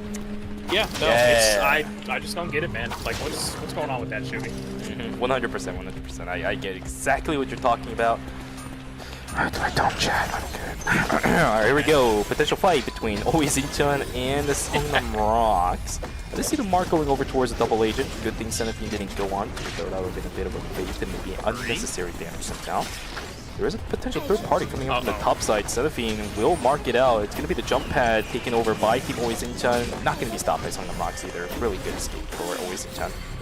Yeah, right over the wall, and it looks like, yeah, Evan Sejong not wanting anything to do with it right now. Playing a little bit conservatively right now, of course, you know, knowing that they're in checkpoint again with CNJ Esports not wanting anything to happen there. Songnam Rocks, let's see, Always Incheon will walk up. A little bit of damage on Luminal there, but it is Charlotte, so she will just heal it up. Now here we go, actually already going crazy. Abigail is in. Actually onto the Charlotte, but the ultimate comes in as well. Belts here trying to get a double agent off totem out. Kazuya is going to be enough though. Senefine forced all the way in the back, but belts are down, and now Hyungi as well. Curry is forced to run. It is night number 2. The blink and everything comes in, so I guess Songnam Rocks is going to be able to live for right now, but a great fight there from Always Incheon, and now onto the Rifts. Auto Arms with the Merca, trying to put a little bit of pressure onto the backside. Gun's gonna send out the signature fireball. He's got the fastballs flying, but Merca has access to the backside. Oh, holy moly! Goodbye, Gun. Oh my god, where did his health bar go? Just one knock up into the air from the Merca. That's all they needed. Oh, I think a Merca was a great idea, man. And now that I've said it, it's probably a casting curse at this point, but still, Merca was a fantastic option for this lobby. It's kind of dealing with everything that I was talking about earlier. Well, I'm telling you, man, when I came back, you were telling me how good Merca was, but a lot of Korea had it figured out. But before I can even get into talking about that, Always Incheon blowing up. Holy Lord, Luminal on the run from Peksu. Link, I believe Charlotte might not be able to get away from this slow. But these kicks, man, they are just way too much. Here we go. Yeah, that is a dead Charlotte. Tazia on the run. A little bit more for CNJ there. Good tidings. Only problem with this for CNJ Esports is even though they get a point, right, from killing the Charlotte, they don't get anything in the game itself. Unfortunately, the Weapon Master for actually killing the Charlotte only goes towards the dial-in. They don't even get any credits out of it because look at the inventory of the Charlotte. She is completely purple right now. Let's see how this fight goes. Gino on the backside does get access to the back end, but One Circle still stays alive. Now Fable trying to fight it out up against A9, but Cinema, it just has easier time dealing with a Tsubame than a Marcus does on the flip side. Unfortunately, One Circle does get taken down, and now Gino feeling a little bit more confident about this, trying to duke it out up against the Merca, but the fight is there, and Cinema will take the one up on it. Fable still alive, so overall it's a 1-for-1. Both of the teams will find their fallen member back. But a lot of timer being sent by these guys, especially team, what is that, Kyunki and 8, as they're deep into police station at the moment. Great fight there from Gogi and 8, but man, Gino not being able to fight that Merca like that is so unfortunate. Cinema putting in so much work so far that we keep talking about Jin. Hold on. You see Bully here. We actually haven't seen too much of our little friend, have we, in these last few games? I feel like we never see Bully. Yeah, it's day 3 and it's freaking blue. Yeah, I was gonna say, we really haven't seen them in a while. Hold on, here we go. Merca looking Oh, maybe for Gino anything, outside. closing 9 back. Yeah, are we gonna see? Hold on. Oh, Yeah, Gino just takes one auto. way Oh, they too get much damage. Oh, that is so rough. It's a 1-for-1 so far. A9 trying to sustain as much as possible right into the wall. One Circle is down. Cinema's gonna be the last one up. Oh, Where's the guess dash? what? What Oh, comes nice. up has to come down. Shubi, Ing9 not able to push him into the wall. Oh my god. Oh. Cinema is just living for so long. Zerojin has no energy at the moment. Gonna try and dash away. Ing9 now is gonna be on the chase for Cinema. Knocks it into the wall. One team down. Shubi, Daejon, Auto Arms out of game 6. Yep, the Cast Curse came true, unfortunately. But again, I think the Merca is the right call for Team Daejon Auto Arms. If we do end up seeing a game number 7, I think it's a very viable option for this team. Yeah, no, I definitely think it is as well. Oh god, what's gonna happen up in here now, Shubi? Dude, New Rise Conwin is playing with fire, always in Chun, looking for a couple items. We do have the Lunar Embrace being built up by the Abigail, which could actually matter quite a lot. Paradisa goes down, same thing for the Astra Burst. On the backside, Loken in a little bit of trouble. Seraphine is right on top of this Arda. I don't think he's going to be able to live. Oh, just barely. Oh my goodness, just barely keeping his life intact at Nimrod's gate. Putting it back over to the teammate's safety net. Holy moly, that was close. A -200 prevented on the side of team. What is that? You guys got one. Yeah, no, I got scared for them for a second, but the Sentinel value combined with that Nimrod's Gate is just... you know, I said value, but it's invaluable. You cannot put a price on saving that Arda at all, other than maybe 20 credits, so I guess I lied a little bit. That's okay, though. Always in Sean, now trying to contest this purple box. Res Gang one, though, wants this for sure, unless they decide to back away. Be a little rough for anybody to walk up to this Arda with just the zoning. Yeah, uh-oh, here comes FN Sejong. Yeah, with the ping flying around everywhere. Now it's Boongwa. Oh, yeah. he's figured I it think out. he saw Blaster. Yeah, and they're just like, you know what? Never mind. It's not worth it. Just, you know what? We're gonna... I think the door's over there. I'll leave the way I came in. You know what I mean?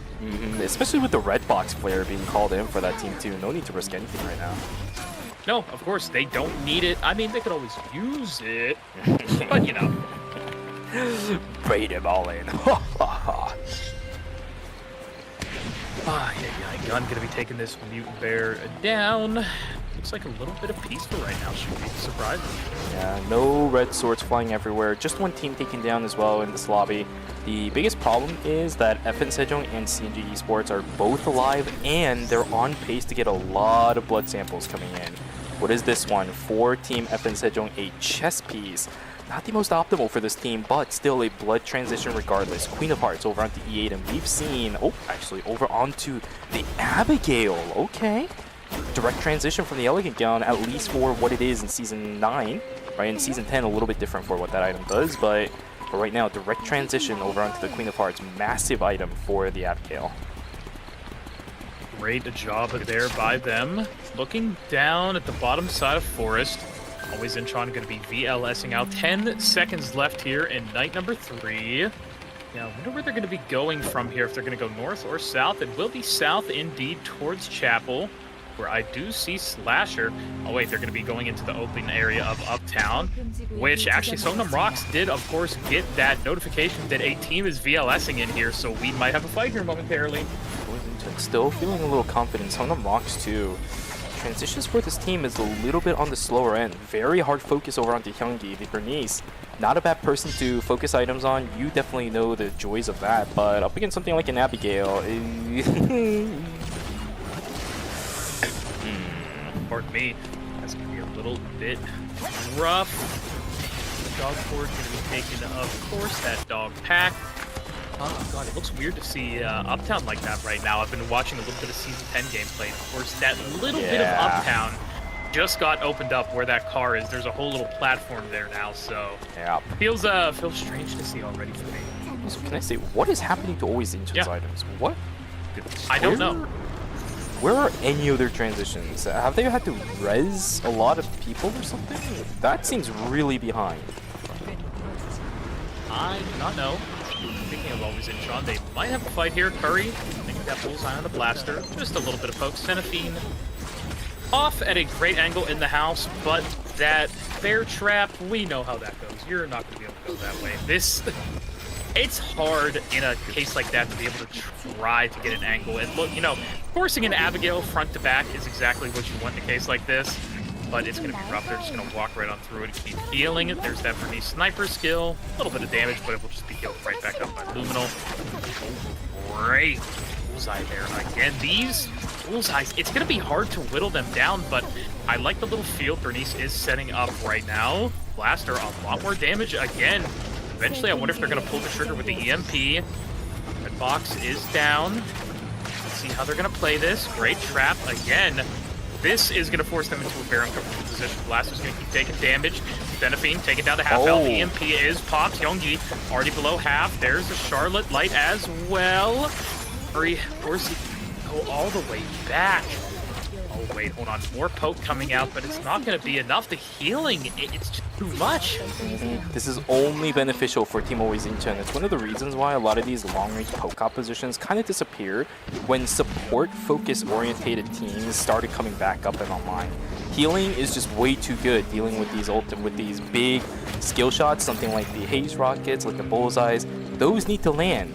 The healing, your teammates walk into them for you as long as the call out is there. It's so much easier to land the healing, but here we go, a fight for FN Sejong. Can they win it out over here up against this team? Yes, it's a 1-for-1 trade, and another one falling down as Uri's got one. Could not withstand Team FN Sejong. Rez back over onto Pungwa. That's going to be another team in this lobby that is not checkpoint struggling. Uri's Kanwan just really not holding their own for this specific game up against a team they definitely needed to. FN Sejong still looking good. And if New Rise Gang 1 die, well, they actually just got everybody back up, so they at least have a little bit of time to work with. But if another non-checkpoint team dies, that's a 1 in 3 chance for a checkpoint team to win after that, Shugi. So I'm scared. Yeah, I mean, even CNG Esports is starting to play very passive now too. 7 teams as we go into day number 5. We said it, I think, in game number 4, but this is where it starts getting really claustrophobic for a lot of these teams. The zones available for us is going to be Pond, Cemetery, and +1. These are not that big of zones. Even Cemetery, yes, maybe there's a lot of real estate in there, but the actual usable amount of zones and space is not that much. Always Inchan, 2 seconds left for Blaster. Okay, holy moly. Let's stay alive here. Blaster does not have enough timer to work with. The wall is going to come down, buffered, but just no space to work with. Inchan loses a member. There is the point sink, not going to actually come on through, but the damage just doesn't come on at all. Nobody is taking damage on the side of CNG Esports. Lumino left by his lonesome. It's just going to be another quiet game for Team Always Inchan.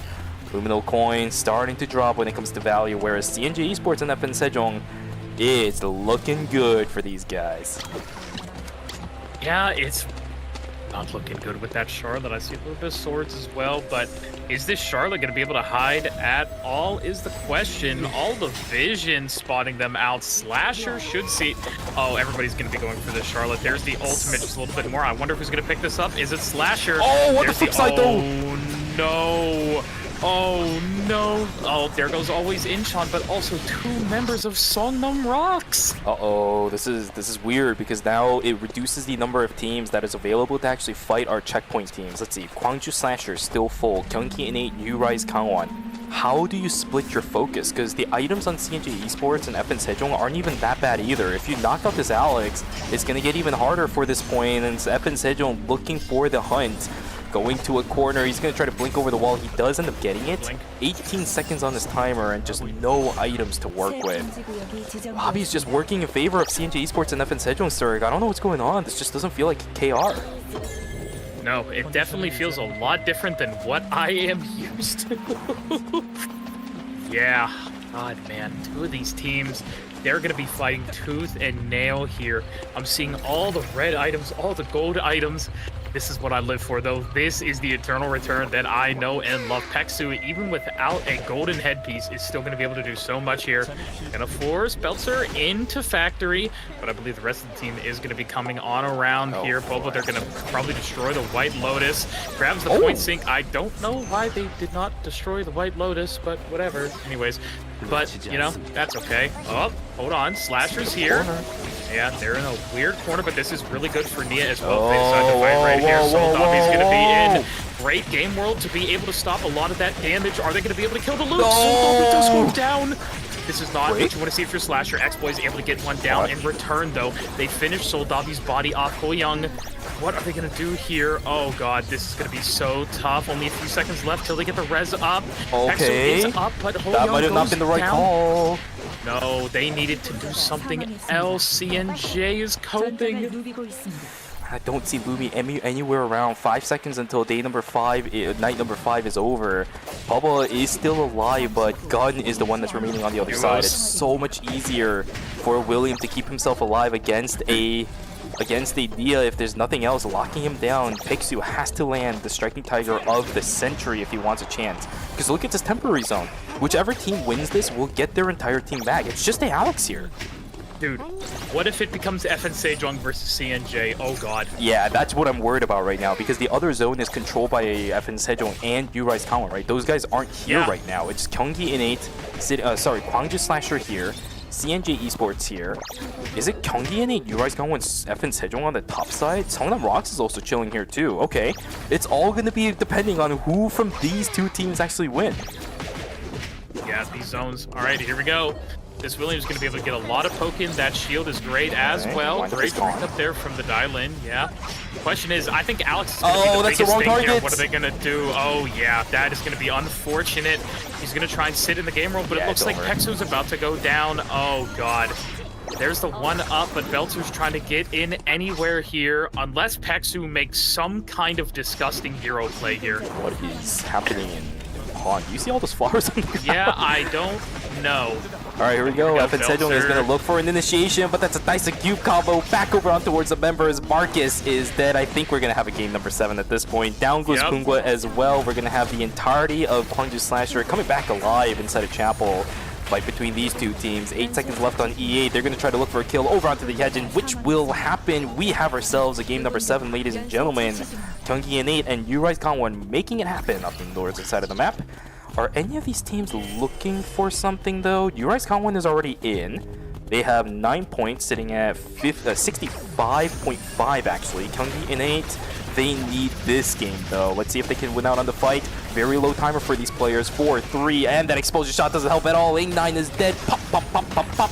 There we go. Uri's Gangwon securing their spot in checkpoint and denying Gyeonggi Innate as well. Well, Slasher is going to be as what? Gyeonggi Innate's in. They're exactly 65. Never mind.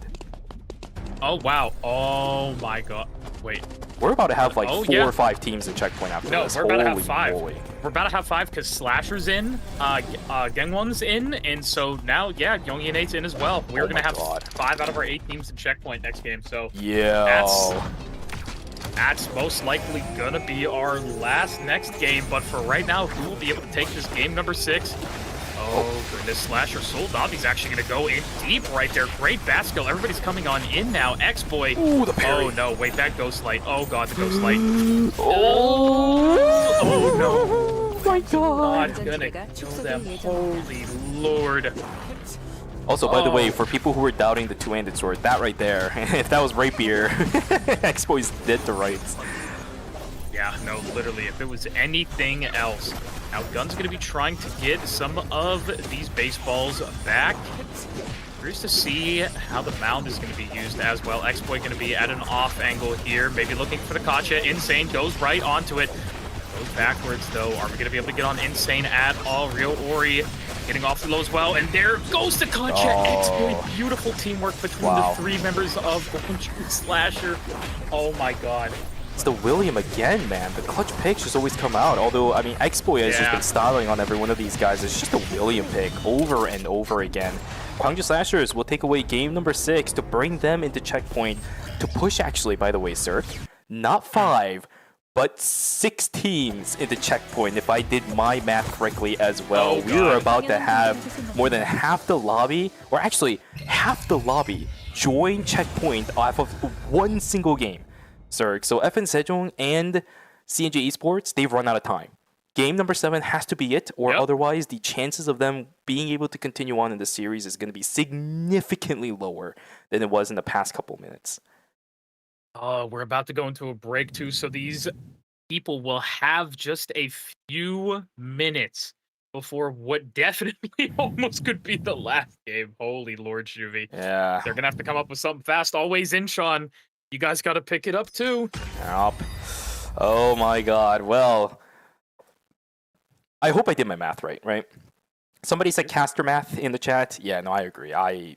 Listen, it is 3 a.m. on a Saturday morning. I am not here to do math. My brain power is specifically reserved to yap about Eternal Return. It's not here to do math. Okay? So, calculus. Yeah. Listen, I might be an engineering major, but calculus. You know what I mean? I don't know, man. Math is very hard. I don't know even if I can do math right now. Exactly. 1 + 1 is 5. Yeah, let's go with that. Something like that. I thought 1 + 1 was 11. Oh, very true. I've also heard windowsill as well. Have you never heard of windowsill? No, I don't know if I've heard of windowsill. You here? Maybe I'll people in chat. Anyways, are not just, gonna be able to yeah, see you know, it. Yeah. Look at this. 1 + 1 equals. Oh, look at that. Yeah, now it's making sense. Okay. Now I get it. Yes, he has been informed. Chat, that was game number 6, though. Okay, so after game 6, I think 6 teams at checkpoint. The numbers are lining up. So theoretically speaking, after game number 7, 7 teams in checkpoint. After game number 8, 8 teams at checkpoint. We're in golden round, and it ends by game number 9. Ray. Am I wrong? I barely slept, dude. I'm sorry. The numbers don't lie. We might not be here to do math, but at least the numbers don't lie. What if they did, though? Your numbers might lie, after what I'm hearing. We demand game 11. Listen, I was talking to Cirque during the break. I was hoping that this would go to a 10-game series just for fun, like I said at the beginning of the series 2. I don't think it's going to happen, but at the very least, this series could go to game number 9. I think that's like the limit of what I can kind of push this to. Outside of that, it seems very cope, unless a team that's in 8th place right now goes into or wins this game with like, I don't know, 0 kills until final zone and then wins after killing the final team, maybe. Which actually kind of fits. Always Inton usually does that sometimes with this composition, so there is a world, but 6 teams in checkpoint, 65 points exactly for Gyeonggi and 8. Yeah, it's looking like the last gambit here, my friend. Yeah, no, look at that. FN Sejong, CNJ, Slasher, New Rise Gangwon, Songnam Rocks, and Gyeonggi and 8 all in checkpoint. Daejeon Auto Arms and Always Incheon. This is the time if they want to do anything, Shuvi. This needs to be their magnum opus. But Daejeon Auto Arms and Always Incheon? That's our 2nd and 1st place seed coming in from the circuit points, dude. Like, what is happening? I don't even know anymore. But folks, while I'm trying to digest what on earth is happening in this series, we're going to have ourselves a little bit of a break. An even number of games have been played. Games 5 and 6 are now over, which means game number 7 will be coming for you guys after the break. Game number 8, not guaranteed. It all comes down to Daejeon Auto Arms and Always Incheon on whether or not we actually go to that game. So grab some water, go grab a snack, and go take a stretch, because the possibilities of that being the last time you can do it with me here on the caster chair will be very, very high. So we'll see you guys in a bit for games. I already said it, so game 7 and 8. Yep. Maybe 8. I don't know. Yeah. 생존자가 사망했습니다.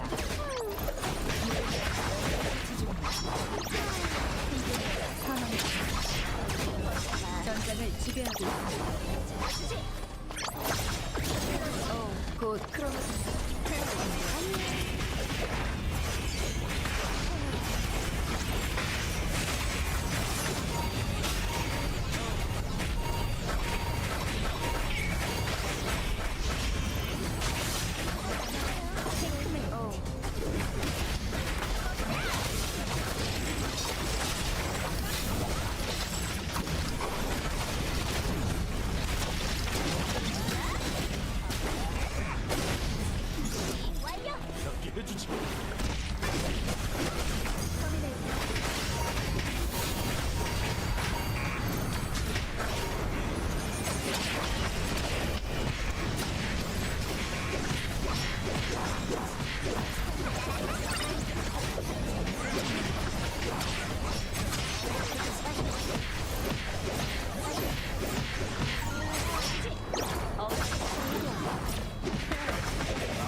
You're ready to get in the game now. The last thing you want is to wait. WD Black, performance storage, purpose-built for gaming. SSD speed that obliterates load times. Performance to transform your game. Expanded capacity to store more. Customizable RGB. WD Black. Because the game never waits. WD Black. Drive your game.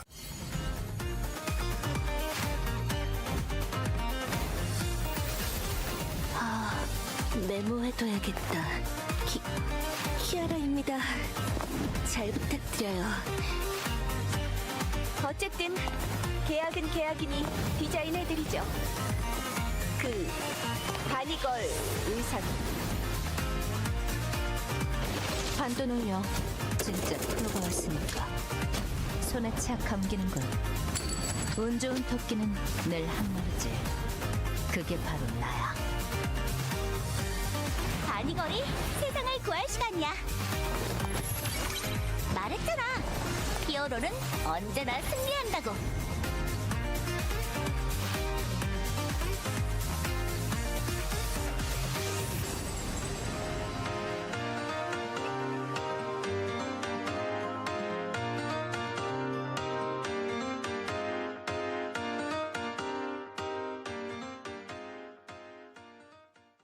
천도는 만악을 좌시하지 않는 법.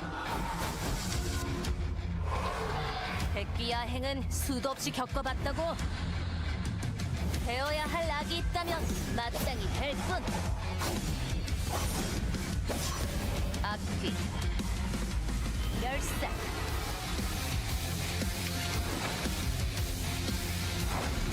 악령이건 악인이건 처리되어주겠어.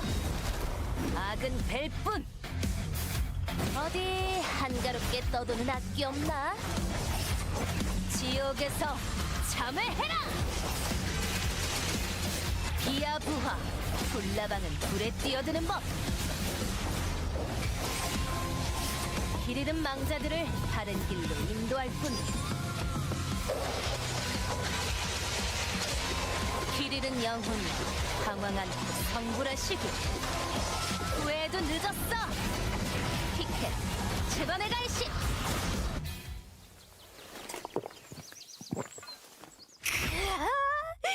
이 맛에 산다니까.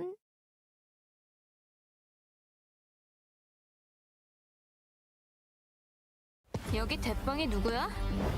너냐? 이제부터 여긴 우리 구역이라고. 감히 누굴 건드렸는지 깨닫게 해주지. 내 앞을 막는 건 다 쳐부숴버리겠어. 얘들아 가자! 날뛸 시간이야! 너나 쳐먹어라! 부숴주겠어! 참냐? 꺼져! 간다! 받은 만큼 갚아주지! 아, 귀찮아 죽겠네. 누구한테 시비 타는지 알고 있겠지? 어? 싸움은 피하지 않는 게 내 신조라고. 여기 모여라, 자식들아. 너 머리가 좀 높다? 내가 좀 짜부러뜨려줄까? 대가리 조심하라고!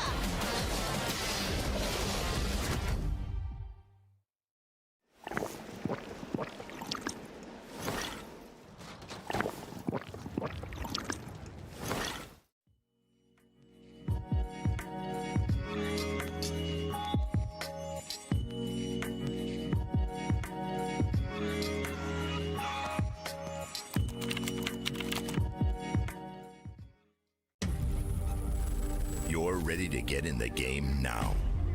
The last thing you want is to wait. WD Black, performance storage, purpose-built for gaming. SSD speed that obliterates load times. Performance to transform your game. Hello, everybody. Welcome SSD to store more. Welcome back from the break. I'm stupid. I hope you guys had a good one because that could theoretically be the last break we have for Eternal Return Masters Season 9. The last break you guys get to have with me unless something magical happens in the next couple of games. We are sitting at Game 7, going into it with 6 teams in checkpoint. Cirque, I want you to talk about what's been happening here. What the hell have we been watching for the past few games, man? Good God. Yeah, I honestly am very impressed as to what has been happening. Slasher coming out with a big win there. The Fiora, a pick we really didn't expect to see at all today, coming in absolutely clutch for them, especially in that last engagement, Shuvi. Putting on so much work, two-handed specifically, paying dividends, as we always say. Yep, exactly. I think Gwangju Slasher is a team that definitely wants this trophy today here as well, right? This was a team that actually did end up winning the Eternal Return Masters season finals a few seasons ago. It was either season 7 or season 6, one of the two. Can't remember which one off the top of my head, but yeah, this is a team that wants to reclaim that trophy back. Unfortunately, on the other opposing sides, 5 other teams are looking for that trophy tonight off of game number 7 as well. It is not the best situation in the world for any of those guys, especially towards FN Sejong and CNJ Esports, right? FN Sejong has had 2 games so far where they could have theoretically won it off of the checkpoint system, but couldn't do it. CNJ Esports, they had the 1 game previously with not too many other teams sitting in checkpoint. They also ended up missing out on that opportunity. Now you're going to have to deal with 5 other teams going for that spot. There is no politics anymore. It's just all about you. Yeah, and if we see Always Incheon or Taejon Auto Arms go down super early, well, I mean, that's just wraps for them then, especially a few games ago. Always Incheon being the first team to go down right at the beginning of day 2. What? I'm still bewildered by that. Yeah. I have no idea why this season finals was as messy as it was. Because usually by the time we get to season finals, we have a lot of really, really solid teams, and we do, right now. It's all National League teams. These teams are not weak by any means. These teams are very, very good when it comes to standards of what we would normally want to see in the season finals. But so many small mistakes, so many questionable decisions coming through both yesterday and today that has kind of left us with us kind of scratching our heads, wondering what's been going on, right? A couple of teams falling down at day number 2 when it theoretically shouldn't be happening. 2 people still alive. You could have ran away, but you decide to fight and you get eliminated, terminated all the way to the end. Very questionable. You could have ran, maybe something like a blink over the wall, but you decide to blink in instead of leaving and your team gets terminated. Very questionable.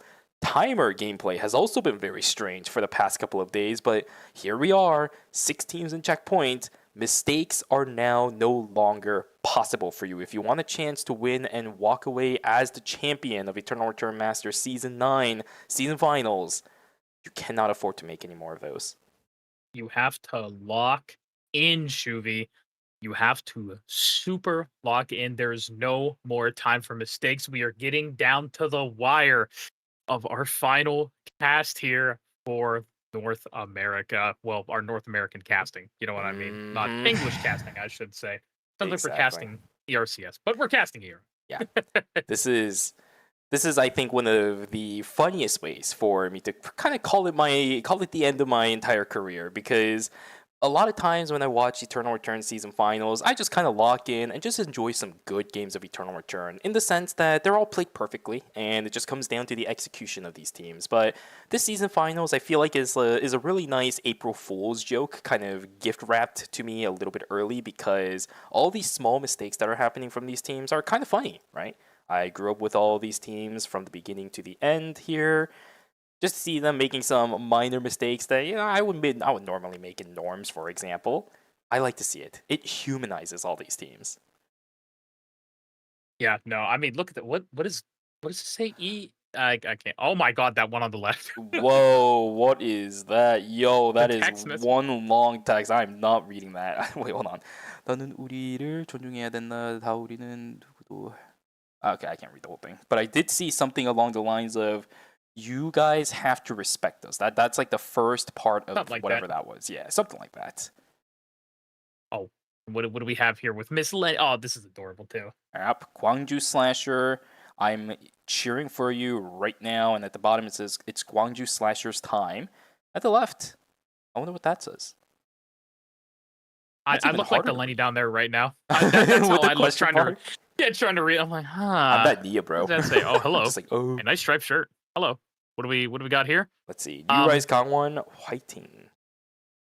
Although that just says New Ra Kang, but that's just an abbreviation. In the bottom right, supposed to be like circular Adri. It's either that or it's like a circular chicken. You see what I mean? Brucko, I guess. Oh, true. Yeah. I'm gonna pretend it's. Oh, okay. Hold on. All right. Pull the flag out. Come on. What do we have here? Let's see. 절망의 다달은. I can't read the text at the very far left side. Yeah. It looked like raised it. No. I tried. Ay. Well, here we go. I believe once we see the players in their chairs, it means the game is just about to get started. Shuvi. Character all select. up in the air for how this is gonna go. Here we go. Yep. Yeah. Oh, I already see them picking Merca again. Tsubame is actually banned for this one as well at the top. We forgot to talk about that. I think that's really crucial for this game. Tsubame value throughout the entire course of the series so far has been monumental, in my personal opinion.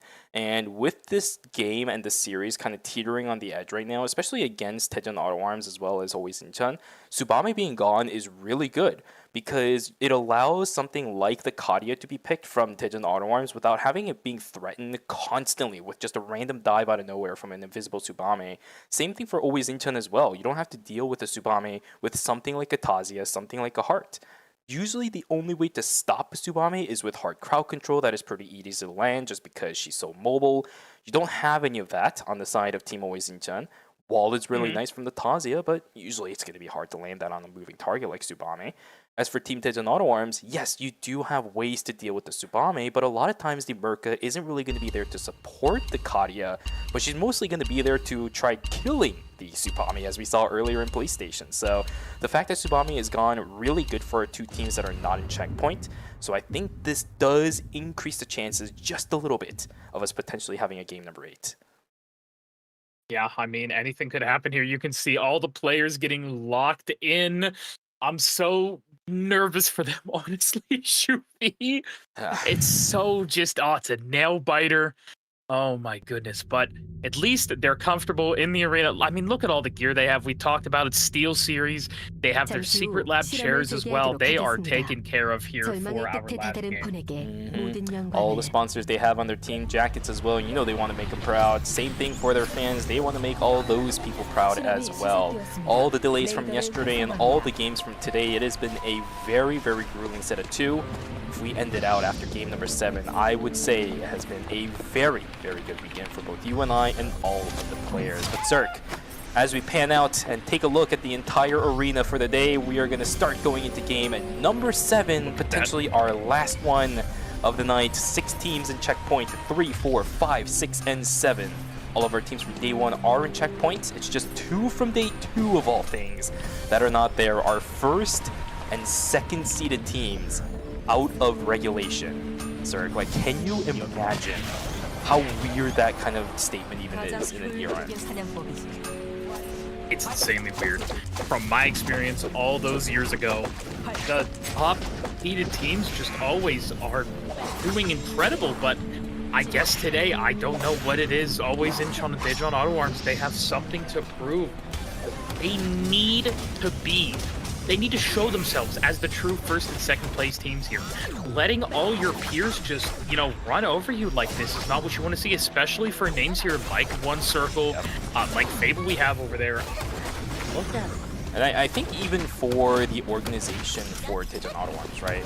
For Always Incheon, sure, you can have bad seasons with the exact same roster. It's going to happen. We've seen it before with Always Incheon, and then they just always take a bounce back the season right after. Done. He is going to get taken down quickly there. But for Always Incheon, it's fine. This stuff kind of happens when you run the exact same roster over and over again. You're just going to have seasons where what you like to play is just not going to work out. Just like Baby here, they're trying to turn it around. Kyungi over on the side will end up getting taken down by Parody, so good. Okay, so this one works in their favor a little bit. But for Team Tejan Auto Arms, imagine the amount of resources that they had to invest to get One Circle of all players into this roster, right? The fact that you use all of those resources to get one of the best players in KR into your team just to see your results kind of like this, it's got to hurt a little bit. I'm trying to kind of mitigate it a little bit, but it's not the best feeling in the world, right? Yeah, no, it is rough. Fable going down there as well. We're seeing now a huge fight down here as well. Is Bum going to be able to pick up the cap? Oh my god! The amount of damage there. View Chicken's taken away, and now looks like the Raven can be taken to Cinema on this Merca. We saw how much damage this character was doing before. Is this going to be a dead Luminal? Nope, it is Heart, of course, unless we see something else. Cinema just, doing so much damage. Here comes the Hyper Loops in. It's going to be Blaster there. Nobody else. Oh my god. No! Jesus! No, he almost had it! He whipped Q2, I think. What is happening, Shui? What is this? I don't know. Now. This works. Oh, all right, Loken, go back. You know it's cooked. Yeah, you gotta go back, man. There's the 5 opens coming out. Will Loken get taken down? Oh no! Oh no! Oh no! Riori also taking a huge amount of damage too. There's the res on the Marcus coming on back. Insane is now in trouble. E8! Oh my god! Playing this like a master. Who needs Satan when you got E8 along with this Hyejin? Holy moly! Riori trying to run away from Bump, but at this point, I think the ego fight's already been won for Team FN Sejong. E8 with an immaculate play. Kungwa, it doesn't even matter. The MVP of this fight so far is just straight over to E8. That was incredible from him. That was all the plays there. That was true teamwork. Oh my goodness, Shubi. Doc turning into a I mean, well, now Cemetery in 9. Oh, I think talk about the fact that 0 Gen's on Haze, but we'll talk about that soon. C&J, great damage there by Pobo. Trying to land these missiles, 0 Gen not able to find much just yet, unfortunately. 9 might walk up here. Tree is here. Hoyoung with a lot of damage from the heart. Oh god, Pobo looking close to death there. Game World is Pop. Jinho forced to get out of it. Ing9 as well backing up. The tree might just go the way of C&J. Jinho goes back in though. There's not enough damage it feels like yet, Juvie. Yeah, Pixu already picked up the Tree of Life. That's why I think C&J Esports is fine with just sacrificing the life of the heart like this. You saw the Dial-In already building up an item. It's actually going to go straight into the Blazing Dress of all things for this team. Not giving it to any one of the DPSs, but over onto that one instead. If you also take a look at the bottom side of our screen, so many people dead, by the way. 2 dead from Pigeon Auto Arms, 2 dead from Clunky Slasher, 1 gone from C&J Esports because we just saw that heart going down. It is bloody. There is no safety net that these players are looking for right now. Everyone is just looking for a lead they can grab. A beauty item also picked up by C&J Esports too. That's another item going onto this team. Will be the EOD boots built up for Pixu. This tank dial-in is looking solid already, and it's only what, 6 minutes into the game? Oh my goodness, dying right in the middle of that White Lotus is so sad. I will say you are correct though, Pexu. Oh, wait. Oh. Yep. Oh, yeah, no, okay. Well, I mean, he tried. You know, that's what matters, I guess. Big fight, Cinema taking so much damage, but where is the rest of Daejeon Auto Arms? They're in the bottom of Fire Station, not even anywhere near their tank at the moment. It's fine. They're all just trying to get the small lead with the split farming. It's a strategy that so many teams use to get that little extra boost of credits to buy those timers a little bit earlier, right? You can see the force cores, you can see the Mithril starting to come online for Team Daejeon Auto Arms. There's the Mithril crop for a Merca in Season 9. Okay, I mean, it's not bad. Oh, is it? Okay. Here's the thing, right? So I don't know if... Have you played the new season yet? Yeah, no, I haven't actually played it. Okay. So Mithril Crop got a new passive. Now, I shouldn't really be talking about this because it kind of detracts away from the game itself, but Mithril Crop new passive is filthy, and it actually works really well with Merca because she can shield herself. That's like the catalyst for the effect. But this is not looking too good. A box has been spawned, and it's about to get taken away too. 0 Gen already taken down. Ing9 in a whole heap of trouble himself. That might be a force core taken away by Team New Rise Gangwon. The first time we really see New Rise Gangwon having a solid start to the game. Stealing away a force core goes straight into the Dragon Scales for Ryori. What an unfortunate situation for Kyunggi and 8. This team, 0 transitions right now, by the way.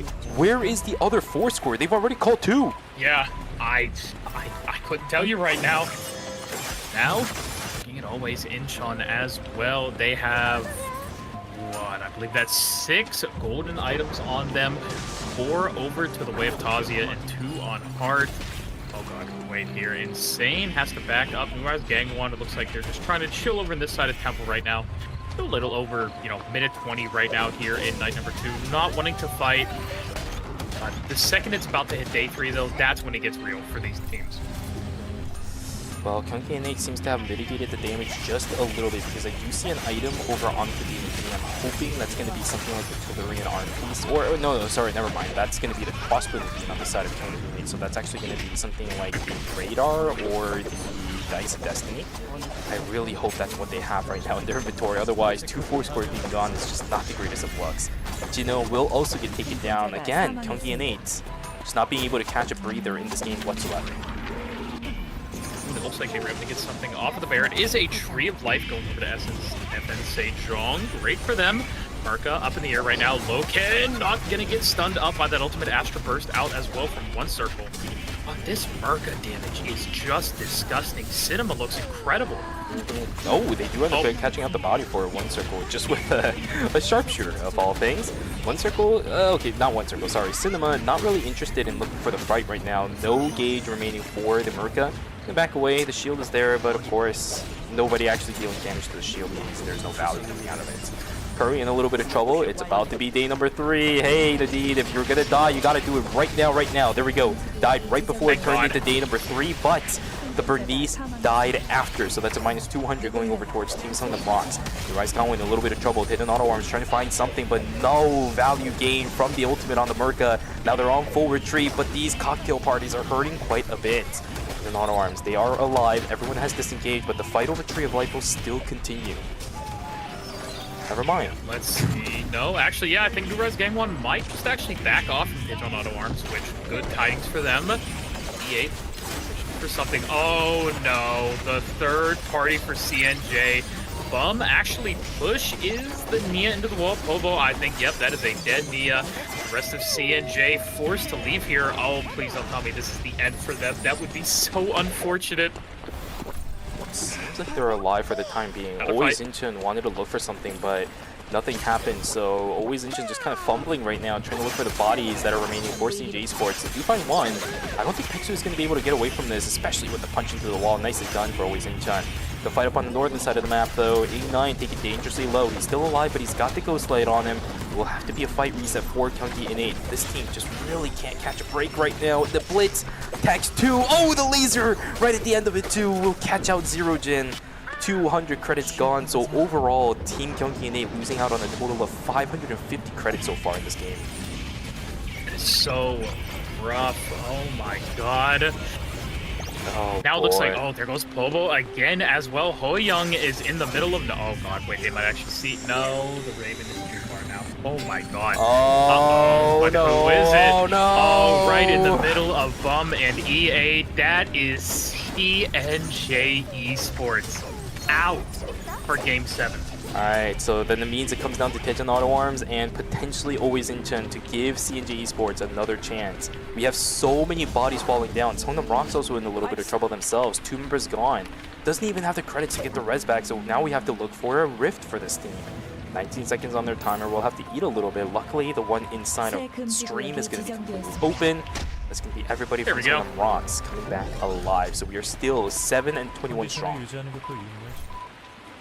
We're gonna see though, it is gonna be a rift fight. Oh, Cinema. Cinema. Whoa. Meanwhile, oh, Cinema going down. That's 2 members of K1 Auto Art. Non-checkpoint team. Yep, and look at this. We also have a fight for a Night 3 Rift as well. One team will be gone. One team will have their dreams of ending it in game number 7, taken away from them. The other will walk away with a 4-score off of this. It has the Estelle on the front side. A lot of shielding can mitigate the damage from Bernice as well as Nadine. Curry needs to land these bullseyes like right now because Zero Jin will have much easier access to the rocket launchers than Curry will have with the bullseyes. And Chino is also running the crossbow as well. The longer this fight goes, the better it is for Team Kyungi Innate. Poe coming out there. More rockets out. Half of them missed. Maybe can look for anything. Belzer only has 7 seconds left, has to make something happen. Oh, Belzer! Damage there from Zero Jin. Yeah, might actually get out of the circle. No. Oh, that is so sad. And oh, Songnam Rocks is out as well. Yeah. I feel really bad because Belzer had a really nice initiation over onto the Haze. The only problem was no one was there to intercept that initiation over onto Zero Jin. You gotta line those up correctly, otherwise Belzer, yeah, your initiation did absolutely nothing. Fight between Tejan Auto Arms, potentially looking for a flank over to the backside. Serdabi in a little bit of trouble. The health bars are starting to dwindle, but Gun gets taken down first. I think Cinema punched him into a wall. The stun was there, and it's a fantastic fight taken from Tejan Auto Arms. Knocks down 2 from Kwangju Slasher. Team Auto Arms is looking alive. This team still finding some kind of thread within the darkness. There's always Intron though, our second non-checkpoint team. Is this gonna spell doom for them here in a really... The fight didn't look too good for them so far. Of course, they're gonna be testing over this purple box down in Warehouse. Earlier today. Yeah, and Bomb trying to get that engaged there. This is what you'd love to see. Here comes the Charlotte ult. It will actually go down. Abigail with a big AoE. And they take out... Oh they my... take out FN Sejong. God, that spotter was filthy. It landed onto all 3 of them. Holy, that felt really nice to watch for a second there. Like, everybody on the side of team... What is that? FN Sejong getting knocked back from a Spada because they were all grouped together. Oh, that felt so satisfying to watch. Remember saying I have that caster bone in my body? It's kind of like flaring up right now. Because I know exactly how this goes. Yeah, alright. Well, 21.5, by the way, for Always in Chen is their main goal. They just need 10 more points to put themselves in a checkpoint.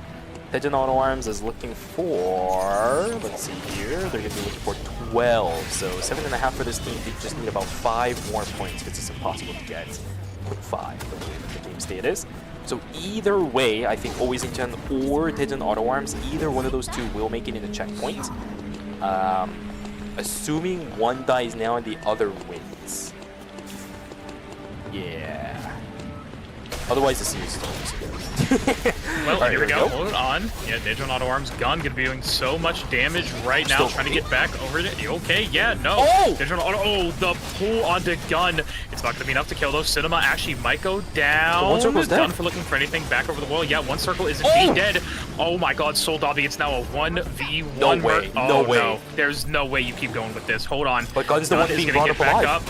Yeah, hold on. Gun is going to be able to do a lot of damage. Cinema, though, is just able to tank so much of this. Soul Dobby, please, you got to hit something here. You have to hit it. Nice. Not going to break the shield, of course. That has been a thing for Luke for a while. There's so much healing, though. Everybody's up. Yeah, everybody is up here.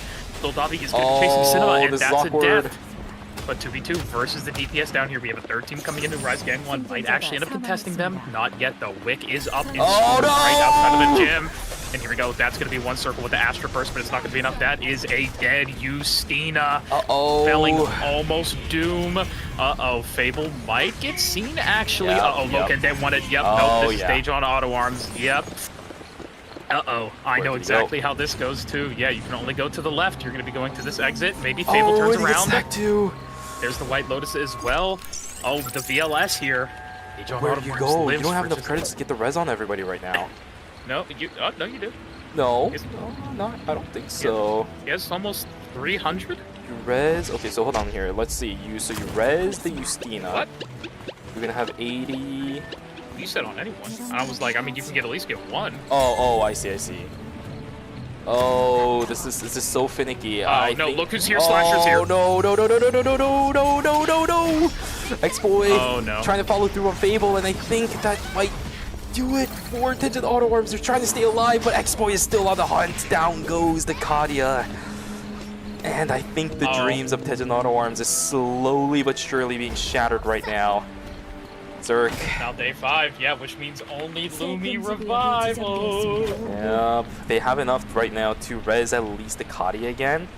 But it all comes down to Always in Chen, right? And what a rightful team for Cinema to jump into right now as well. Always in Chen, it's just the Merca at the moment. It's just the Merca, but they're letting him live. They're letting him live. They had to have thought he's with his whole team, right? That's the only reason that happened. It's either that or they know Tejan Auto Arms is the only team that is crazy enough to run Merca in a situation like this. Okay, so let's see what's going to happen now here in school. They're going to maybe almost start it off. Nothing yet, though. Ing 9, they're going to be walking away right now. Just, you know, them. Oh, God, they don't want to do anything yet. Dude, I am, like, nervous right now. You know what I mean? Yeah. I think the Merca is trying to get whatever credits as possible, but the entirety of Forest was also picked off clean by Team Always in Chen. That south side is going to be barren for a good chunk of the remainder of this game, so I have no idea what the possibility of Tejan Auto Arms getting reses back onto all their members are, because we need about another 100 credits on the Merca in order to get the res back onto both the Justina and the Kadia. They'll have to do it first over onto the Kadia, of course. You'll have about... oh! It called something! Oh, okay. Oh, yeah. Where are we? What do we call? Oh, wait, no, you called the Justina first. I apologize. I thought they called an item for a second. Wow, my heart just sank for a sec. My eyes are trying to be in 25 different places right now, like with these teams. You know what I mean? I mean, they're what, 60-something-ish, like something with 67. What is it? But look at this. 30, 40. That 57 credits away, I believe, on the Justina from being able to res the Katya. But there's nothing here that gives any resemblance of credit value. And they don't really even have any items to sell at this point, right? I think that's also another really big thing here for this team. They're gonna drop the mithril crop of all things from cinema, this this Merca is gonna be in hell. Not Tejan Auto Arms, but Always Inchen 100% knows, right? Like they even got the full information on Tejan Auto Arms, seeing that there was 2. But they understand that those 2 teams are the only chance of this entire series going to game number 8. I love what Always Inchen is doing right now, but now they have to start making their way up towards the north side of the map. At least let Tejan Auto Arms be one of the teams sitting inside of Forest. You cannot fight this team in a temporary zone. You can't fight them at all in a temporary zone. Shuvi, just what are you gonna do here? Wait, oh god. Yeah, I mean this is what you have. Are they gonna be able to VLS out? Yeah, Always Incheon is playing this smart. In my very personal opinion, this is the right call for Team Always Incheon. It's just Are they? yeah, the gentleman's accord, right? Like this is the right call. Tejan Auto Arms is the only team out of any of these teams that are going to run the Merca. Always Incheon knows exactly what this lobby is looking like right now. That is insane. Oh my god, some North American politics as now a fight begins. Yongi and Nate already having 1 down. There's no way this game gets politics like that. Oh my. Seeming like it. We're going to find an angle over on Kachino as well. Tejan Auto Arms, we're going to find one. That's going to be Yongi Ine taken down as well. Always Incheon also making their way up towards the north side of the map. Wait a second, hold on. This is now a little bit awkward because we have 4 teams here. Wait, this is the entire lobby. Oh no. Oh, whoa. What is Always Incheon doing? I don't like this. Oh no, we are really basing it off on this. They just ate a whole bunch of timer trying to walk up to the zone as well. 7 seconds. You guys, Kawa, what are you doing? You guys, Kawa, what are you doing? The zone's gonna close. The zone's gonna close. It's has to walk in right now. There's the electric shift. Okay. Yeah. Zones will begin. Tejan Auto Arms sitting in the temporary zone, or I should say the final zone, because archery range will call the end of this game. Always Incheon or Tejan Auto Arms.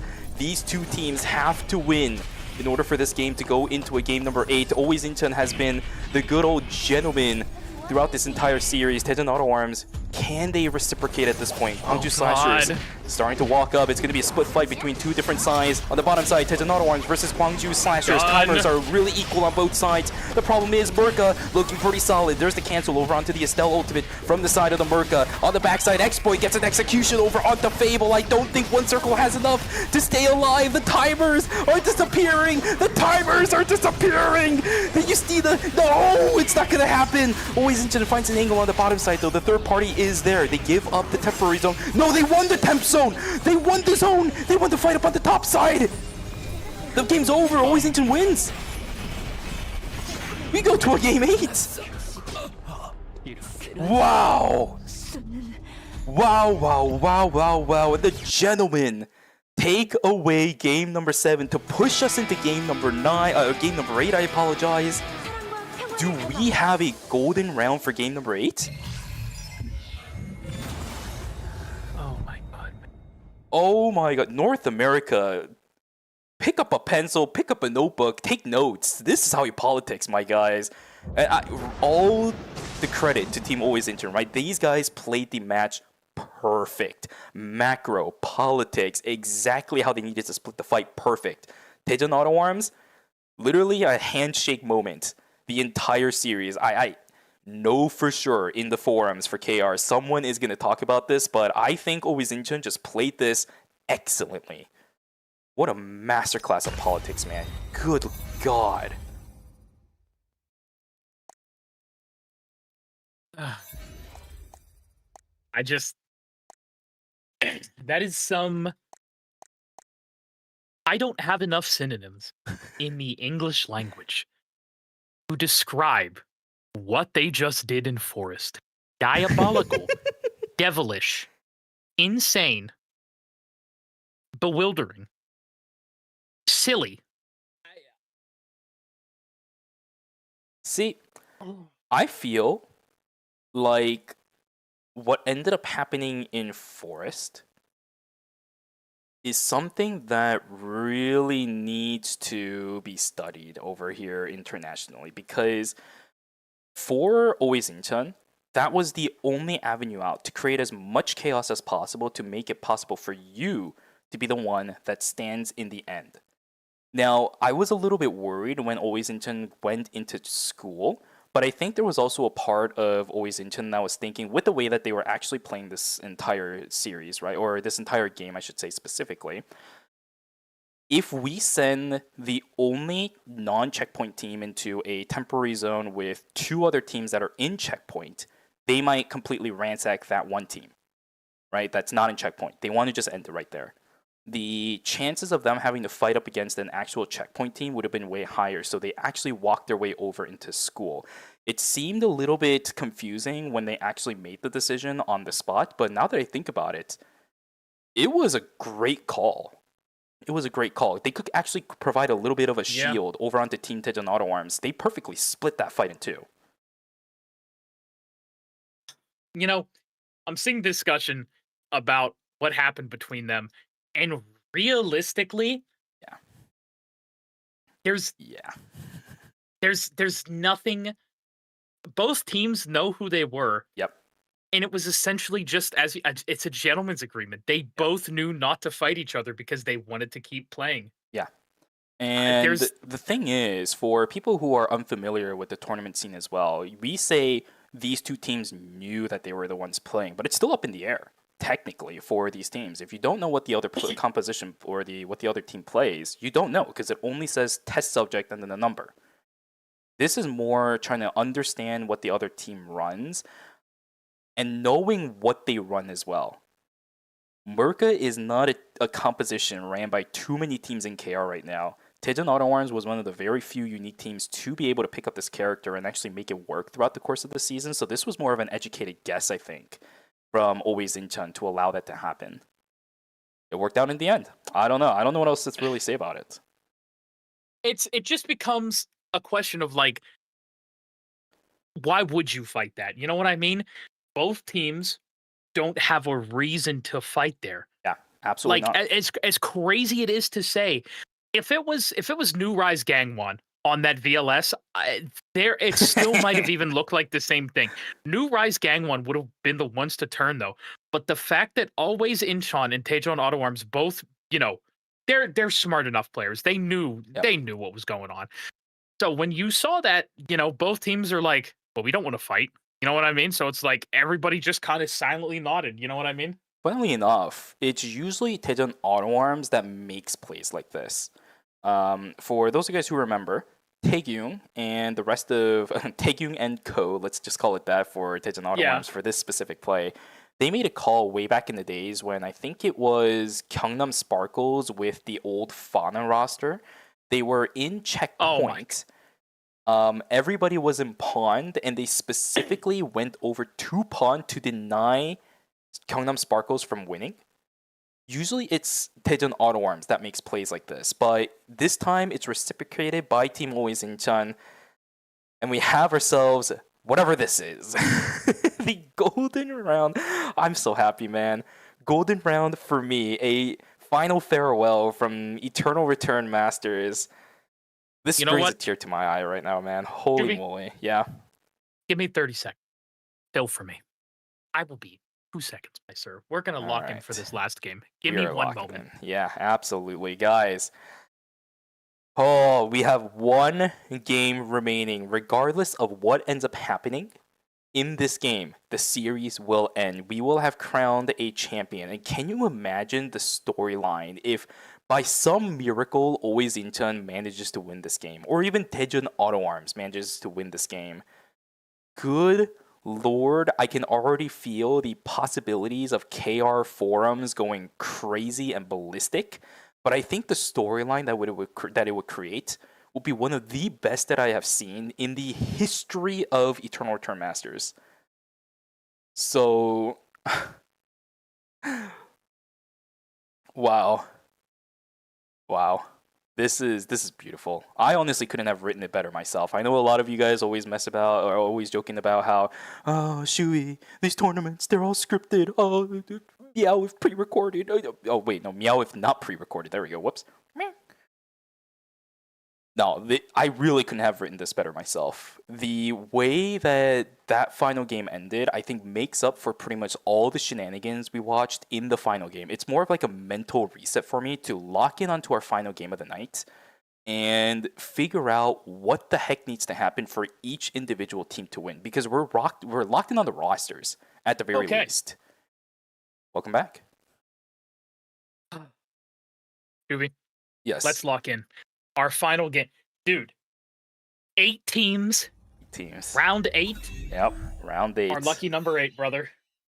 We might have not had 7 teams in checkpoint by the end of game number 7, but by the end of round number 8, we have ourselves a golden round. Unfortunately, the record of 10 games with a lock for the golden round will not be broken in my history of casting Eternal Return Masters. But I'm so glad that my final game is going to be a golden round. Thank you to Always in Gym for making this happen. And let's see what we have for our final game. Unfortunately, we're not going to be able to have every single team playing exactly what they want because the heart is gone. Triple DPS compositions are going to be a little bit more brutal to run. But Tsubame is back, and we're getting Luminal on the Zahir. He is banking his entire season on a pick he's picking for the first time, I think, this season specifically. He's played before, for those of you guys who know Luminal. But Zahir to round out his season is crazy talk from this player. I love it, brother.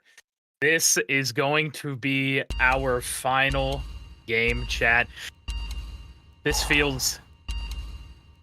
I don't know if I have a word for it. I really don't. There isn't. It's just...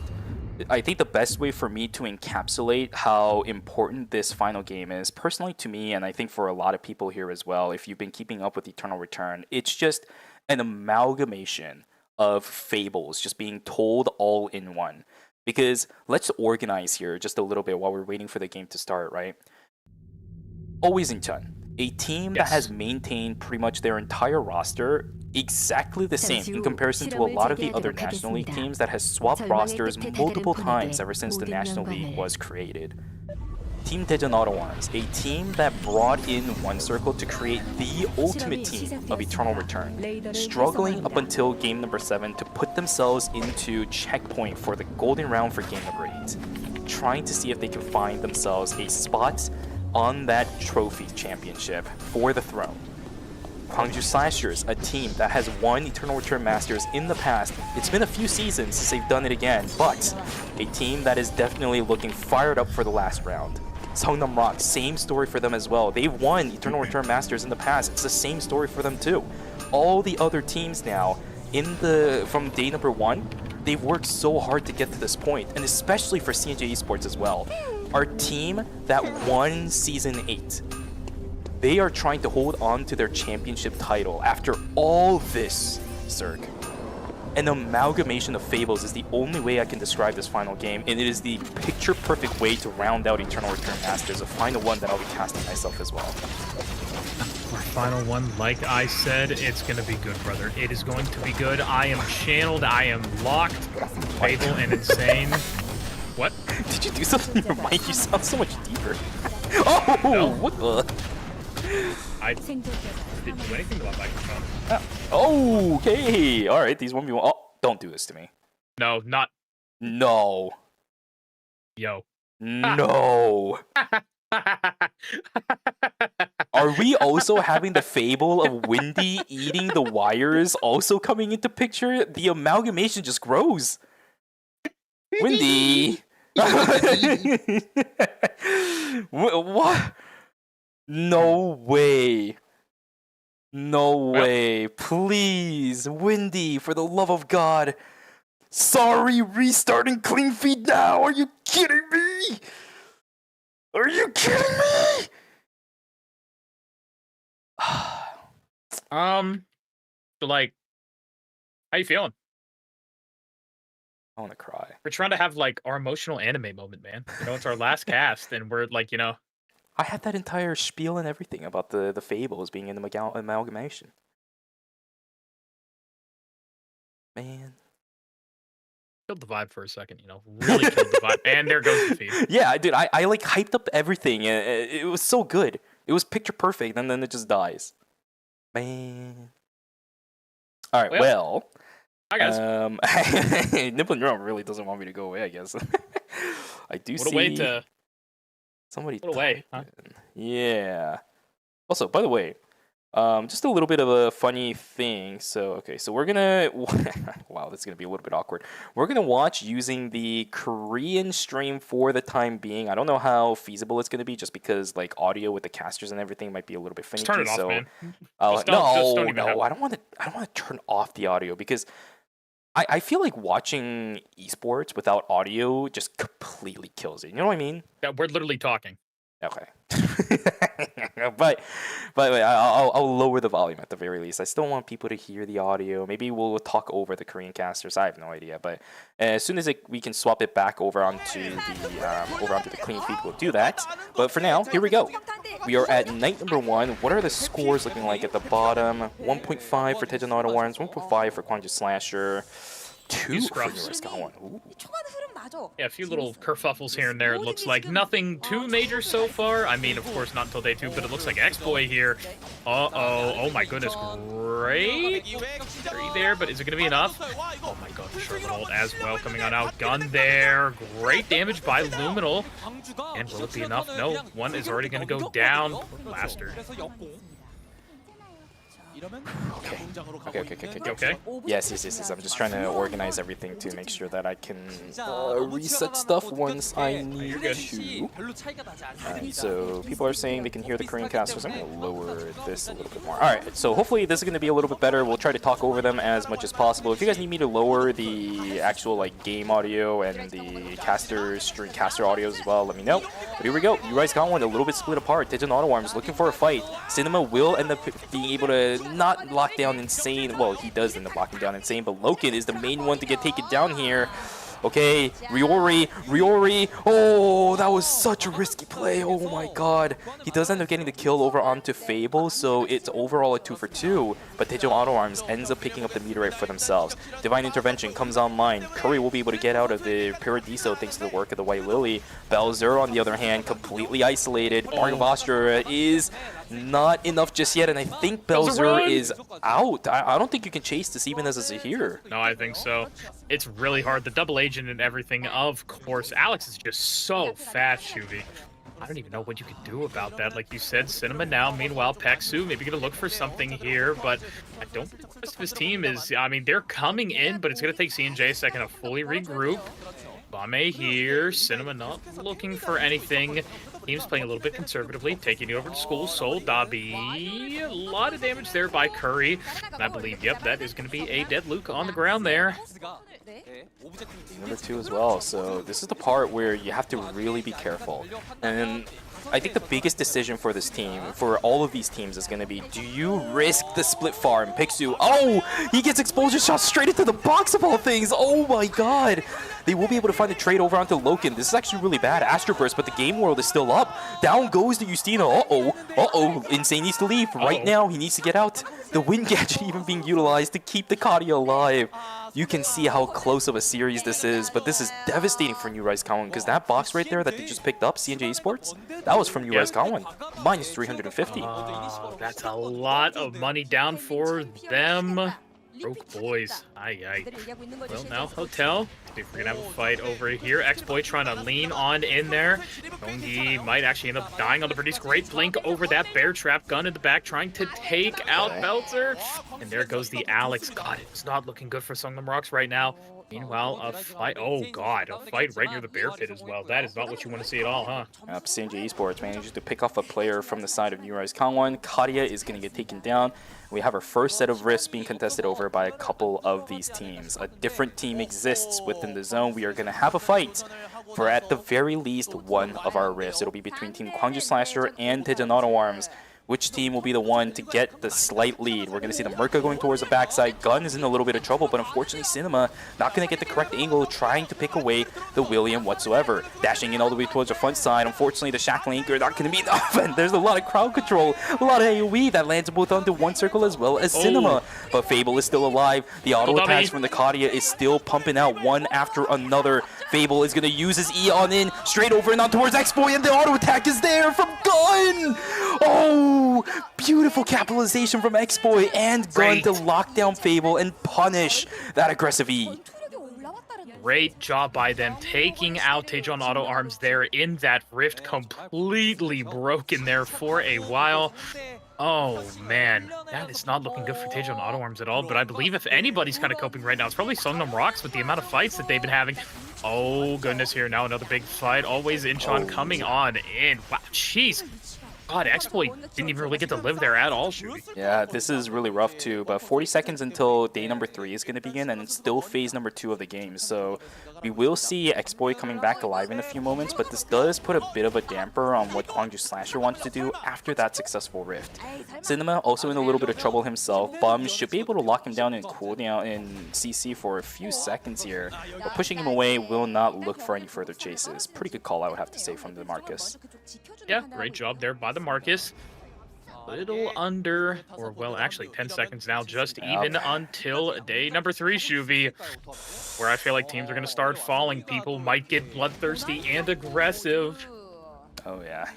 Folks, the last teammateage in the chat I will be able to say on stream, and it's happening right here. Day 3 has begun. Fight over a meteorite potentially going to brew between Team Songnam Rocks and Team Kwangju Slasher. Sardabi is going to look for it. I think he managed to just barely get the half.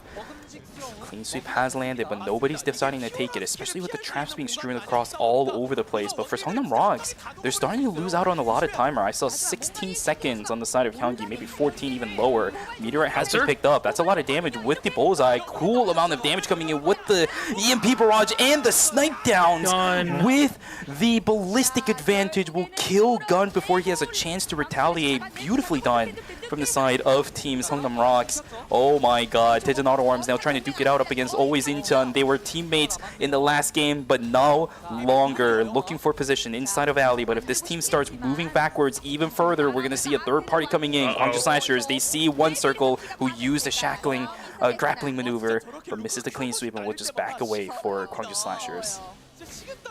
So hard for them to actually walk up to that Carla and everything. They saw how low they were getting, but I mean, realistically, for Soul Dobby, it's going to take so much health to even begin to walk into that Carla. So, I mean, very good, just, you know, kind of, man, they're just looking great. Oh, wait, why does he only have... We're back to this spot again?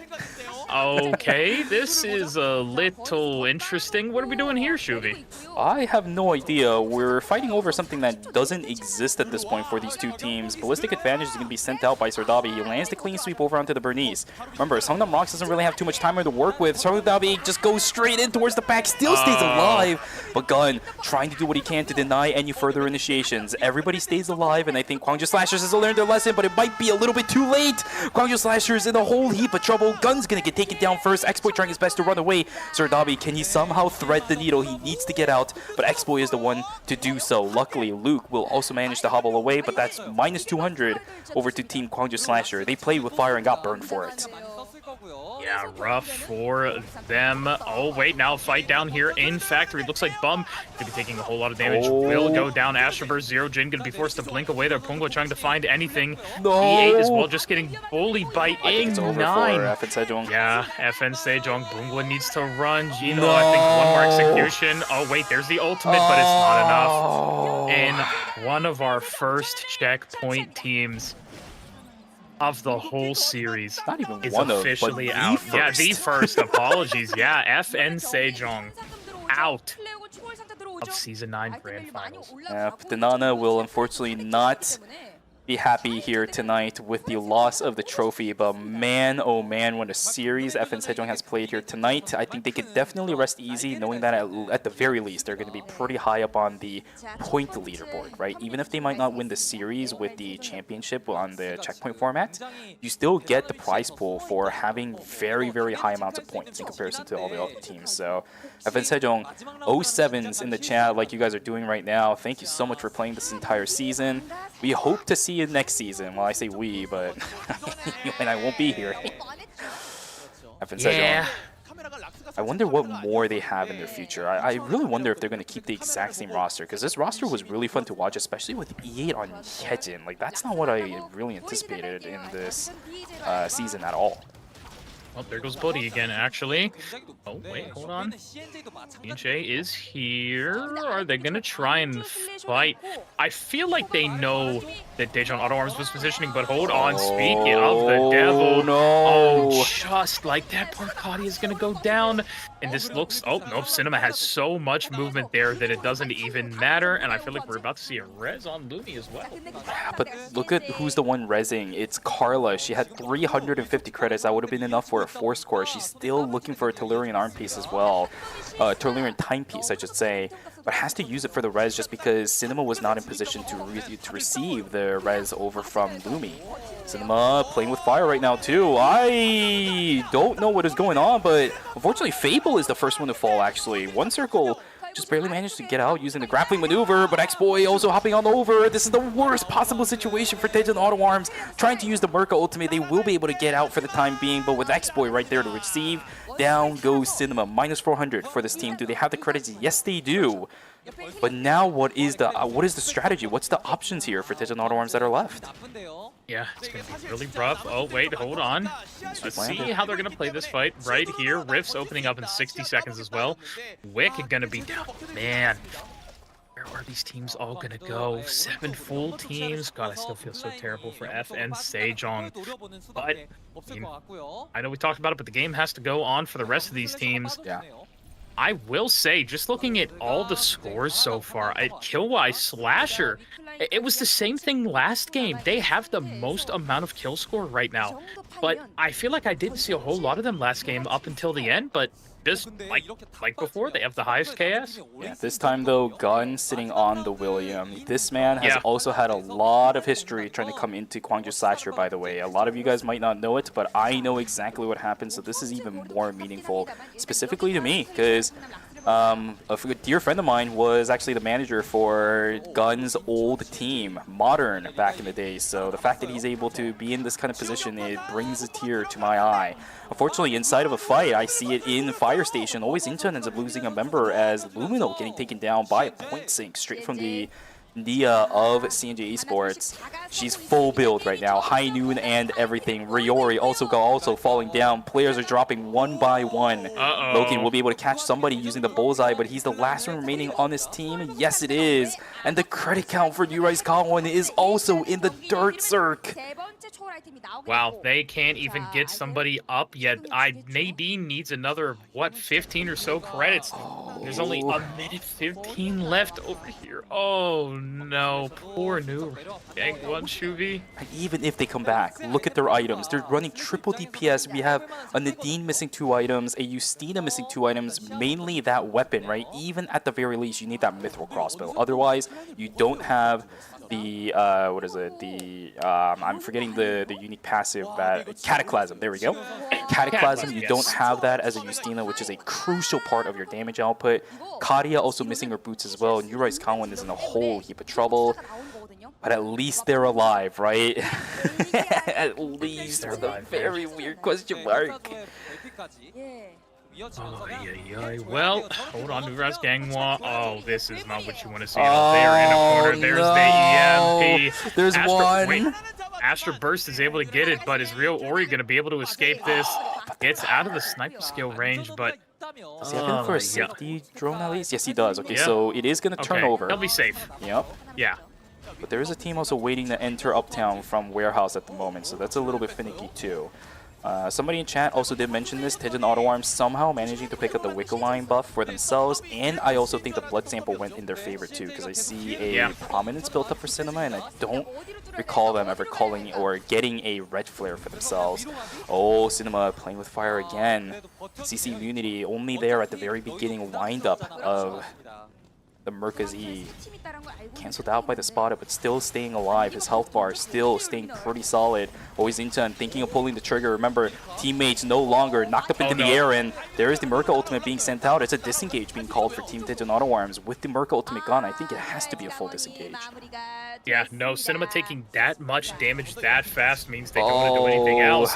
But what is going on here in Chapel? Oh, Soldabi still ends up dying. Oh, God. Gwangju Slasher. Just a, don't go too far, Curry. Don't go too far, Curry. Curry! No. Curry just whizzed by. Oh god, Shuvi. Do they have credits? Do they have credits? No, I don't think they have enough to res everybody back either. The fight between these two are gonna start. Oh, Blaster is down. Unfortunately, the gentleman from last game is not gonna have it. The auto res, of course, is not gonna go through. Always Incheon, that's not happening. Tejan Auto Arms takes control over the north side of the map. Oh my goodness, one by one, the fables, the pages are being ripped to shreds at this point, sir. Always Incheon down a member. They can still get the res, but straight on top of CNJ Esports. It's not where you want to land, especially with the Lumi right there. Oh god, and they all know what's going on too. They're able to get Lumi actually. Are they in position to receive though? Yeah. Are they in position to receive? Are they in position to receive? No! Oh no. Oh my god. Lumi's gonna go all the way, brother. Bro, that's just the worst feeling in the world. So what are your options now? I think it's over for Always Incheon. The entire north side of the map is just dead. Look at the minimap. You can't wait until it comes back into Uptown because there's a team waiting there. There's only a minute left as well. It's going to take about, what, 40 seconds for Lumi to loop around the entire west side of the map, and they just ate up all of their timer just now. That's so unfortunate. It's not. Yeah. How much did they have left? Like less, or around-ish 10 seconds? Yeah, somewhere around there. They're gonna take a little bit of a jab, maybe attempting for a res inside of Chapel, but I still don't think it's gonna happen. 30 seconds to go until day number 6, and starting from that point, Cirque, no more reses unless you somehow miraculously win a temporary zone by yourself or with one of your teammates, I should say. Oh, my heart is thumping, man. Look at the stories that are left. Taejeon Auto Arms still 3 strong. CNJ Esports 3 strong. Gyeonggi Innate still 3 strong. Oh my goodness. Hungnam Rocks is going to be able to maybe get the res back. Gyeonggi Innate not going to let this happen for free. There's the jump in from the Tsubame execution technique to deny the res. And just like that, Hungnam Rocks right in front of their eyes. Their dreams disappear as Belzer, the last remaining on his team. You cannot win third parties as an Alex, especially with the items he's running. I really hate to say it, but I think that's going to do it for Sungnam Rocks unless some miracle from the heavens just descends and it just says, Belzer, you are the chosen hero for game number 8. Yeah, oh no, oh poor Belzer with the double agent and everything, but yeah, that is going to be it for Songnam Rocks and Shuvi. We have 3 2/3 of a team left here, brother. This is it, down to the wire. Gyeonggi Innate, CNJ Esports, Taejeon Auto Arms, and Always Incheon. Oh, the timer for Always Incheon. CNJ Esports also realizes now that there is another team hanging around. Always Incheon is going to actually start walking towards a temporary zone, but CNJ Esports have no idea. These bonus extra points, these bonus extra timers is just going to only favor Taejeon Auto Arms. Now CNJ Esports is the one that has to fight into it. Here we go. 30 seconds left for these players. 1 try is what CNJ Esports has. We're going to see the Merca Ultimate sending out first pretty early on with no value gain whatsoever out of it. It's a little bit on the slower side for Team Taejeon Auto Arms, but they still have 1 circle. Here we go. Nia's Game World is down. Unfortunately, Point Sync is going to completely whiff. Cinema is the first one to fall down, and Pixu still stays alive. If Hoyeon stays alive, maybe there's a world in which this can happen. Oh! CNJ Esports, don't flub this. 10 seconds to go on their timer. Explosion shot is good, but it's not fast enough. Fable traded out by Hoyeon. 1 circle bolted by the Point Sync. 13 seconds left on his timer, but is it enough? I don't think it is. There's way too much health bars remaining for Team CNJ Esports. CNJ Esports goes to the final zone. Up against Gyeonggi Innate. This is going to be it. 1 circle. Fighting so hard to get here with his team, but not able to win against CNJ. As Ing9, Zerojin, Chino, Hexu, Pobo, and Hoyoung will be your final 6 here. The titans of this lobby. We have a 3-blood Tsubame on the side of Gyeonggi Innate right now. This is a filthy team composition that CNJ Esports has to fight up against, and it's not going to get any easier. Denied entry into Chapel, where the Chronosphere is going to be, and Bubba also taken down to about 3/4 of their HP from this Justina. This character is such a pain to deal with, and you can see with all of the stuff available for this roster, they're going to look for an angle, maybe on in. Pixu in a little bit of trouble. Ing9 stunning him into the wall. Half HP for the lead island. Luckily, the Chronosphere is still going to work in their favor, but look at this over on the side. Jino looking for a flank. Pixu on the side looking for a kill over onto the Tsubami, but he escaped. He is out. Can Bubba live? I don't think he can. Health bars disintegrating. Down goes the Nia. Kyunggi and 8 can taste it. They're so close. Just needs to kill 2 more members. 9 seconds left for Pixu. I think for CNJ Esports, it's lights out at this point. What more do they have left in their tank? Oh, Young has to be in here. Jinho on the backside trying to do what he can, but Pixu is going to be down and out. I think with that, we have crowned our champions for Season 9. Kyunggi and 8 will be the champions of Season 9 Eternal Return Season Finals. Congratulations to this team, and you can see how elated they are, sir. Oh my god, what a marathon ran by these players.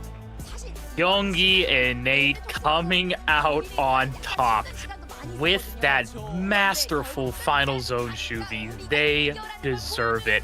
They will be your Season 9 Kuburako champions. Kuburako Masters, I should say, champions. Congratulations to them.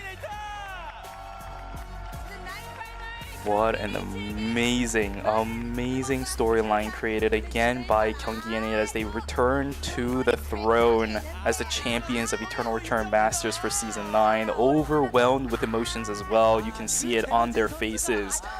A gauntlet was ran throughout the course of today, and emotions running wild at this point, rightfully deserved for these players, and for CNJ Esports, a heartbreak for those players. They were so close to being able to defend their title, but just falling right at the end due to the differences and the wallet sizes, sir. Just a classic when it comes to Eternal Return, my friend. That was beautiful, Shuvi. What a way to send us off, huh? Oh my goodness. Good God, my man. Holy moly. Like, how do I even begin to describe what we witnessed throughout the past day and a half? Like, holy moly. For Kyunggi and 8 to walk away with it as well. Remember, by the way, this was our team that came in from day number 1, mind you. Our 5th seed overall, the first seed going into day number 1, breaks through the 8 teams for day number 1 to put themselves into day 2. I don't think any of these players knew that this is the moment that they would have been waiting for by the end of today. But my god, so rightfully deserved. Yes. Look at them. They're posing for the 200%, cameras. man. Oh, and their emotions. Oh, I'm so proud. You can see them. They're trying to hold it in. Well, the pictures are going through as well. Look at how happy he is. Yes. Yes. So incredible. Gyeonggi and 8, congratulations once again, man. How can you not just feel complete elation seeing their faces with the trophy, the victory, everything? Yeah. Well, how about this? It's been a very, very long time since I did something like this, but how about we take a look and listen in on towards the interview? Maybe we can get an idea of what some of these players were talking about, eh? That is all you, my friend. Alright, let's hear it.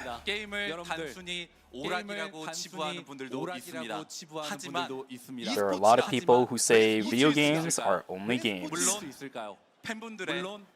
But what is esports? Esports is something that has a lot of attention and a lot of love from the fans. But amongst all of the cheering and even amongst all of the hates,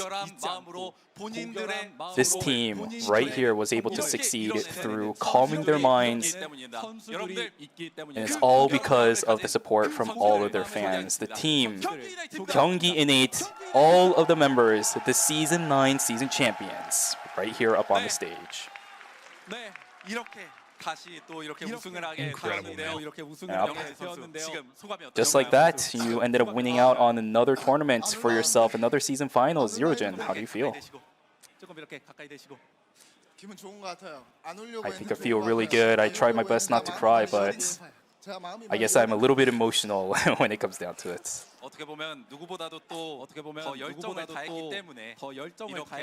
No matter how you look at it, you really gave it your all, and it's the reason why I think you're able to just cleanly let everything out, all the pent-up feelings that you had. So definitely worth. All right, let's go on to the next player. What is your thoughts and how are you feeling right now? You really prepared a lot for this today and wanted to show really good results. We really got a lot of stress in the past couple of months, but all my teammates were absolutely fantastic. They all played well, and it's one of the reasons why I think we were able to win here today. Let's pass the trophies one after another, and then also the mic as well. Let's hear the thoughts and what you're thinking, what you're feeling for the next player up on the stage.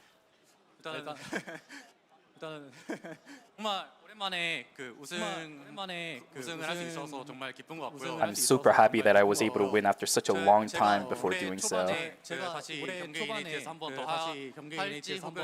At the very beginning, I was actually considering whether or not I wanted to do another season at Gyeonggi 8 or move to a different team.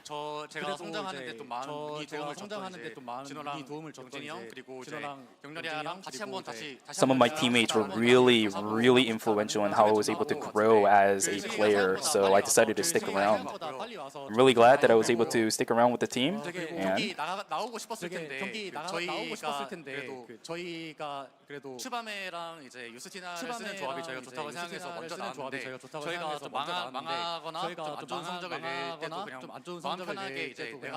even though we were playing Tsubame and Justina, and even though sometimes the composition just wasn't working out, our teammate who was on the bench was telling us to chill out and just have fun. So I think that was also a really big reason as to why we were able to play how we did. During games 1 and 2, I was actually kind of bad, I'm not gonna lie. But after the break, or during the break I should say, we were giving a lot of feedback to each other, and a lot of our teammates were able to kind of bounce back from that. So I'm really happy and I'm really glad that my teammates were able to show this level of gameplay after that specific moment.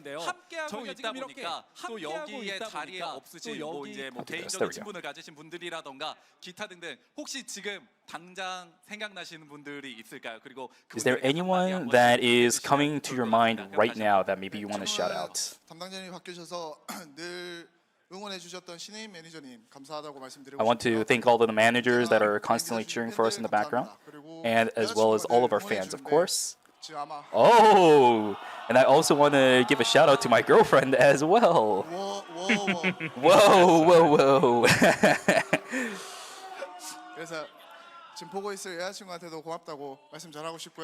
And I really want to give a special shout out and a big thanks to my girlfriend who is probably watching right now.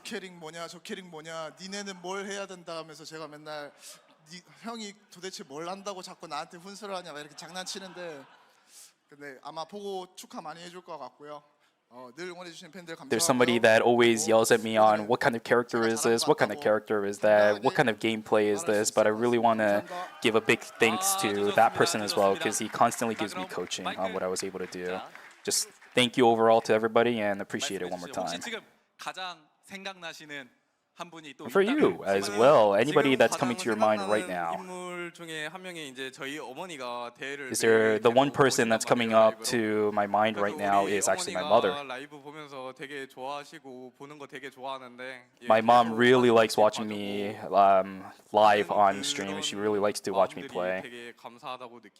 And the fact that she allows me to do this, I just really want to thank her for it. And he also says, "Mom, you really stood the test of time with me, so thank you." Next up,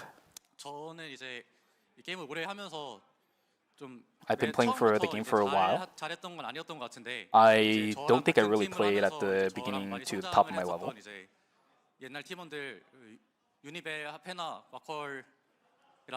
Some of the teammates that I had in the past, way back in the days, like Unibel, Fauna, 저랑 같이 해줘서 고맙다고 얘기하고 싶고요. 그중에 특히 I really want to thank them for playing with me way back in the past as well. 류진님은 진짜 많이 교류하면서 많이 배웠던 것 같아서 감사하다고 얘기를 하고 싶고. Zerojin especially as well was somebody that coached me a lot, and I was able to learn a lot from him. 소리가 난다고 하는 것처럼 저희가 이제 좋은 경기를 할 수 있는 거는 여기 매번 파이널에 올 수 있는 팀 12팀, 12팀 모두 이제 좋은 경기랑 이제. I also want to give a special shout out to all the teams, the 12 teams, not including us, also including us, of course, to allow this kind of a stage to even happen in the first place. 다른 게임 프로게이머를 준비하다가 잘 안 됐던 시절이 있었는데. I actually was preparing to become a pro gamer in a different game. It didn't really work out too well. 지금 시즌 한 이제 10번을 넘어서 시즌 9 여기 부산에 오면서 정말 많은 분들이 늘어난 것 같은데요. In the past 10 or so seasons of Eternal Return Master I was able to participate in, the amount of people coming to the stadium has increased significantly. I really want to thank everybody for making the progression and the growth of the pro scene possible. 저의 게임을 봐주시는 분들이 나중에 5년이나 10년 이제 이터널 리턴이 더 이상 이제 대회가 열리지 않거나 그런 끝은 언젠가 올 테니까 그때 돌아보면서 내가 봤던 게임이 정말 재밌었구나라고 이제 생각할 수 있도록 앞으로도 열심히 하도록 하겠습니다. Even 5 or 10 years later down the road, when Nimble Neuron says we won't be hosting any tournaments for Eternal Return, I will try my best to make sure that I am able to look back at those times and say that I had a really fun time playing Eternal Return. Alright, next up. The people that I want to really give a big shout out to are the two people who cheer for me the most, my mom as well as my brother.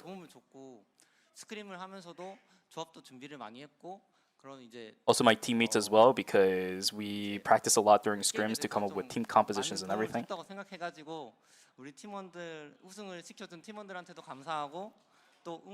They also were the ones that allowed me to, or I should say our team, to be able to win out in the end, so I want to thank my teammates one more time. I also want to give a special shout out to the fans for coming here, as well as all the staff for working hard to make this event a possibility in the first place.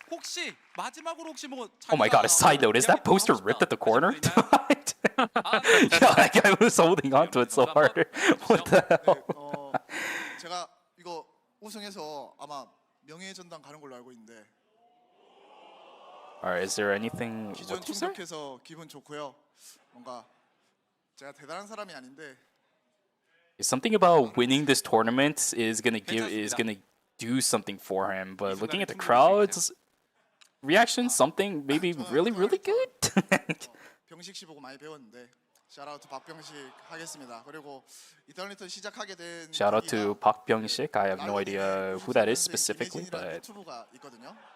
그거 지금 봐도 재밌습니다. something about watching a YouTube channel that's really funny. Okay, so even more shout outs, I 이렇게 suppose. 해서 경기 메이트 선수들의 이야기를 한마디 해주십시오. Alright, we were about to finish it, but we have one more thing that we want to say. 여러분들이랑 e스포츠 관계자 여러분들 매번 고생 많으셔서 너무 감사드립니다. I want to give an extra shout out to all the shoutcasters as well for always making sure that you guys are here with us on and cast our games. 여러분들 이렇게 선수들의 Yep, yeah, that's me right here, boys. Let's go. And with man, me that, too, buddy. Yep. With that, I think that's going to be all of the comments from the players individually done, sir. Oh my goodness. That's it, man. Yep. One last time, everybody in the chat, the champions of Eternal Return Masters Season 9, 경기 N8, my friends. Whew. Congratulations again to them. Our day is done. And now we can rest, brother.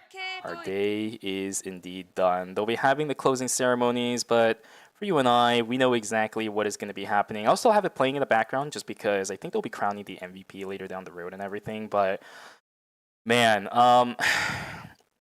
sir, what did you think? What was your thoughts pretty much to everything that happened yesterday and today? Is there a summary that you want to say for you, me, maybe even people in the chat? How do you feel right now? I feel really good. I don't have any deep kind of English verbiage to describe it, but you know, I feel great. It's a wonderful feeling. You know, you're going to be joining me in the retirement home, but Been a long time, man. Been 5 years of us. I know I've been gone for a while, but in the back, it's always been us. Yep. And now these games were I think a beautiful way to end the story. Yeah. You know what I mean? Yep. I really couldn't have asked for anything more. A nail biter finish all the way until the end, Yeah. and you can see the results right here. 95 points over 114. The amount of effort these teams were putting in for us to create a beautiful stage of 8 games to finish season finals for season 9. I mean, I can't ask for anything more, Sirk. Oh my goodness. And I want to hear from you guys in the chat as well, because we still have a little bit more to go for the closing ceremonies. I'm going to play it in the background. I don't have any audio playing, so I'm not really going to translate anything. But what did you guys think for this specific season finals? Because it definitely was a unique experience. Let's be real here. I have to completely agree with you. It was a very, very interesting experience. Yeah, I think that's the only way that you and I can really summarize everything that happened in the past couple of days, because while today's games, sure, was pretty solid, if we include yesterday's set of games, I really think interesting is the one that can only be it's the only word that can really describe the entire entire ideology of what happened. No, that's not the right word for it. The entire just overall Like a sequence vibes of the event. weekend. Yeah. Yeah, sure. Yeah, that's an apt term, I feel. Yeah, I really don't have any other ways to talk about this. If you guys are here, by the way, watching season finals for day number 2 and you weren't able to watch day number 1, I highly do recommend it. The VOD is going to be right here on the Twitch channel for Eternal Return Game, or even on the YouTube channel, because I know there's going to be some people watching over there on that side as well. If YouTube's a little bit easier, yes, you can check it out over at, I think it's... I need to check the at one more time. Give me a second. I think it's just Eternal Return. It's at Eternal Return Game. Oh, it is at Eternal Return Game. You're absolutely correct. Okay, so YouTube at Eternal Return Game. The VODs will also be over there. Even with the strange shenanigans that happened, it is what we have. The VOD and the MVP. Who did that actually go to? Did you see who it went to? I did not look. Sorry, I was looking at something else real fast. Yeah, I'll be honest with you. I have no idea what a lot of the players on Gyeonggi and H. I don't have no idea how any of these players look like other than Zero Jun. So,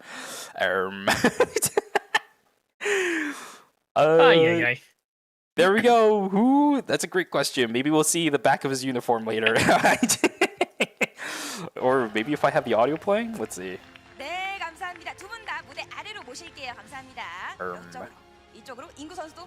Oh, Ing9. Ing9 is the player. Ing9. There we go. That's Ing9 right there. The MVP. I will respectfully say his name correct. Ing-gu. Because 9 in Korean is gu, right? So that's how you actually pronounce it. It's pronounced Ing-gu. Ing9, baby. Shubi time for the basement is crazy, man. That is honestly bonkers. Well, our second place team as well. Well, not second place team, I apologize. I think this is our third place team when it comes down to it. This should be C&J Esports, right? A hard-fought battle throughout the entire tournament. Unfortunately, couldn't defend the title for the season, but a very, very hard-fought battle regardless. Our third place team, C&J Esports. What a series from them as well, by the way, because the risky gameplay for this roster, I didn't think it would be able to make it this far, but it definitely did. Well, you have fun. Yeah, I'm having fun. I'm just kind of watching, just vibing with the closing ceremony. I know you're a little bit tired, and quite frankly, I'm probably going to finish this and go play something else. Okay, man. I'm not really that tired myself right now. So I'm just vibing with the closing ceremony here, if I'm going to be honest with you. Maybe I take a moment for myself if that's the case. Then, you know, the closing ceremony is playing in the background. Maybe if there's anything I need to mention, I'll kind of mention it while I'm saying stuff. So I really don't know what to say. This being the final cast for me, honestly, as Cirque mentioned, I think it was probably one of the best ways to go, right? A banger series for me to finish it off, a golden round, and a nail-biter finish, as I mentioned earlier as well, to finish out my final cast as an Eternal Return caster. it's more than I could have asked for at this point. And everybody in chat as well. You guys already know I'm always watching. I'm always interacting with you guys in chat. And the fact that I had Cirque here, man, oh God, it's just picture perfect.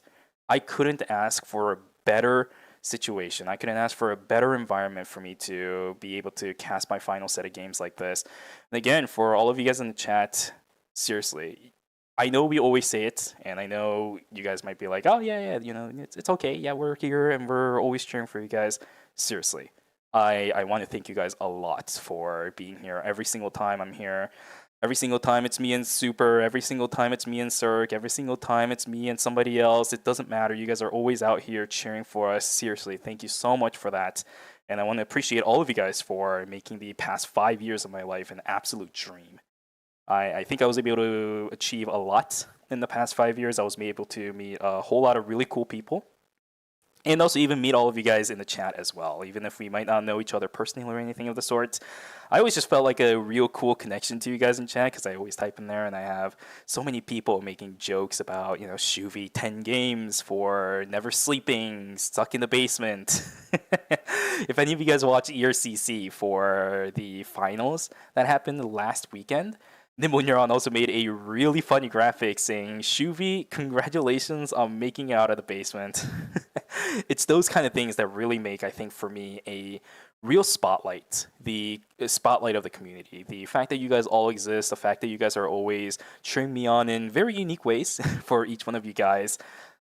Seriously, thank you so much for supporting me for the past 5 years. And seriously, thank you to Cirque as well for being here with me to call it an end to another chapter in my life, right? Yeah. I'm tearing up a little. I'm tearing up just a tiny bit. Just a tiny bit. Okay, brother. We appreciate all of you very much for spending your time with us. Yep. This Saturday morning, Saturday evening, wherever you are. We appreciate you. Exactly. And I also appreciate Kwangju Slashers, our second place team. Yay! Kwangju Slasher, our second place team, will also be up on the stage there, just right at the finish. Perfect timing for that team. Of course, once again, our last team should be coming up onto a stage very, very soon. Our first place team for Season 9, Gyeonggi Innate, to be rounding out the entire roster and the entire season. Good God. Season 9 was incredible. Eternal Return Masters Phase 1 and Phase number 2, alongside the season finals, were a dream and a half for me to be able to cast.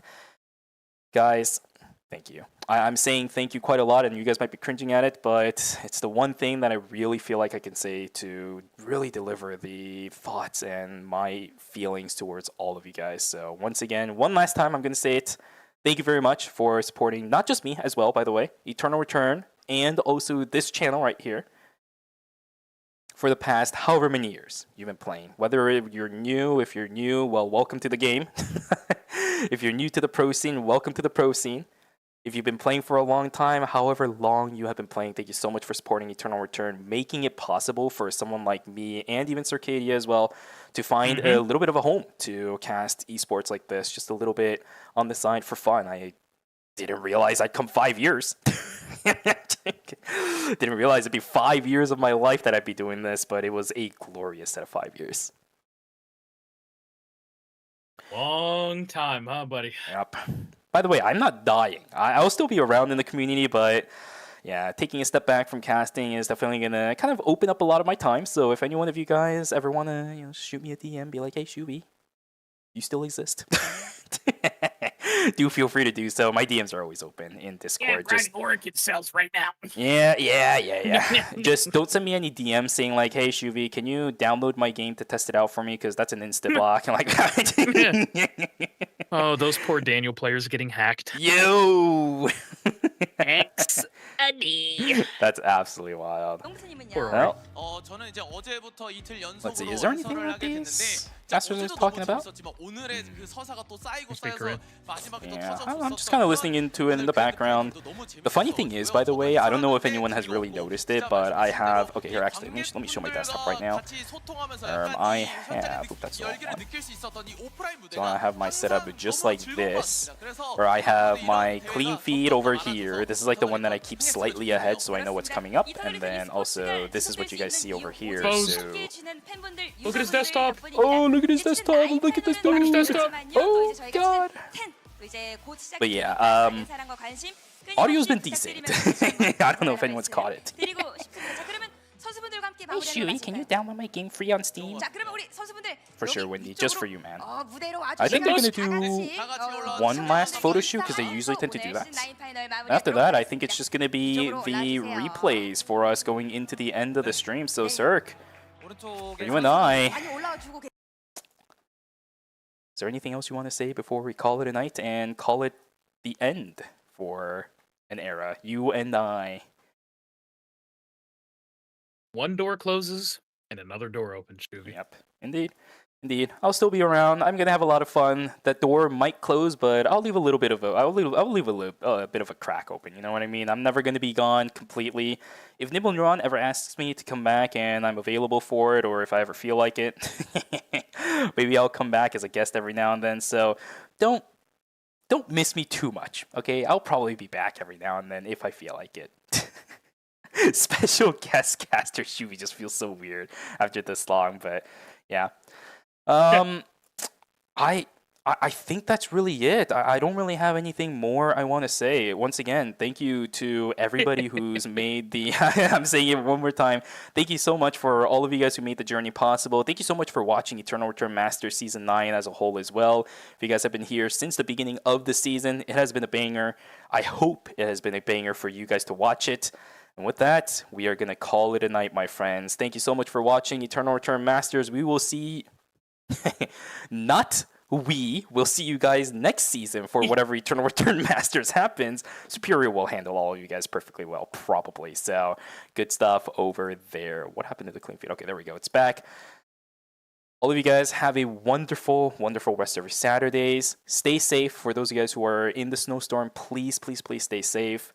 And please come by and say hi to me every once in a while. I'll remember you guys. Just say, I was this person in chat on Twitch. If you remember me, cool. If you don't remember me, it's probably because you have small brains, but that's okay. Shuvi, it's all good. We'll see you guys next time. Have yourselves a wonderful rest of your Saturday. Thank you so much for being here. We will see you guys next time. Bye, everybody. Bye, guys. Thank you all. Love you. I'm not allowed to leave. What the? You don't end this right now?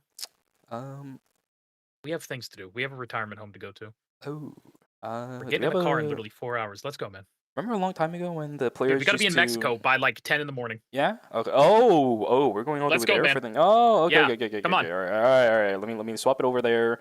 Let me turn on the browser, and then let me not forget to mute the desktop audio. There's the replays. Bye, everybody. Time for the retirement home.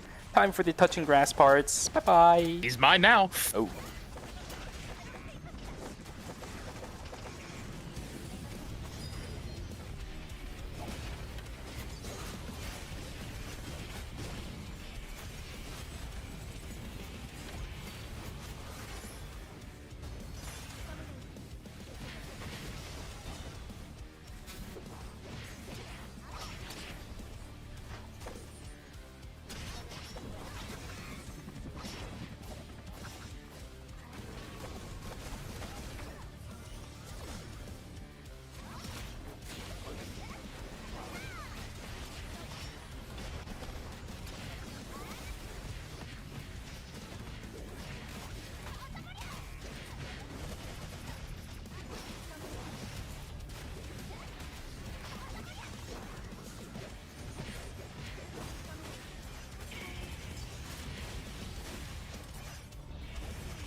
ready to get in the game now. The last thing you want is to wait. WD Black, performance storage, purpose-built for gaming. SSD speed that obliterates load times. Performance to transform your game. Expanded capacity to store more. Customizable RGB. WD Black. Because the game never waits. WD Black. Drive your game.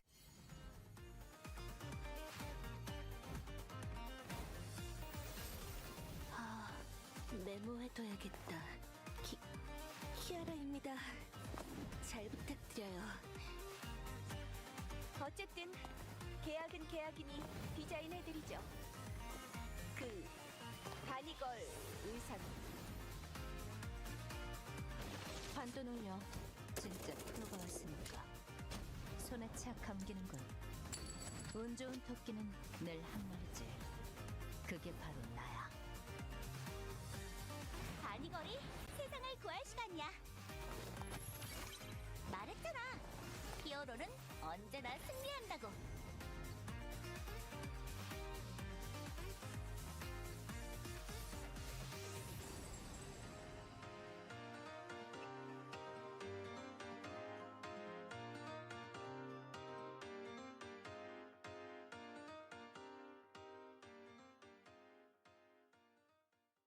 천도는 만악을 좌시하지 않는 법. 백기야행은 수도 없이 겪어봤다고. 배워야 할 악이 있다면 마땅히 될 뿐. 악귀, 멸사,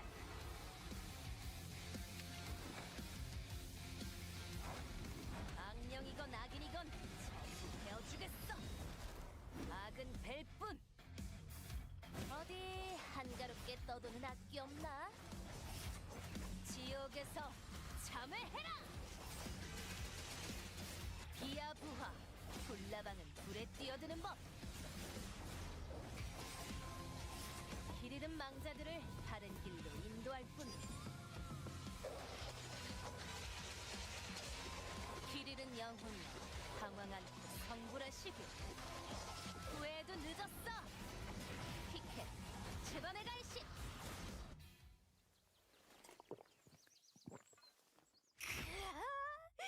이 맛에 산다니까.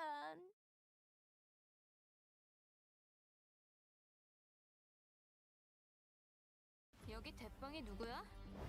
너냐? 이제부터 여긴 우리 구역이라고. 감히 누굴 건드렸는지 깨닫게 해주지. 내 앞을 막는 건 다 쳐부숴버리겠어. 얘들아 가자! 날 뛸 시간이야! 너나 쳐먹어라! 부숴주겠어! 참냐? 꺼져! 간다! 받은 만큼 갚아주지! 아, 귀찮아 죽겠네. 누구한테 시비 타는지 알고 있겠지? 어? 싸움은 피하지 않는 게 내 신조라고. 여기 모여라, 자식들아. 너 머리가 좀 높다? 내가 좀 짜부러뜨려줄까? 대가리 조심하라고!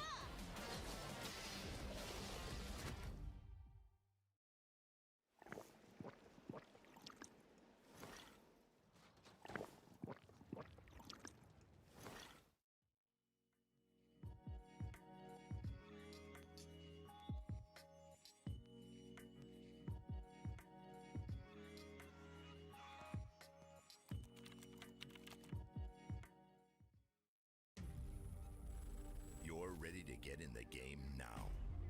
The last thing you want is to wait. WD Black, performance storage, purpose-built for gaming. SSD speed that obliterates load times. Performance to transform your game. Expanded capacity to store more. Customizable RGB. WD Black. Because the game never waits. WD Black.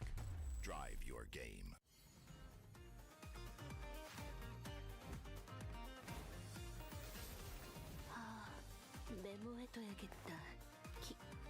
키아라입니다.